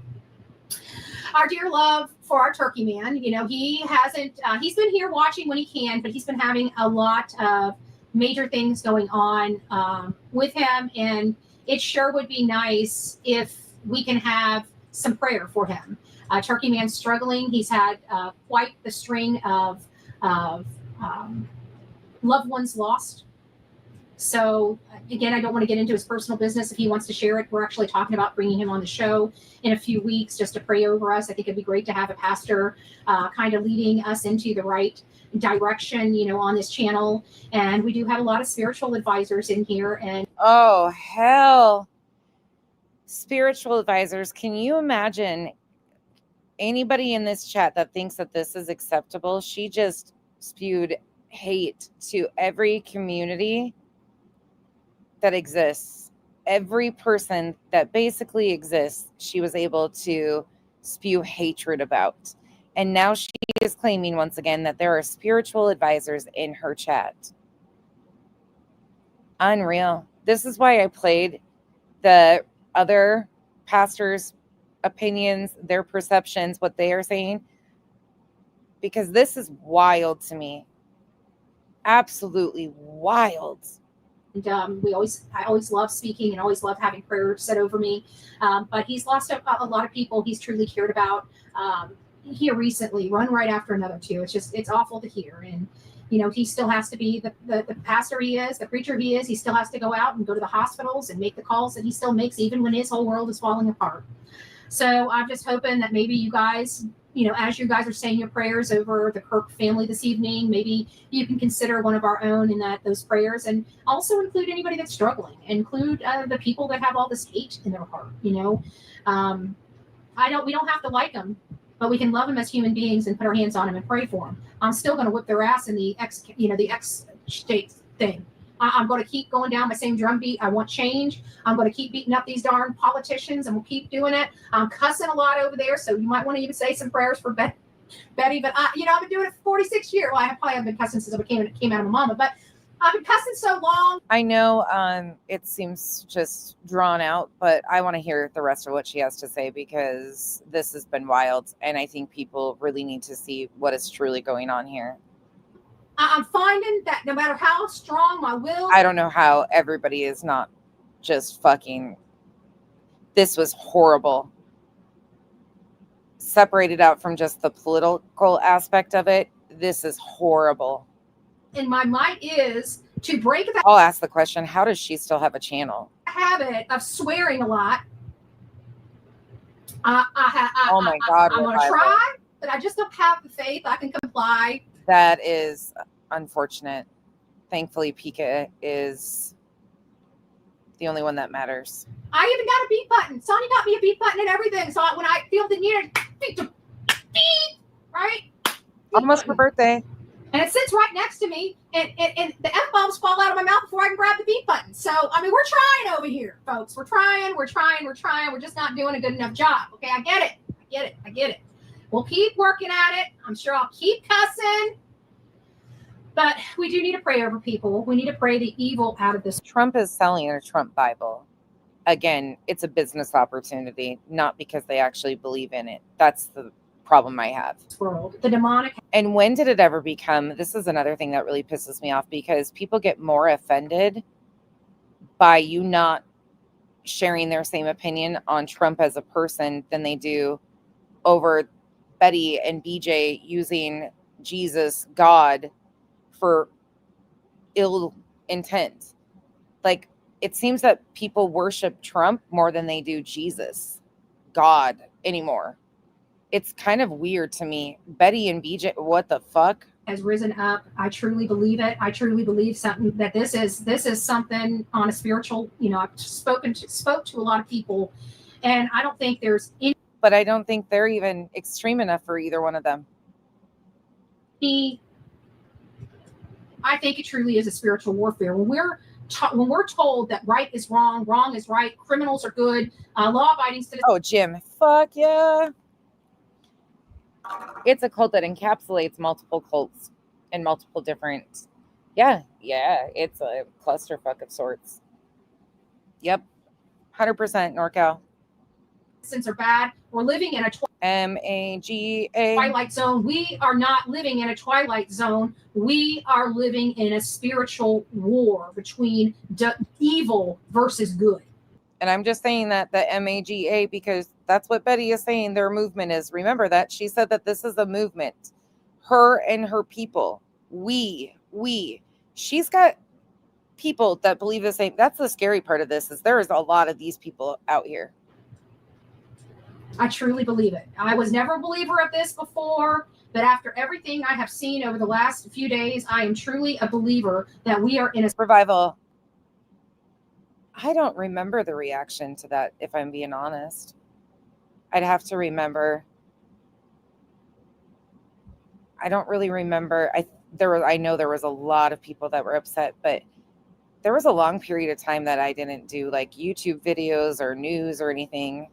Spiritual war, good versus evil in this country. I'm not like a techie social media deep dive, like very surface level shit. And I always want to be on the right side of history, and I always want to be on the right side of the goodness, and I'm going to be on the right side of this. We have always been on the... This is the right side of things, right? How much hatred did she spew? This is the right side, though. Hating everybody because they're not exactly like you, and you are unable to allow them to live how they choose. You're unable to allow them to have opinions. You're unable... Oof. Right side of almost everything. There's been a few things we've gotten wrong in this. Well, demanding your entitled freedom of speech, and you're the one that's being persecuted. You're being hunted in the streets. Get the fuck out of here. Channel, but by far we've gotten a lot of things right. A lot of things right. So, as many of you guys know, I'm being compelled, and I'm going to... Yeah, he's not postcards at all. He's not spiritual whatsoever. I mean, he can turn it on when he needs to, but he's definitely not, and he's admitted that. Going to Charlie's memorial. I'll be meeting some very close friends out there, and I'll be running my show from the car. If I'm going to be honest really quick, listen, like, this is my personal take. My personal take is that Trump used Charlie Kirk in a lot of ways. I'll be honest about it. Because Charlie could walk the walk and talk the talk. Trump could only talk the talk about, yep, I believe in God. Amen. He couldn't do the Bible verses and condemning things that they wanted to control in the government without having people like Charlie around.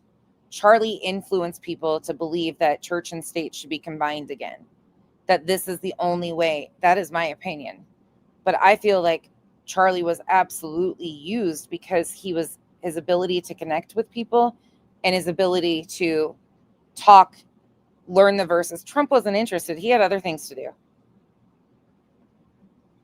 That's why they always try to keep him in line. When he was asking for transparency on the Epstein files in July, he quickly backed away from some of that. And Charlie benefited from it too. From parking lots, from wherever I can run my show from. It's just how we roll when we're on the road.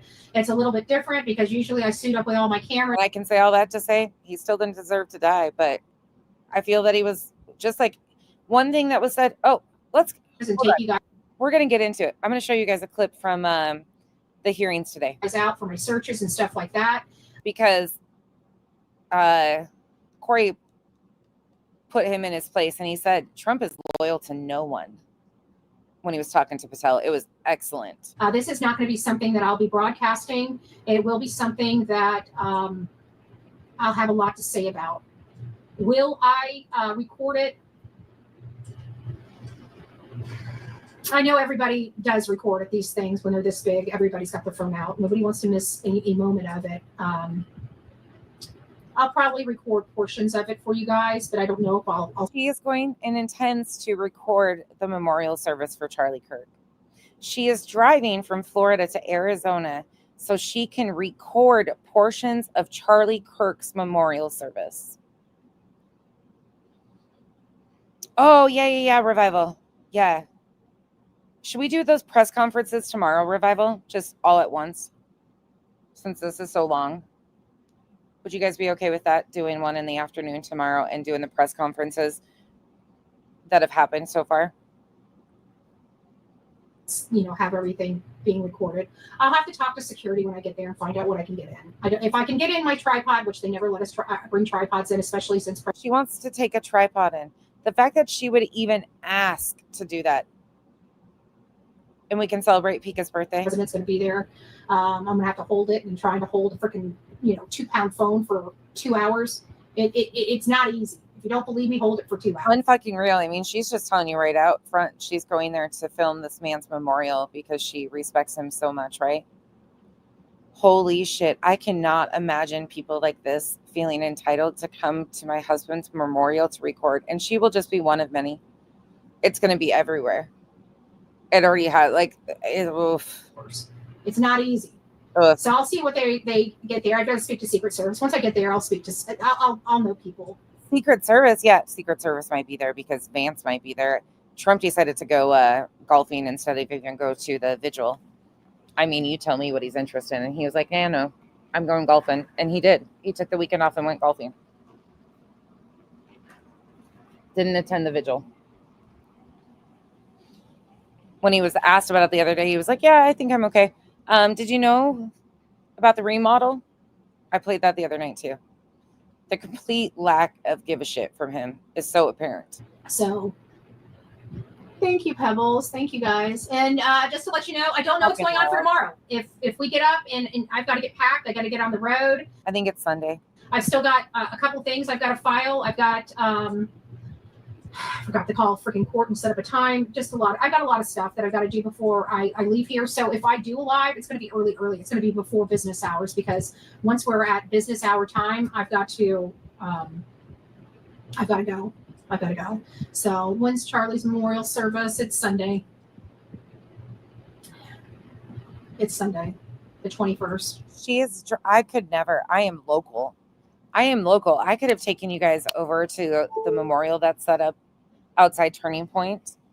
I could have taken you all sorts of. I'm local to this. This is in my backyard. I would never even remotely consider doing something like this. This would have never even been a thought in my head to go do that.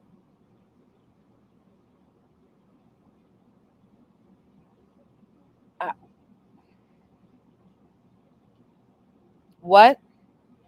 This is gross. I'm sorry. I know that he lived in the social media world, but this is gross. This is gross. Who disrespects? I mean, this man lost his children. It's got to keep going. The machine has to keep going. Are they going to allow this wife, no matter what her views are, nobody's even giving her the space to even have her own opinions or thoughts? Who knows what she's really going through? They've got cameras in her face using it for content. I'm sorry. I don't really agree with a lot of things Erica said, but I feel horrible for what she's going through. They are a young couple with young kids, and she is being used for propaganda. Keep it going. Ben Shapiro, JD Vance, filling in, like, take some. She can't even. She had to come out. And she might be agreeing with these things. But is she even in the mindset to make these decisions after? Like, this is so much. I feel horrible for what is happening. I can't even fucking imagine. So it's just awful. You know, the last time I seen everybody was at Diamond's memorial. And, you know, that was hard. It was unexpected, but it was like most of, you know, my group is on. I mean, we have the California, you know, sector, but which I'm hoping that I get to see them. Say good night. Good night, everybody. Sorry, I gotta go to bed. We're not going to be here much longer. He's got a big freaking remodel he's working on, and so he is just wiped out. But he's finally kind of back into. It always takes him a while because when he's on the ranch, he works really late into the early morning hours, and then here he has to completely switch his schedule, and it's hard to get back into the routine. But he is so tired. Poor guy is just wiped.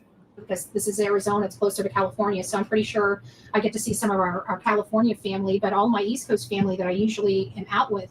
They're demoing. He's doing like a whole tile.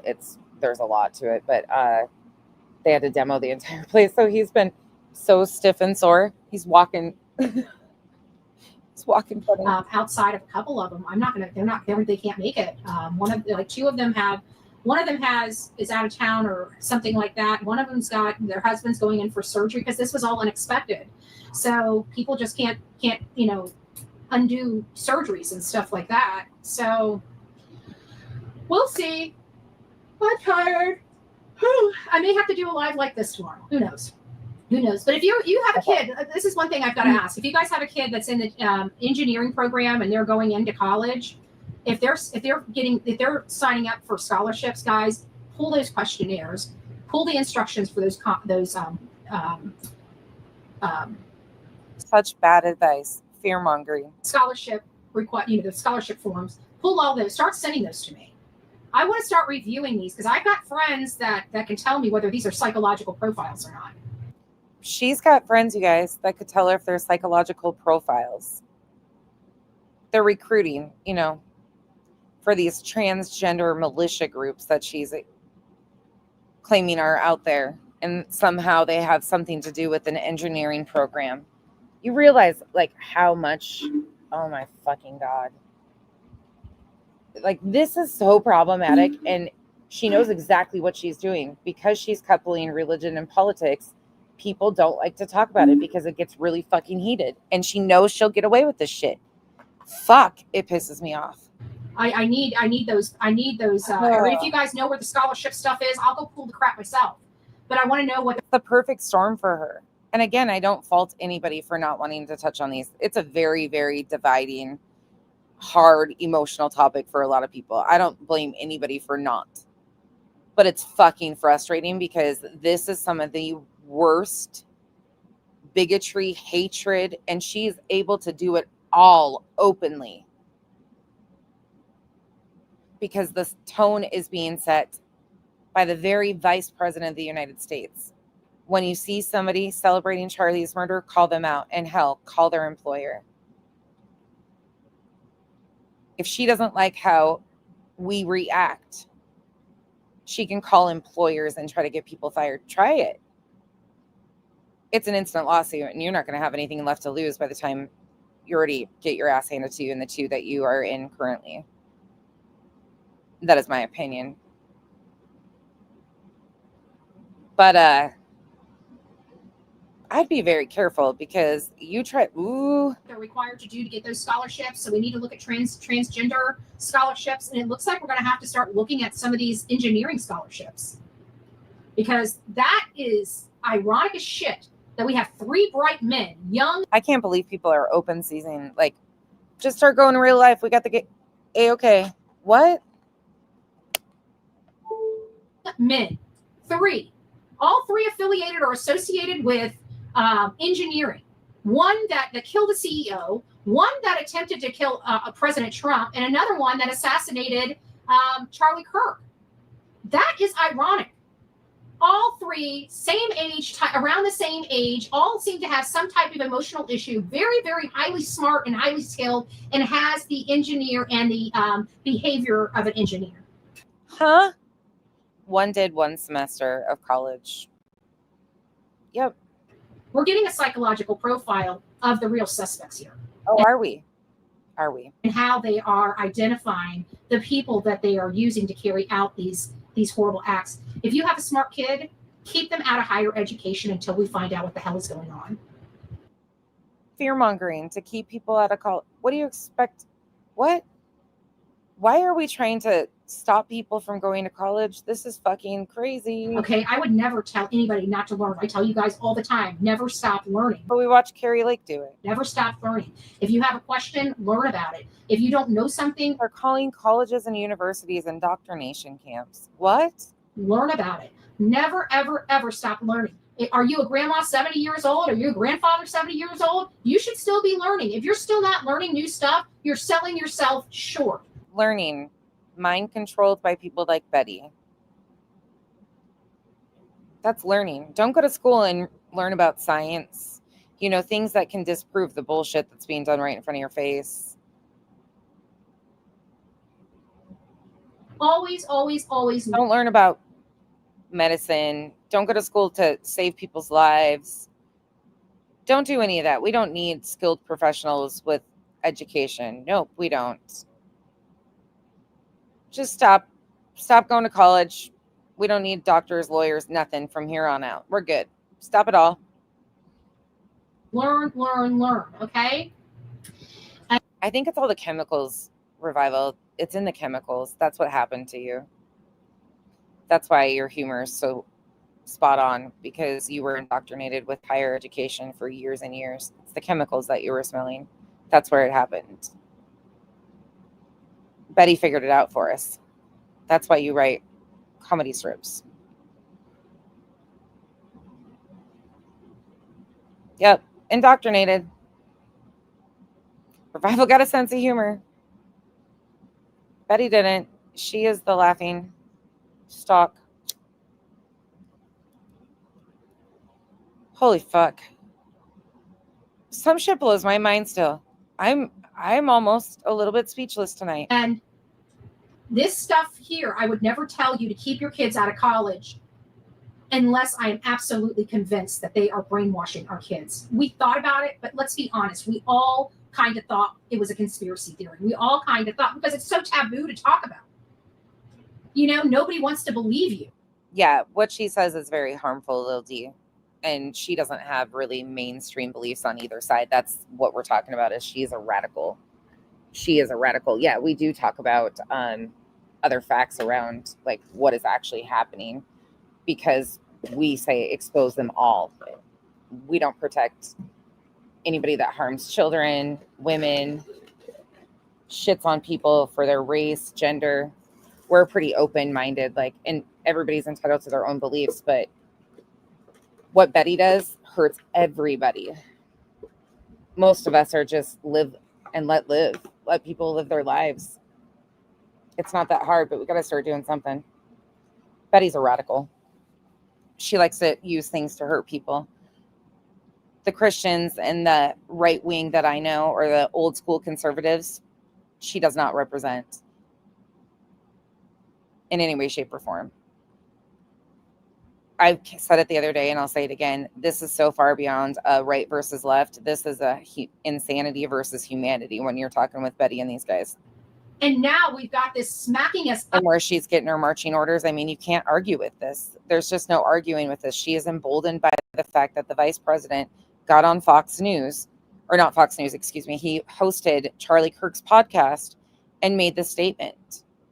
He emboldened in revenge of Charlie Kirk for people to go open season if their fifis are hurt, because a lot of people choose and to be completely neutral because they didn't even know the man existed, or they're not mourning but they're not celebrating, and they don't have to, like,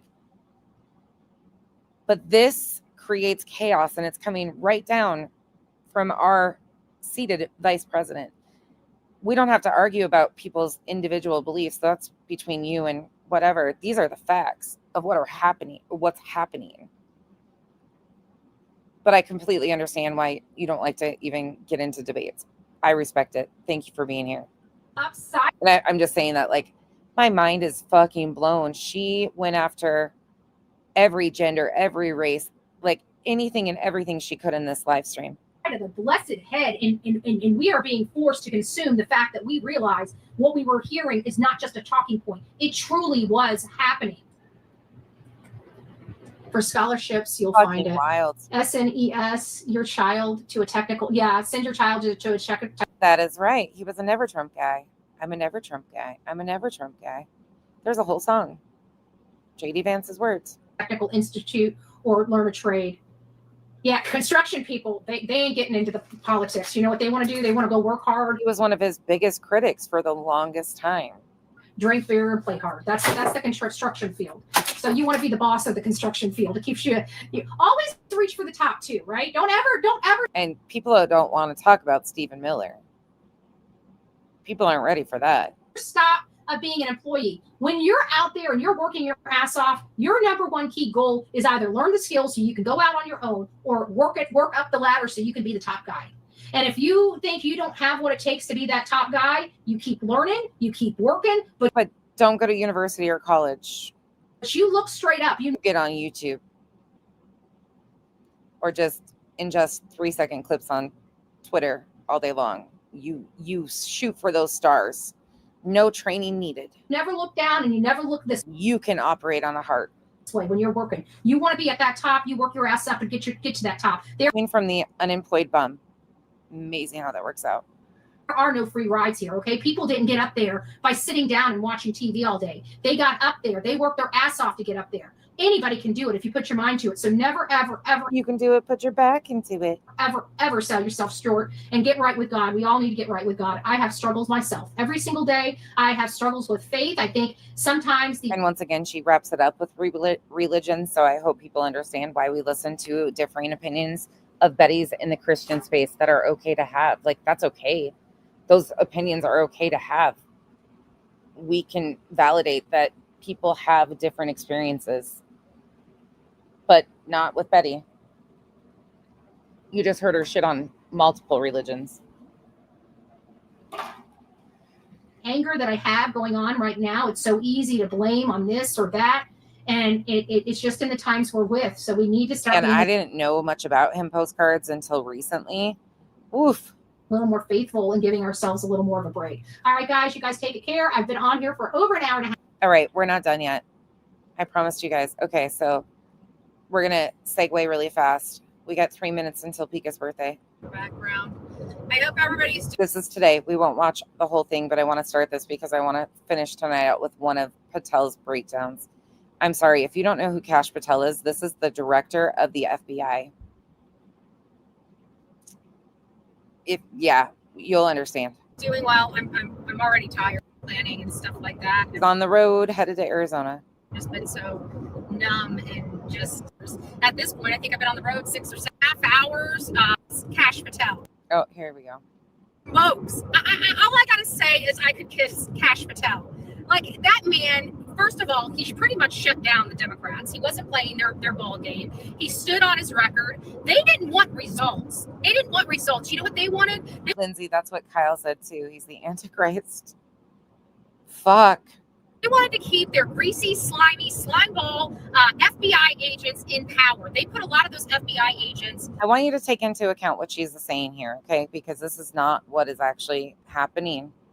They removed, I think, Cory Booker states the stats, but I think it's like 20% of FBI agents off of like main priority assignments, trafficking, things of that nature. And he breaks it down in his speech today against Patel to do ICE immigration services alongside the National Guard. Right in a quagmire. You know, they were ordered to do things it was unbecoming of federal agents. He also lied straight to all of their faces about the Epstein files today. It's glorious. What they were ordered to do, but they should have stood up because it was wrong, and they didn't. And it wasn't stuff that was becoming of an agent, and therefore they lost their job. And now, so she is trying to say that it's not because Trump got back in office and sought retaliation. It's because they couldn't do their jobs. 3 officers are currently suing Patel and the FBI. 60 years experience between the 3 who were assigned missions, agents, given their duties. They followed the law and did their jobs.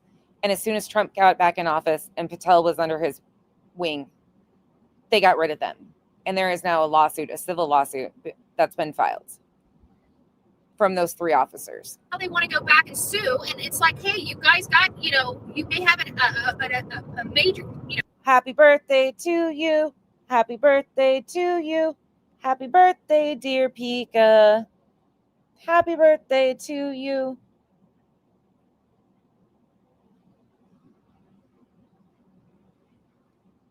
And if anybody wasn't awake, they will be now, because they'll be like, what the fuck was that? And can that ever happen again? You're welcome.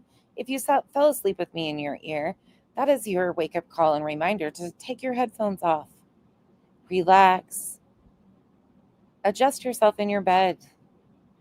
Get a good night's sleep. Falling asleep to me is never a good idea, because I'm going to play screaming Kash Patel in a moment. And nobody wants to end the evening on that note. But we're going to. Because I torture my friends like Pika with this on their birthday. Seriously, though, happy birthday, Pika. I appreciate you so much.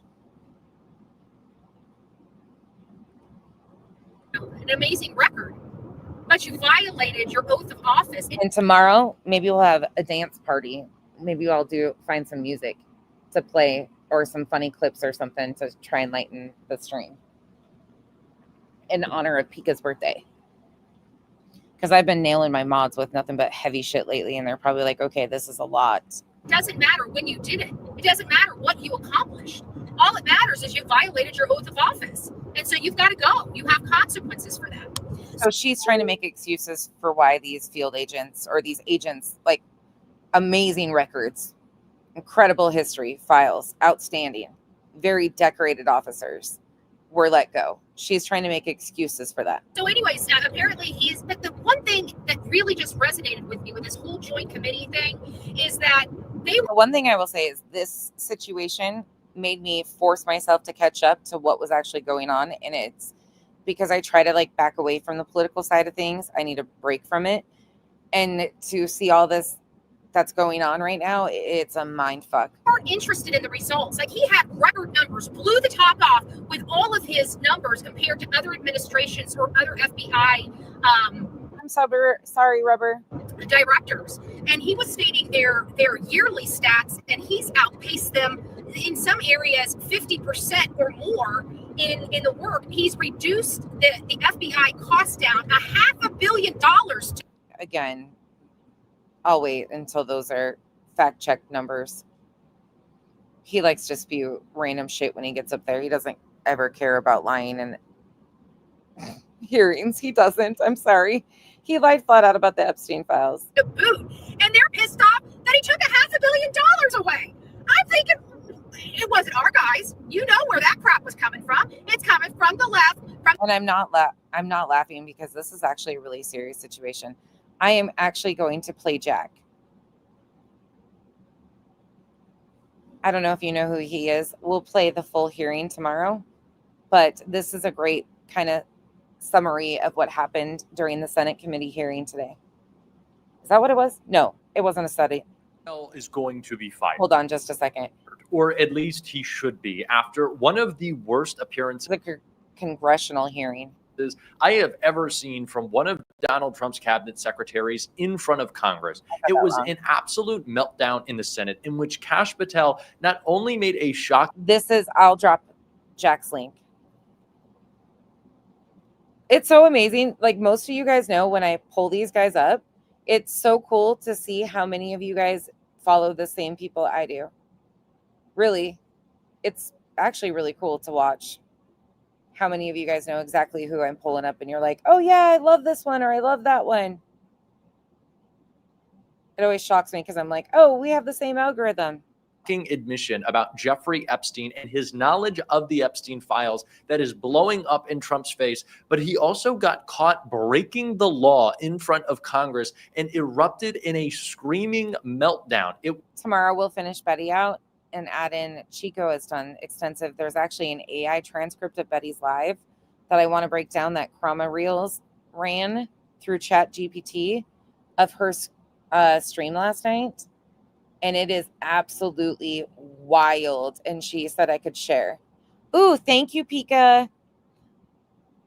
We'll do that all day tomorrow, Chico. We'll do a full celebration tomorrow. If you want to drop it now, you can. We're going to drop Pika's Cash App if you guys want to send her anything. Again, she's not asking, but people will ask. So we're going to drop her Cash App.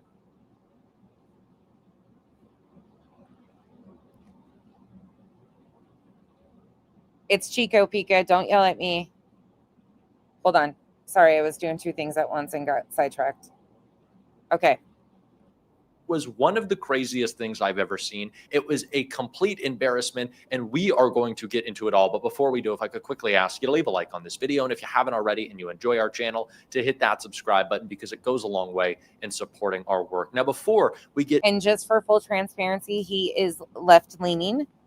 And the reason I give this transparency is because we can actually watch the hearing tomorrow from a more just open, like just the actual hearing with no commentary.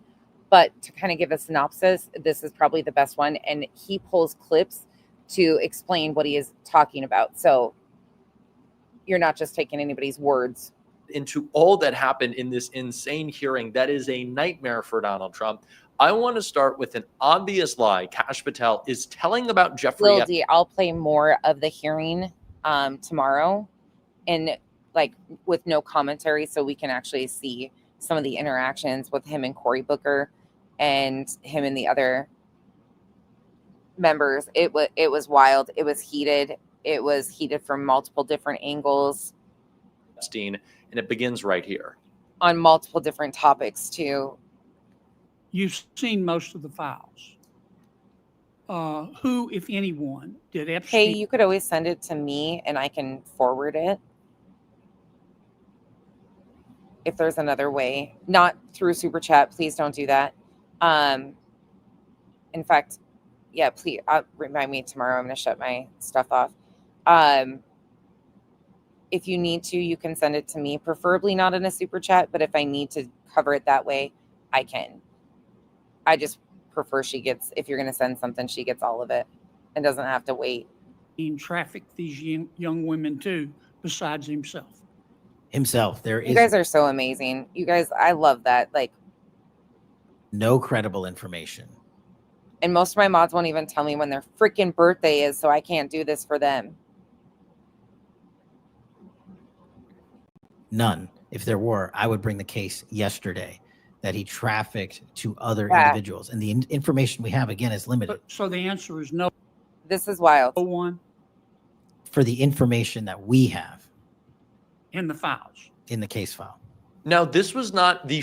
Tomorrow, if somebody will remind me, I'll go back through and try to link all of these videos and articles in the description. They're not all linked right now, but we went through a lot of different channels and interviews and sources. So I will try to go through and make like a source list of everything we went through and put it in the description for you guys, if that would be beneficial. I should have made one before, but it's so hard because it depends on like what people are asking for to be fact checked or the conversation. I'm like, oh, well, let me go pull this up though, because this is what he said. And so it goes all sorts of different avenues. Shock admission that Kash Patel made about Epstein. That is going to happen later in this video. It happened later in the hearing, and it was just insanity. But stating that there is no evidence that Jeffrey Epstein trafficked young girls is one of the most insane lies that I've ever heard. His victims are on record. We have more evidence than anyone could ever need. This is a dereliction of duty. So many of us must have similar algorithms.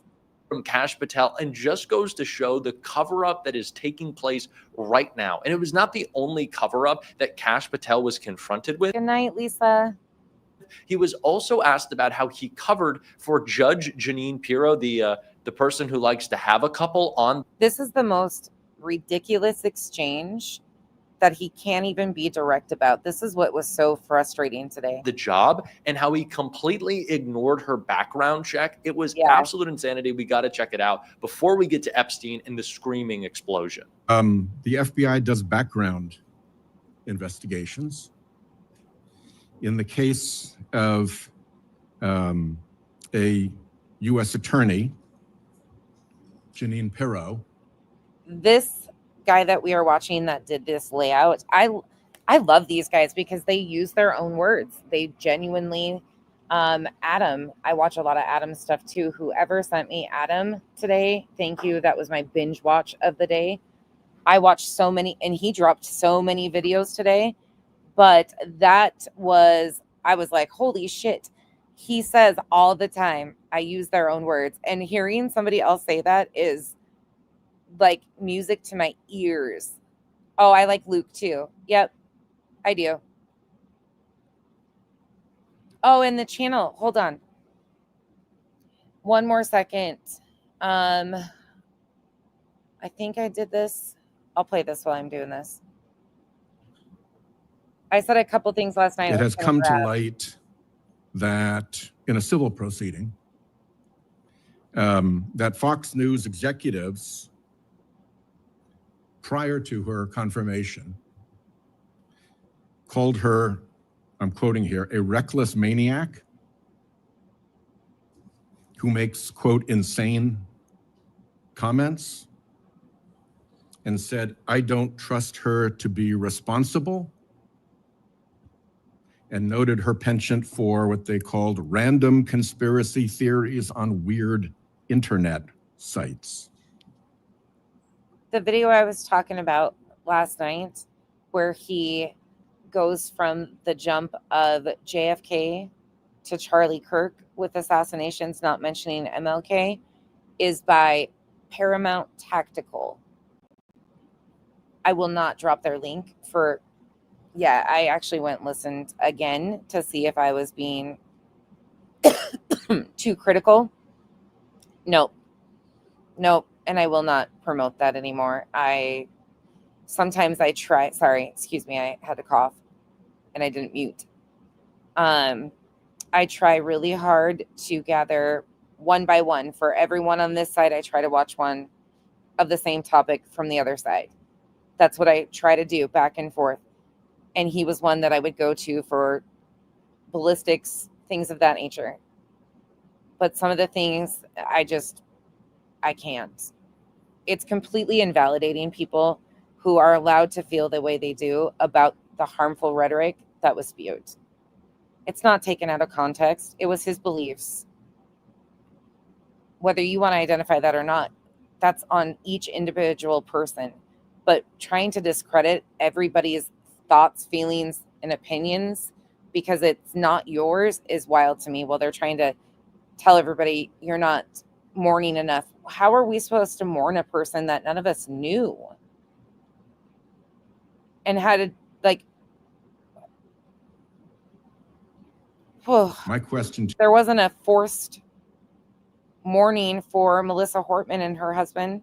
to you is, did that turn up in her background investigation? For any background investigation, Senator, we do not discuss those publicly. And for every background investigation, when there's adjudication, it is not made by me. It is made by the career professionals who run the inspection division and background check system. Do you passes the buck know if that information was found? You see, we're an oversight body here, and there are really three possibilities here. One is that the FBI background investigation didn't find that stuff. That's worth noting because these investigations, full field background investigations, are supposed to find that stuff. He is pissed.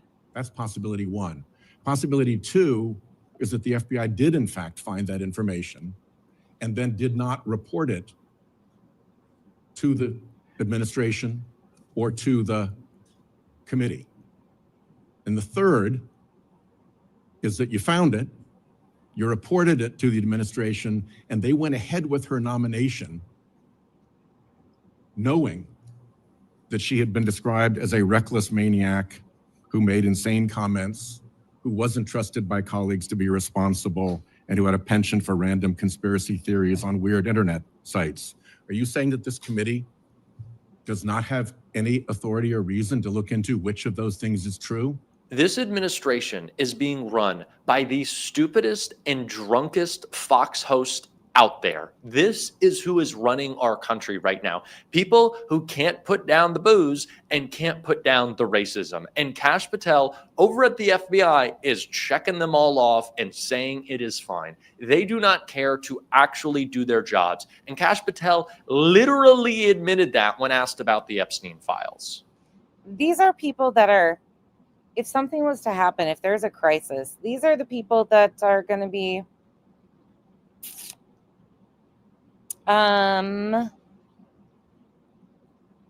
this is really scary. Have you seen the Epstein files? I have not reviewed the entirety of it myself. Can you imagine this is the FBI director who can't even successfully run an accurate background check and gather information that's really pertinent for somebody that's basically, right up there to run in the country.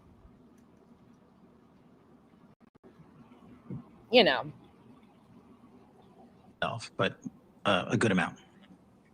Are you serious? You haven't reviewed all of the Epstein files? This should be enraging everybody. I love Tennessee Brando and I love Texas Paul. Goodnight postcards. Texas Paul is somebody I just adore. And Tennessee Brando's great. Oh my Lanta, I couldn't even fucking believe this. Truly, couldn't even fucking believe my ears. Then how on earth can you make the judgment call that we don't need to talk about them anymore, that there's nothing in them of significance if you don't even know what's in them? Let me back that up again. Again, this is courtesy of Jack. I put his link above. I will grab it again and put it in the description. It won't be till tomorrow, though, you guys. I have not reviewed the entirety of it myself, but a good amount. I love Texas. Are you serious? You haven't reviewed all of the Epstein files? Then how on earth? Again, expose them all, every one of them. Have you guys read the birthday book yet? Do you guys want to read it? I've downloaded it. Can you make the judgment call that we don't need to talk about them anymore, that there's nothing in them of significance? If you would like to go over them publicly, we can. If you don't even know what's in them. Kash Patel is openly admitting that this administration does not care about the Epstein files, does not care about the victims, does not care about justice. They don't give a single shit. They don't care. He is now admitting that. This is all a political game, and it was made very clear when Kash Patel was asked about the political firings happening at the FBI, when it was pointed out that he has lied to Congress about it. It is insane. I'm not going to mince words. You lied to us. It's going to be like us when we started talking about Project 2025, and people were like, it's not a big thing. It's nothing. Heritage Foundation, nothing. It's nothing, Becky. Truly. That's not what it says. That's not what they mean to do. That was over 900 pages that we're watching in real time. In the short time that you've been FBI director, you've presided over a rash of retaliatory firings. 3 FBI agents have recently sued you. They are FBI agents with 60 It's sick, but they're redacted. years between them of distinguished service. And we can go about it with the parts that aren't graphic too. We can be very selective with what we cover from it. We don't have to cover like the intimate details of people's assaults. That's not what I want to do. But we can cover like what it is and how it got to where it is and some of the details. Rescuing hostages, saving kids from predators, dismantling drug cartels. I don't want anybody to think I'm salivating over it. Like, it's fucking disgusting that this is even a thing. But Kash Patel is admitting that he hasn't even seen all the Epstein files, and this birthday book, like a black book of these assaults, was just released. It is absolutely horrific to know that this is being swept under the rug. They say that they are all about our children, and our children are being indoctrinated. You know why our children are being indoctrinated? Because they're being taught to ask questions. They're being taught to stand against accepting that this is normal, that we are covering up for sex assault crimes on children. Expose them all. And their allegations, Hi, Kathy. their civil allegations, are a searing indictment of your tenure. Kash Patel has perjured himself over and over and over again in front of Congress, and he just did it again right there. That is what is happening in this hearing. Kash Patel is getting caught in lie after lie after lie, and the administration is going to have to confront it. It is the reason why Kash Patel lost his mind and got into a screaming match with Cory Booker. But here's the thing, Mr. Patel. I think you're not going to... We'll watch the actual back and forth. This is just a very quick part of it, but it's heated. And Cory talks about data, like the actual numbers of how many FBI agents have been removed from key duties like trafficking and so on, and been replaced to go do ICE. Going to be around long. I think this might be your last oversight hearing, because as much as you supplicate yourself to the will of Donald Trump and not the Constitution of the United States of America. Donald Trump has shown us in his first term and in this term, he is not loyal to people like you. He will cut you loose.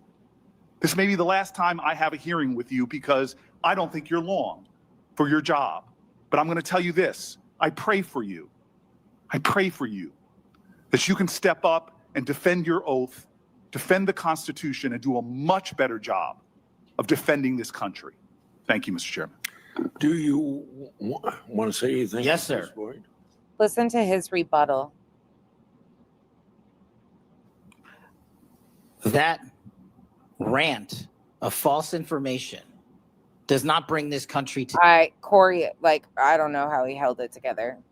This guy is sitting there lying, and he's a podcaster, you guys. If you don't know who Kash Patel is and he's never worked for the FBI and he's running it. Together. If you want to work on bringing this country, it's my time, not yours. My God. If you want to talk about dividing this country, it is I my follow time. you on your social media posts that It is tear my this country time apart. to address There should be a your unifying- falsehoods. Oh, You are an you can embarrassment try all to the you division want in this to country. not take It is my responsibility time. for what you had have your said. time. Sir, you're Your making time a is mockery of over. this. And these aren't the only issues that he gets caught up online about. Committee. Sir, you don't tell me my time is over. You The know how people far of New we've Jersey come tell me since what you my tell- time is. You can't lecture me. You can tell me Sir, my time's over? You may be the charge of the I'm not FBI, going anywhere. but I am not afraid of you. sir. Mr. Chairman. Not afraid of you. Mr. Chairman, That's the thing too, is that's what they're threatening right now. point of order. Senator. This is humiliating that this is our administration, that this is the FBI director. And that is why when anyone asks me to feel sorry about Charlie Kirk, to apologize for something that liberals aren't responsible for, political violence and the inflamed rhetoric in this country, when anyone demands that I condemn anything, I call bullshit. You have not done your job to keep people safe. Kash Patel hasn't, Pam Bondi hasn't, Donald Trump hasn't. Did you hear what Pam Bondi said today? How many of you know what Pam Bondi said today? You guys know what she said? About demanding printers? Let's see if I can find it really quick. Oh, yeah. Hold on. Speaking of Pam Bondi, let's inlay this. Is in the United Kingdom for a historic second state visit there. Before departing the White House, the president expanded on several foreign policy items he's addressing. This is from 6 hours ago. Fox News. There you go. Senior White House correspondent Peter Ducey is traveling with the president, joins us tonight from London. Good evening, Peter. Good evening, Brett. The president and the first lady have arrived at Winfield House. That is the official residence of the U.S. ambassador to the U.K. ahead of a couple days of pomp and circumstance that will include a gathering of military families for a military ceremony known as a beating. I think we might as well concede that these type of live streams are going to be long and mind draining, because there's no way you can do this justice without, like, here's what they said. This is the level we are. Retreat. It's the first time this has ever happened where somebody was honored twice. It won't just be pomp and circumstance in the UK. Policy will be discussed when the president meets with UK Prime Minister Keir Starmer. They want to see if they can refine the trade deal a little bit. They'd like to see if they could get a little bit better deal. A deal to find an American buyer for TikTok is closer as the president extends by executive order the deadline for its Chinese parent company to make a sale. A priority right now isn't condemning the violence and trying to calm the temperature. It's worried about who's going to buy TikTok so he can try to control any negative publicity of his. That is my opinion. Until December 16th. He would have been willing to let TikTok go dark, that we were not going to give up national security in favor of the deal. The president says he'll dot the I's and cross the T's himself in a Friday call with China's Xi. But we have a deal on TikTok. Social media algorithms and posts cause persistent problems in times of national tragedy, with Attorney General Bondi threatening extreme measures. We will absolutely target you, go after you, if you are targeting anyone with hate speech, anything. And that's across the aisle. So then you should be Betty, right? That's protected by the First Amendment. So Bondi later posted, hate speech that crosses the line into threats of violence is not protected by the First Amendment. It's a crime. President Trump is hoping to leave domestic problems behind to soak in this warm welcome from the royal family. Primarily, it's to be with Prince Charles and Camilla. They're friends of mine for a long time, long before he was king. And it's an honor to have him as king. And, you know, he's, I think he represents the country so well. And this week, we expect continued cooperation between President Trump and Prime Minister Starmer. That's not even the clip I wanted, but here is the clip I wanted. This is from The Independent. Here, where is it? Oh, is it not a video? Shit, hold on. Give me a second. Let me find the video. I want the video. I'll play this while I'm finishing. JD Vance hasn't, a Republican Congress that refuses to acknowledge even the crisis, the epidemic that is gun violence in this country. It is a policy failure. It is a policy choice. When they haven't acknowledged that, when they don't do their jobs, when they just go and yell on Fox News or try to have a moment in front of the Senate, you cannot ask me to care when they have not. They cannot demand you care when they have not. Okay. Do you remember when it was made into, like, there was a flower shop owner, I think it was, am I wrong, that refused to make wedding bouquets for somebody that was an LGBTQ plus. Do you remember when that happened years ago? This is Pam Bondi today. That you shouldn't be employed anywhere. And employers, you have an obligation to get rid of people. That's horrific. It's free speech, but you shouldn't be employed anywhere if you're going to say that. And employers, you have an obligation to get rid of people. You need to look at people who are saying horrible things, and they shouldn't be working with you. Businesses cannot discriminate. If you want to go in and print posters with Charlie's pictures on them for a vigil, you have to let them do that. We can prosecute you for that. I have Harmeet Dillon right now in our civil rights unit looking at that. Immediately that Office Depot had done that. We're looking at that. But Sean, you know, that's horrific. It's free. Did you hear that? What? Because they refused to print. And who knows the reason for, like, what they've refused and why. We're not giving that information. But what?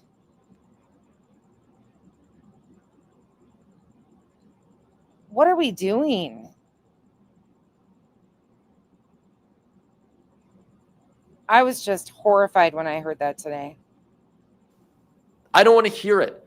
I don't want to be forced. Having the attorneys look into it to change it all up.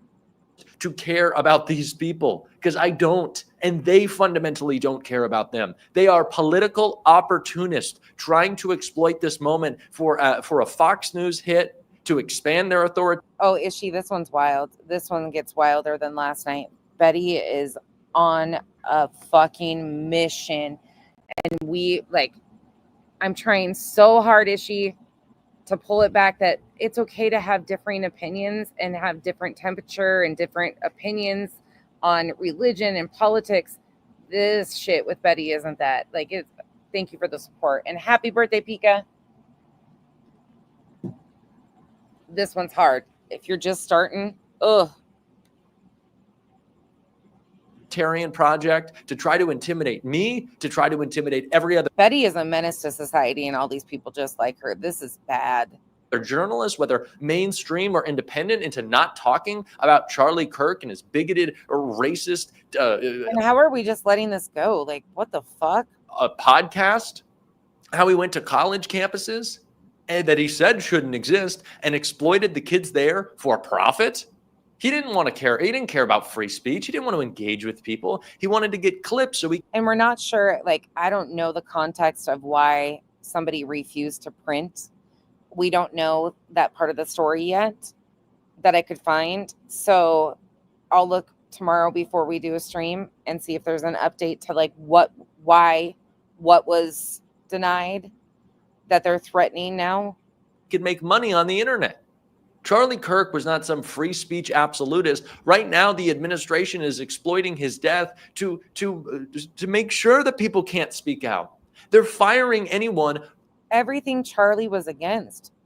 What people appreciate about Charlie is the freedom of speech.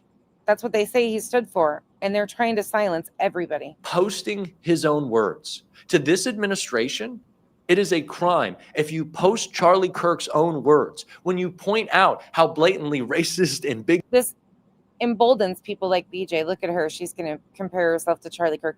See, it's illegal to use my own words against me. I'm calling your mommy and doxing you. This is emboldening people like that who think they can throw out frivolous litigation. And misogynistic. Oh, you know what? We might push it 30 more minutes. You guys got 30 more minutes in you? I think we should look at some of the things Larry said at the end of the live stream last night. There's only a few minutes. They are. How is that free speech? It's not. I know that I need to maybe lower the, I don't know. Maybe I'm supposed to keep it straight-laced and just talk about the facts, but these are the facts. My tone is different around this. It has to be. I'm sorry. And I don't even care. I feel so much of what he is saying here. Like, people are so mad at me. It's okay. It's okay to be mad at me. I'm not doing anything different than we normally do. We're just talking about the facts of the people that are using Charlie's death are really doing it to harm others. And they are making people with just normal belief systems. We can differ on so many things, but they are really using this to cause harm. And they don't even care.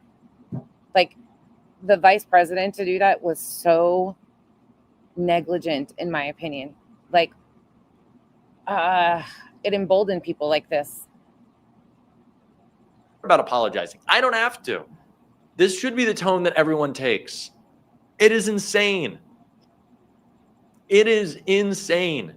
I've never seen, like, I've been called a racist apologist. And people are defending this. The same people that think I defend are defending this. This has been a mindfuck for me personally, too. I'll be honest. You've heard his statements. You can go find many things. People can say the context was removed. It was a dry sense of humor. No, the man said this stuff repeatedly. He debated people on these topics. Again, he still didn't deserve to die. All of that can exist and still have empathy for the fact, even though that's a new age term. All of that can exist and you still not mourn and not celebrate. We can be impartial. We should be to a lot of this stuff. Politicians, people in that political space are not heroes. They're hurting us, not helping us. How little they care. They don't. This is political theater. It's exploitation. Just listen to Kash Patel. Hearing him say this was like music to my ears. I'm like, oh my God, I'm not alone. I feel really alone at times in this space outside of you guys. Don't get me wrong. But it is hard because I don't have any associates like with creators that talk about these topics from this angle publicly. Like a lot of them have opinions and things like that, which again, I don't disrespect. I understand why they avoid this. I really do. It's heavy. It's a lot. I can understand. But I don't have anybody like besides you guys to talk to about this. So as a creator, like it's really hard to try and navigate people's emotions and strong feelings and like such huge topics that we've been indoctrinated to not talk about, but we need to talk about them now more than ever. We need to push back on people like Betty now more than ever. We can have personal differences, have different letters behind our names. None of us, normies, I guess you could call us, what is normal, don't want this. This is out of control. Expose them all. Talking about Epstein. Nothing came of that review until July, when DOJ and FBI released an unsigned memorandum stating there is no incriminating client list. Why was this July 7th memorandum unsigned? Would you prefer I've used AutoPen? He's making a joke about the auto pen. We should be embarrassed as a country. We should be embarrassed. I hate to keep coming back to this because I didn't choose this and you didn't choose this and you didn't vote for this, but we should be embarrassed that these are the people who lead us. They don't lead us. Yeah, this is not leadership. They make a mockery of their jobs every single day. They're idiots. Betty might as well run the FBI at this point. No shit. Like Kash Patel stood there. And here's the thing. There is staunch conservatives that can't stand Patel. I can find you guys a bunch of those, like staunch conservatives that cannot stand Patel. Like a fucking moron with his eyes bulging out of his head. Oh, what do I do? Can I go on Fox? Can I go on Fox to fix this? At that first press conference, which it took him, 5 days to get to because he was partying in New York? Because that's what our tax dollars are spent on, putting money in Donald Trump's pockets when he's going golfing and letting Kash Patel eat at Carbone every other night. And JD Vance run a podcast on YouTube. He filled in for Charlie Kirk. It's bullshit. It's bullshit. You can't ask me to care when they don't. And you know what? Even if they did, I still wouldn't care. Because these people are liars and they're frauds, and we're going to continue to call them out. If you want to support that, as always, you can hit that subscribe button. Highly recommend Jack's content. Highly recommend. Okay, you guys did you say yes or no? Well, I'm giving it to you anyways. This is last night. I hate that. But ding! Yeah, I know. It's loud and aggravating. It is red. But ding! Yeah, I know. It's loud and aggravating. That's what got my ex 4-piece in the face. Ba-ding, ba-ding, ba-ding. Oh, yeah. I was not an opportunity. Oh, my God. And the other thing is it's really nice to be able to step away from BJ content and know that other people are playing it all and like following it. It's nice to not talk about this, but except you hear this shit and you're like, what the fuck? She just can't stop. She can't stop herself. Funny. Broke him right out of a dead The sleep. anti-Israel agenda is so fucking nasty right now. Yeah. Like there's so many people that are intelligent and I respect, and they're trying to turn this Charlie Kirk thing into an Israeli assassination or something. And then I have.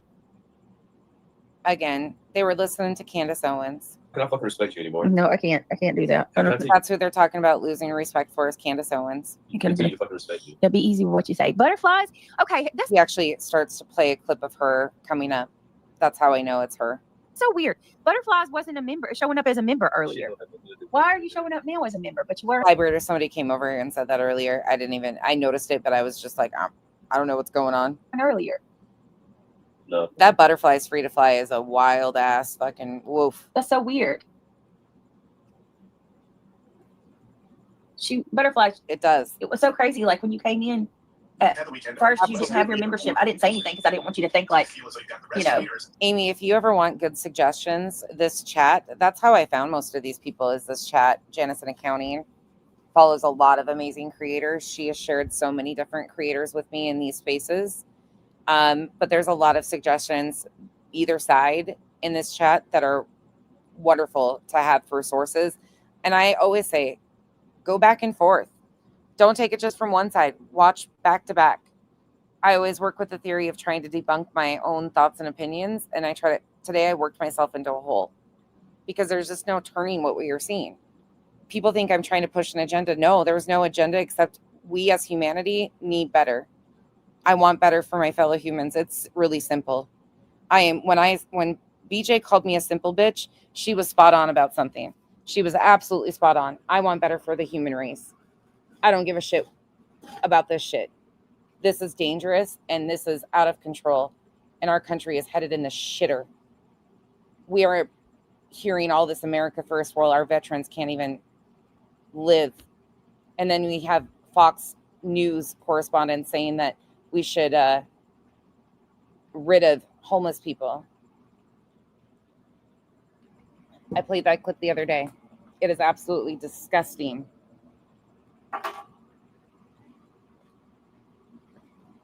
And then you have Jesse Waters. Oh my God. Same revival, same. I want better options too. Like, you know what I mean? Better policy, better options. Calling you out for not having a membership, I wouldn't do that, but like, it's weird. Now you got one. Say a couple of things last week, some words that I think we take out of context. I want to be really, really clear, especially while we're at this point in our country where people. All right. Anybody know who he was listening to at this point? Anybody recognize that voice? Right, let's see. Well, I mean, it's already going to be 2 o'clock. T-Tie, yeah, I was going to say, what, T-Tie's not green? Whatever he's listening to, the person is actually really pushing some dangerous rhetoric in the background. I'll back that up so you guys can try to hear it. Up as a member earlier. Why are you showing up now as a member, but you weren't earlier? No. That's so weird.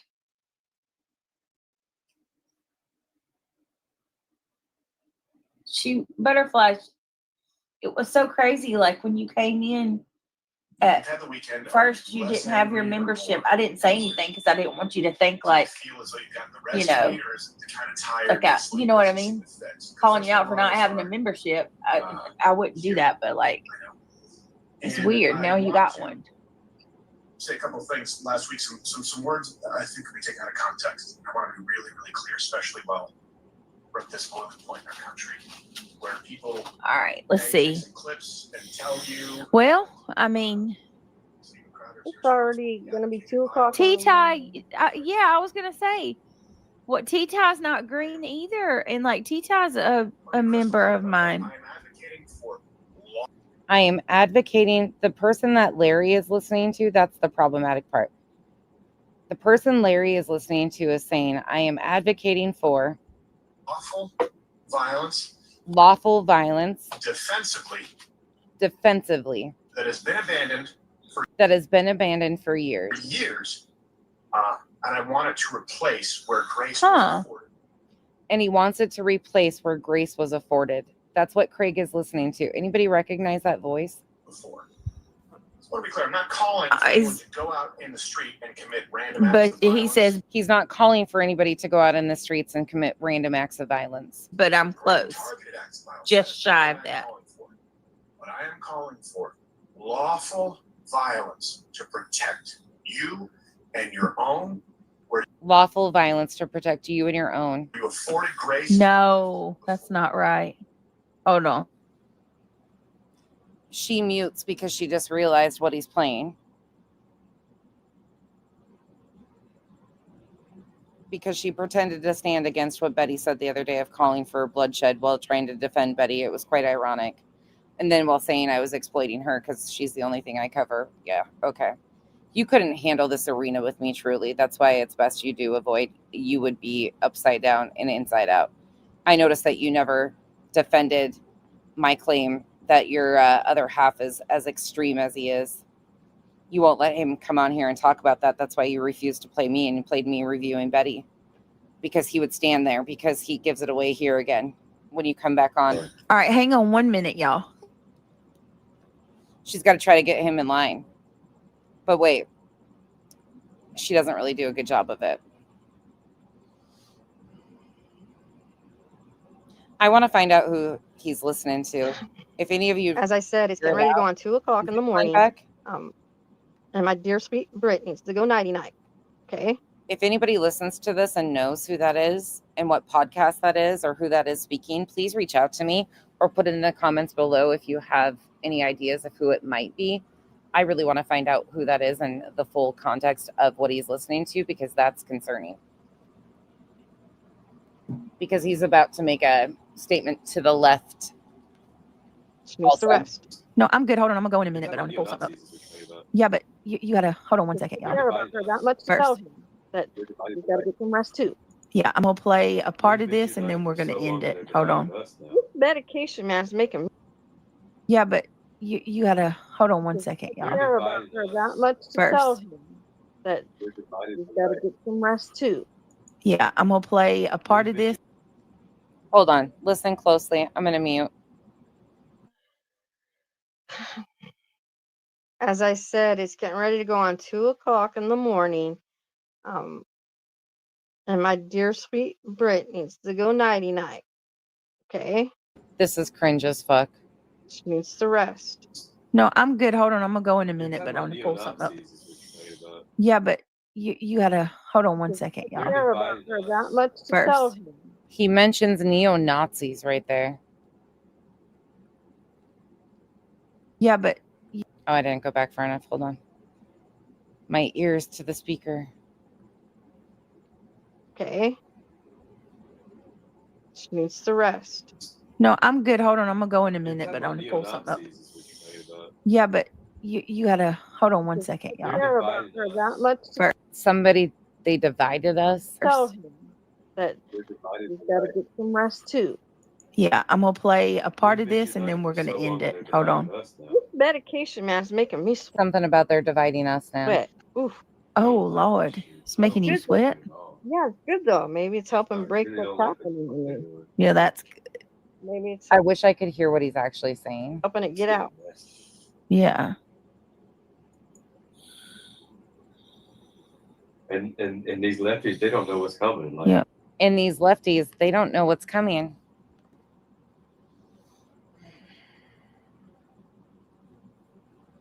You sweat? Yeah, it's good though. Maybe it's helping break what's happening to me. Yeah, that's good. Maybe it's helping it get out. Yeah. and these lefties, they don't know what's coming. Like, Yeah. Hold on. do you know what they're That calling looks for? like, again, You know what they're calling for? for everybody. Yeah, hold on. Hey, Britt. It's whatever. Yeah. I do. It's whatever. I appreciate Yeah. Say what? Members only, please. Oh, are they flooding my chat again? You freaking pieces of shit. Like 7 of them. God, that their people must have freaking ended their streams. Hold on a minute. I'm saying, put it on members Give me a only. minute. Sorry, bastards. I'm so sick of these. From my understanding, she fell asleep multiple times last night. Yeah, that's that. That's the most concerning part. I mean, there's more in there. She ends up falling asleep again at the end, from what I understand, and clapping. I didn't watch all of it because I was in a rabbit hole, as you guys can see, watching all this other crap. And Betty and the congressional hearing and trying to gather and pay attention to all this other shit going on with Kash Patel. And there's just a lot. It's wild. I don't know, NorCal. I found that very interesting. I would like to know who he was listening to. They go on to, you can hear Candace Owens' clip in the background coming up, that he's playing Candace Owens, but it's wild. It's truly wild to me. It's concerning. Becky, people thought we were ridiculous believing the Project 2025 was going to be adopted by Trump when it be. Janice in the county, people thought we were crazy. I got so much pushback from that. People thought we were crazy. And I would always get so excited when I would mention it and somebody would know what I was talking about. I was giddy like a little schoolgirl. I was like, somebody knows. Because when I don't think I had talked to anybody privately about it before I mentioned it publicly. Yeah.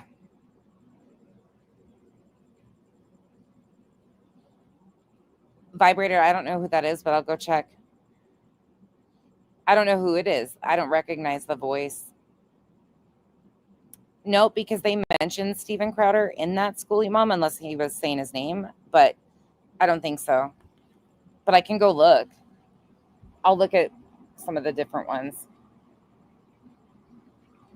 It could be Dave Rubin. Okay, I'll go look at those ones and see. Oh, Jen, Matt, Ben, and somebody else filled in the Kirk show this morning. I can't remember who the third was. I want to say it was Matt, Ben. Yeah, it's a lot. Okay, tomorrow on the agenda, we will be doing the press conferences from the actual updates on Charlie Kirk's investigation. Again, we don't do this from a true crime perspective. We are pushing back on those. These are supposedly true crime coverage that we're watching.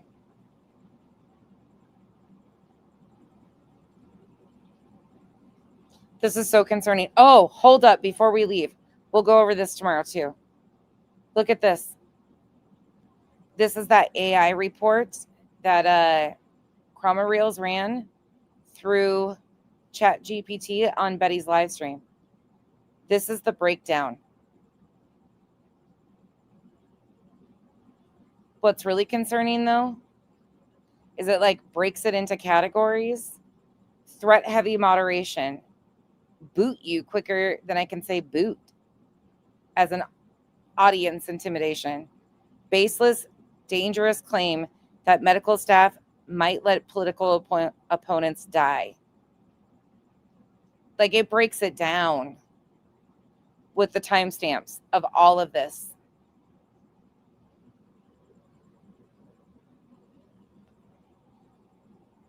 That is concerning. This is through Chat GPT. She ran it. Chroma Reels. Their link is in the description. It is wild. She said she'll teach me how to do it. Because this is woof. Unsupported claims, like it breaks it into all different categories. Inappropriate behavior, policy risk content.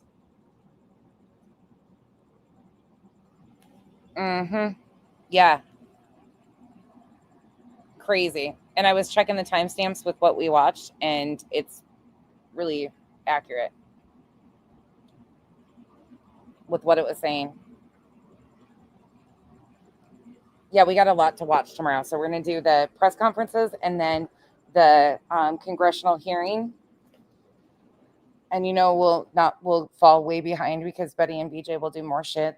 And I'm just so glad that there's other people covering BJ so people are aware, because mentally I can't tap into all these different arenas. It's just too fucking much. My brain is on overload right now. Oh, and Chico, tomorrow we'll try to go over that data. Chico gathered so much data, but even if we have to, this will be a multi-series part because it's a fluid situation that's changing. Sorry, we're going to kind of switch gears into this. This is nothing different than I've ever done before. We're just changing up subjects and what they are using to manipulate and exploit a true crime case. I mean, if you really want to look at it, base facts, that's where we're at. Unfortunately, in this, it just involves a lot of topics that people do not like to talk about, like politics and religion. And then you have to be factual of this is what was said.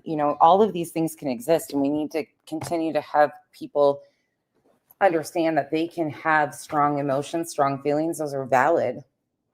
And people can also feel really indifferent to this and hurt and harmed. We got to stop invalidating people's experiences, especially victims.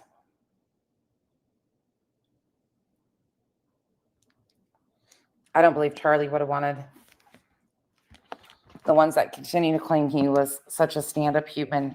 If he stood for all the things that it is claimed he did, he wouldn't want a single bit of this done. Schoolie mom. That's my nerd area. Oh, weird, Kay. Well, that's okay. We're out of here tonight. I appreciate you guys, though. And I know it's hard. And I know it's very divisive for some, but it shouldn't be. Like, this shouldn't be at all. And I wish more people could see that. Like, this should not be divisive in any way, shape, or form, because this isn't an us versus them thing, unless you want to talk about our government versus us. This isn't a right versus left. This is insanity versus humanity. This is extremist. This isn't... People were really upset hearing the other views from other Christians, but they're okay hearing it from Betty. It's like... And they're not okay hearing it from Betty. They know what she's doing. But these other opinions and thoughts and feelings are very valid and deserve just as much airtime.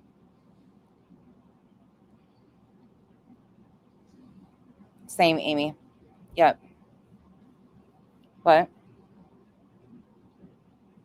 Look at Betty's views on her live from tonight. Hold on.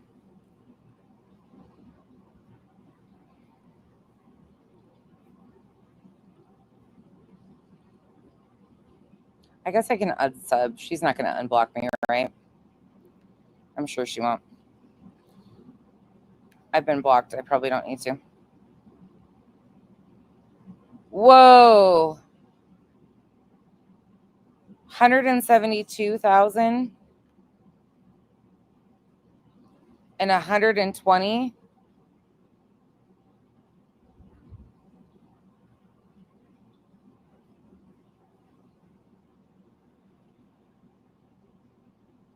.7, 3.9. Whoa. Can you guys see that? Oh, no, wrong way. Hold on. Thank you, Janice. Shelly Ray, welcome to the cabana.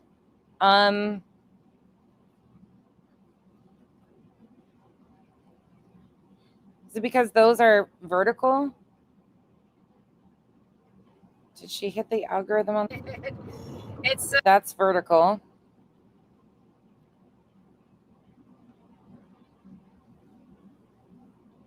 That there was a lot. That's not vertical. Are you guys here? Okay. Vertical again. What are her tags? Are you guys here? Okay, there you are. Did you guys see me before? Because I feel like I wasn't there. Who did it? Murder unsolved. Seth Rogers, lie detector. Nothing about Charlie Kirk. Except in the title.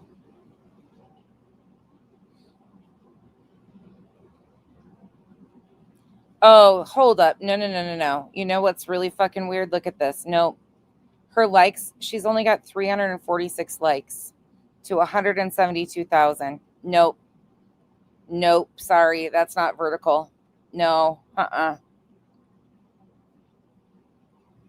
Nope, there's no way. Sorry, guys. That's right there. And she's got 206 likes to 120,000 views. Nope. Yeah, that's fucked up. That's not normal.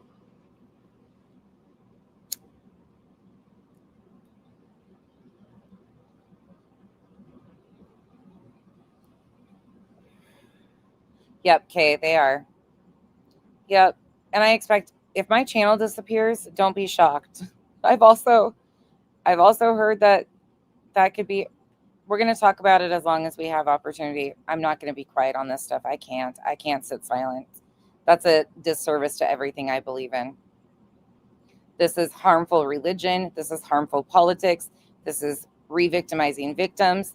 This is exploitation of true crime cases, kicking people at their worst time, using them for political propaganda. This is everything I stand against as a human. Racism, bigotry, every fucking thing. I can't. So if it goes, it goes. We will find our way. But I'm not going to be anywhere. I'm not silencing myself on this. No. And Lemon, let me just say this. What are you doing? How are you doing this? Did you at some point in time hit your head? And I mean that with you're supporting Betty when she's doing this, and you want to talk about any of us at all, you're supporting Betty. Well, she's doing all of these things. Well, you sit there and point your finger and say, people are racist, people are this. You're supporting this. That's all I needed to know about you. Leave my name out of your mouth. That's the only attention you'll be getting over here, is you've hit the bottom of the barrel when you went sucking up to this one and you watched her live stream this and say the things she said. You've shown everybody who you is. They just have to believe it. And I said what I said, who you is. Angel, Jen, I appreciate you. I was talking to my wife about people getting fired for their comments and saying how her career would be concerned if she didn't make the comments due to her position. Good fight. NorCal, same. Absolutely same. I'm not doing anything harmful. I'm not hate speech. I'm not telling people to celebrate. I'm not being nothing. I'm not doing anything that is against the law or against free speech. I'm using their own words. But again, that's exactly what they're trying to stop. And that's exactly what they're saying is hurt and feelings. I'm not encouraging a single soul to go real life. None of the above. But I am not going to remain silent. I have my right to speak up and speak out. And it's about time I did.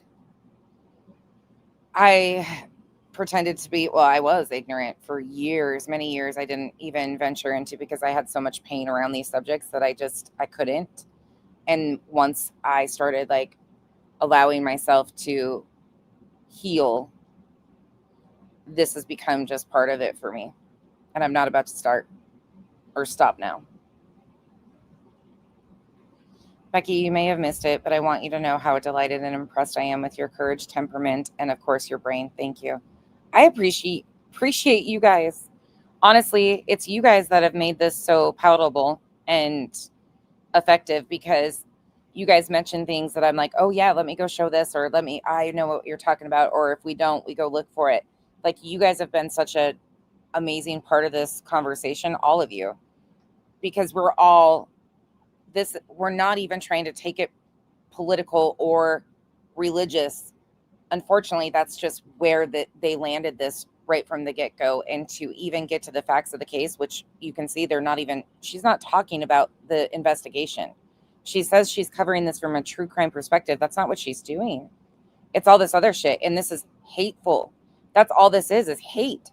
Hate. Different communities being targeted for the horrific murder of Charlie Kirk. She's using Charlie Kirk to completely spread her hatred of every group outside of white, blonde hair,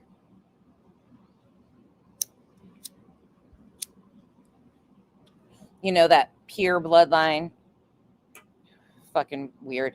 Calling this her land, our country, meanwhile completely nonstop spitting in the face of the indigenous people who this land belongs to, that she disrespects on the daily.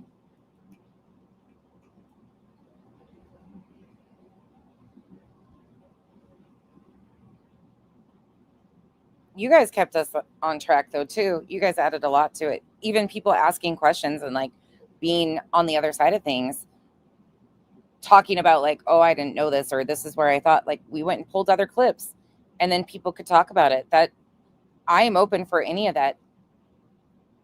I was really grateful when Heather Licious said that, and then she was like, I found it, and then Chico sent me, like, I'm open for all of that. We're allowed to give multiple different angles, and should, because a lot of this is becoming emotion instead of fact. A lot of this is becoming targeted hate campaigns by Betty and her friends. Unfortunately, right now, it's just on a scale of the Attorney General, who is calling for people's jobs to be taken, the Vice President, Fox News hosts, podcasters, people that really are throwing their influence in the wrong way. Well, they should be disowning any of this behavior and disavowing. They are amplifying it and turning the temperature way up. I know you did, Janice. I've got to weed through all of it. I got really stuck watching that congressional hearing today. I really have to admit. Oh, well, and I had meetings this morning. Then I had other shit I had to get done. But I really, just so you guys know, if I text with you back and forth, if I disappear for a couple days, it's just because I'm in my hole trying to catch up and watch all this stuff, because there is so much to attempt to keep up on top of trying to keep up with like Betty's content and the mass way she's producing it, because she's just getting on here spewing bullshit. And now that she's on the road to Arizona, it's going to get worse. So if I just disappear, it's just because I'm right back in my research hole. I haven't been, because I've covered BJ for a while and all the other green team shenanigans. This is like a whole new topic. So I'm catching up on shit that I didn't even realize was going on with the Epstein files and the FBI, the civil lawsuits, stuff going on in the House, policy that they are trying to introduce. There's a lot to try and keep up on right now to even understand some of this stuff. Like before today, I didn't know that Patel, well, I heard, I can't say I didn't know. I didn't know all the details of it or what had happened with the 3 FBI agents that were fired that filed the civil lawsuit. So it's just a lot to immerse yourself in. And then I have to take breaks too. Thankfully, I have a job and kids, so I have to force myself, which is good. Because at those points in time, I have to be present. Well, I mean, I want to be present, but I also just have to mentally shift gears and shut this down. And it's actually really healing for me. Like, people are like, I don't know how you do it. It's such heavy topics. People have said that a lot. And I'm like, actually, it's very therapeutic for me. And it's very interesting because once we get going, we just start laying in clips with the conversation and finding stuff that matters to everybody. And it just naturally flows.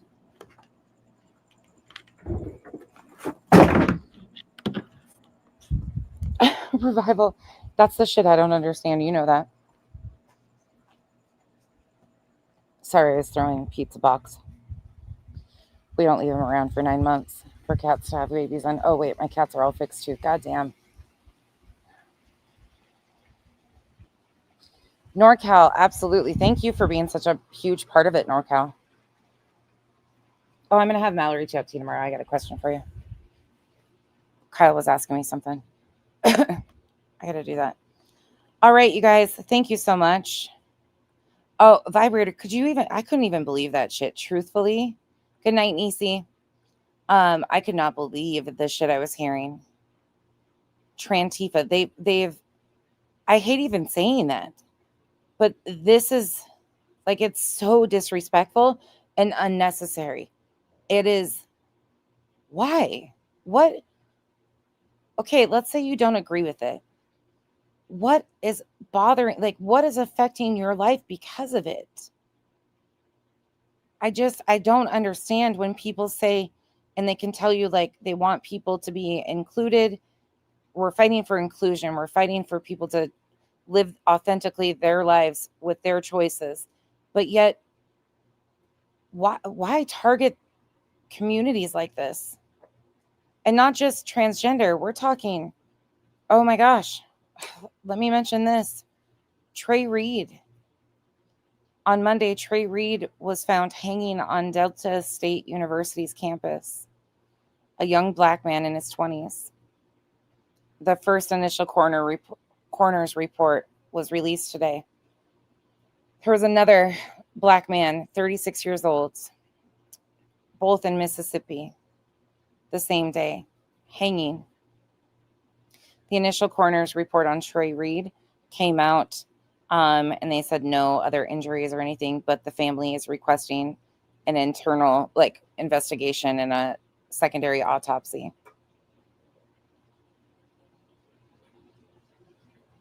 My heart broke for those families. At this point in time, with everything going on, my heart breaks for their families.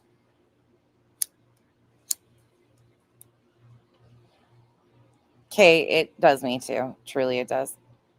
Absolutely horrible. So when you keep families, oh, hold on. You know what? I don't want to do that.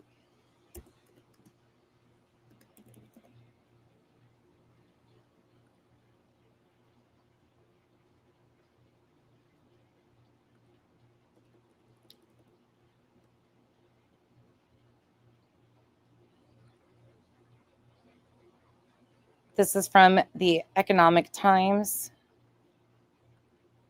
Oh, my computer is trying to go 9-8.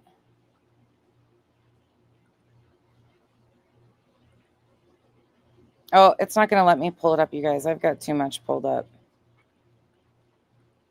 I need to clear my computer again. Goodness, that's what I need to do tomorrow.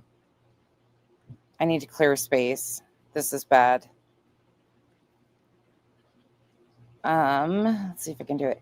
Trey Reed and Corey Zukaitis, mysterious test. Mystery deepens as investigators intensify probe to uncover cause of hangings. What do we know so far? Now, there has been additional information that has came out on Trey Reed. No foul play suspected at this point in time, but like I said, the family is asking for additional information. 2 hanging deaths in Mississippi have sent shockwaves across the United States, and the investigation to uncover the cause and the manner of death has deepened the mystery into the 2 cases. Like I said, Trey, there is information that came out today.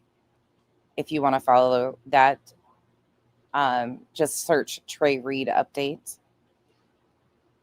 The 2 deaths involving a black man, Trey Reed. Oh, I got that wrong. I'm sorry. And a white man. I thought they were both black men. Excuse me. That was my mistake. Corey Zucaitis were reported on Delta State University campus in Vicksburg, respectively. That's not correct. This is not correct. Hold on. This is misinformation. That is not correct information.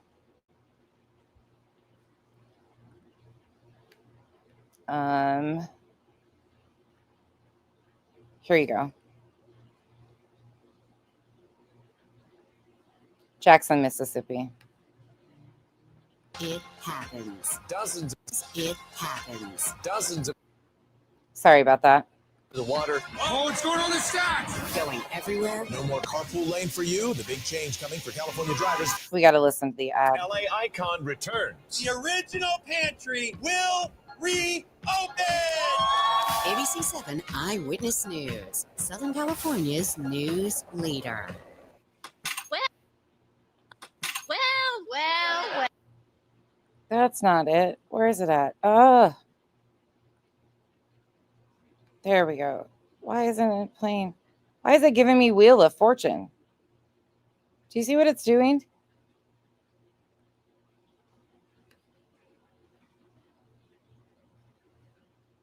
What the hell?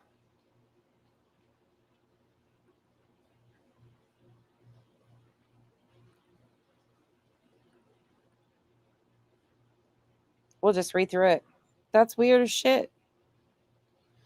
Police on Tuesday were investigating the death of a black college student found hanging from a tree on the campus of Delta State University in Mississippi, stirring online rumors that evoked the state's history of Jim Crow era racist violence, even as authorities said there was no initial evidence of a crime. The campus police chief said there are no signs of foul play in the death of the 21-year-old student, whose body was discovered by a staff member early Monday near the campus pickleball courts. Delta State Police Chief Michael Peeler said that there was also no evidence of an ongoing threat to students and faculty.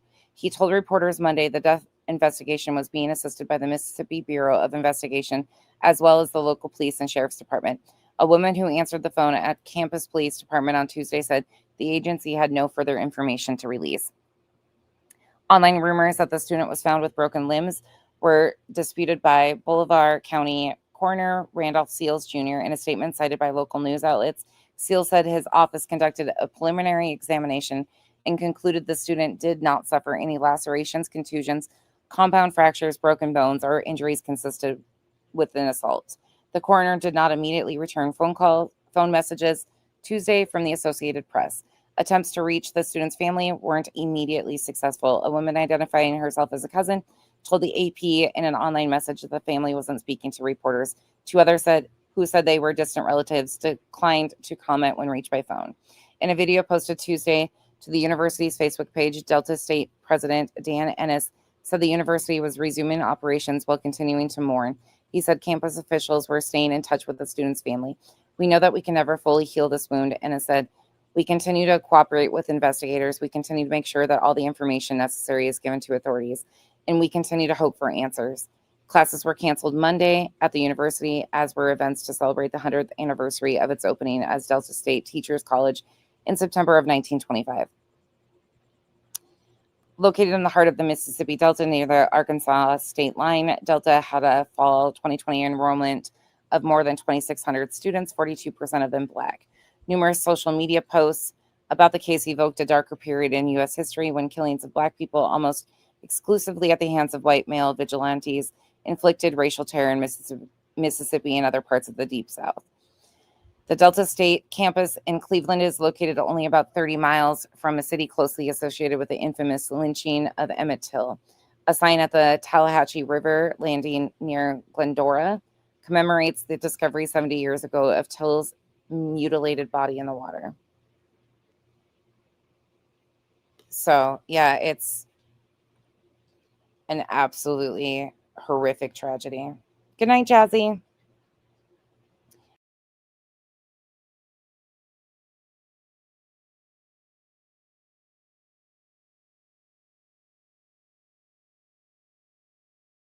Did you know when you swipe your hand across the screen, like really fast on a Mac and just roll it, it'll just boot you right off because you're ridiculous like that? That's what I just did.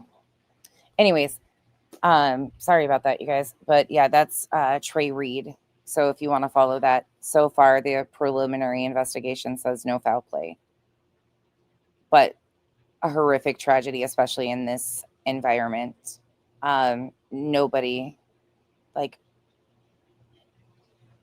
Nobody's really talking. I mean, I've seen, actually, I can't say nobody. There has been a few creators. I've seen a lot on TikTok that are covering Trey Reed's case. And there is another, I will look for that for tomorrow. There is another case of another hanging of a 36-year-old man, Corey, but that first article was misinformation because they weren't found in the same location. He was found outside of a casino. Oh, Jen, that's terrible. All right, you guys, I hope you all have a wonderful night. Again, happy birthday, Pika. I hope you have a wonderful day tomorrow and enjoy something for you. Absolutely, Lindsay. Yep. Oh, thank you so much, Southern Mimi. Rumble stream. I got you. Thank you so much, Southern Mimi. I'm taking a screenshot of your comment. Give me 1 second before I end out. I'm going to go find it because I want to hear what's actually said. Okay. Thank you so much. I hope you guys have a great sleep, and I will see you sometime tomorrow. I don't know.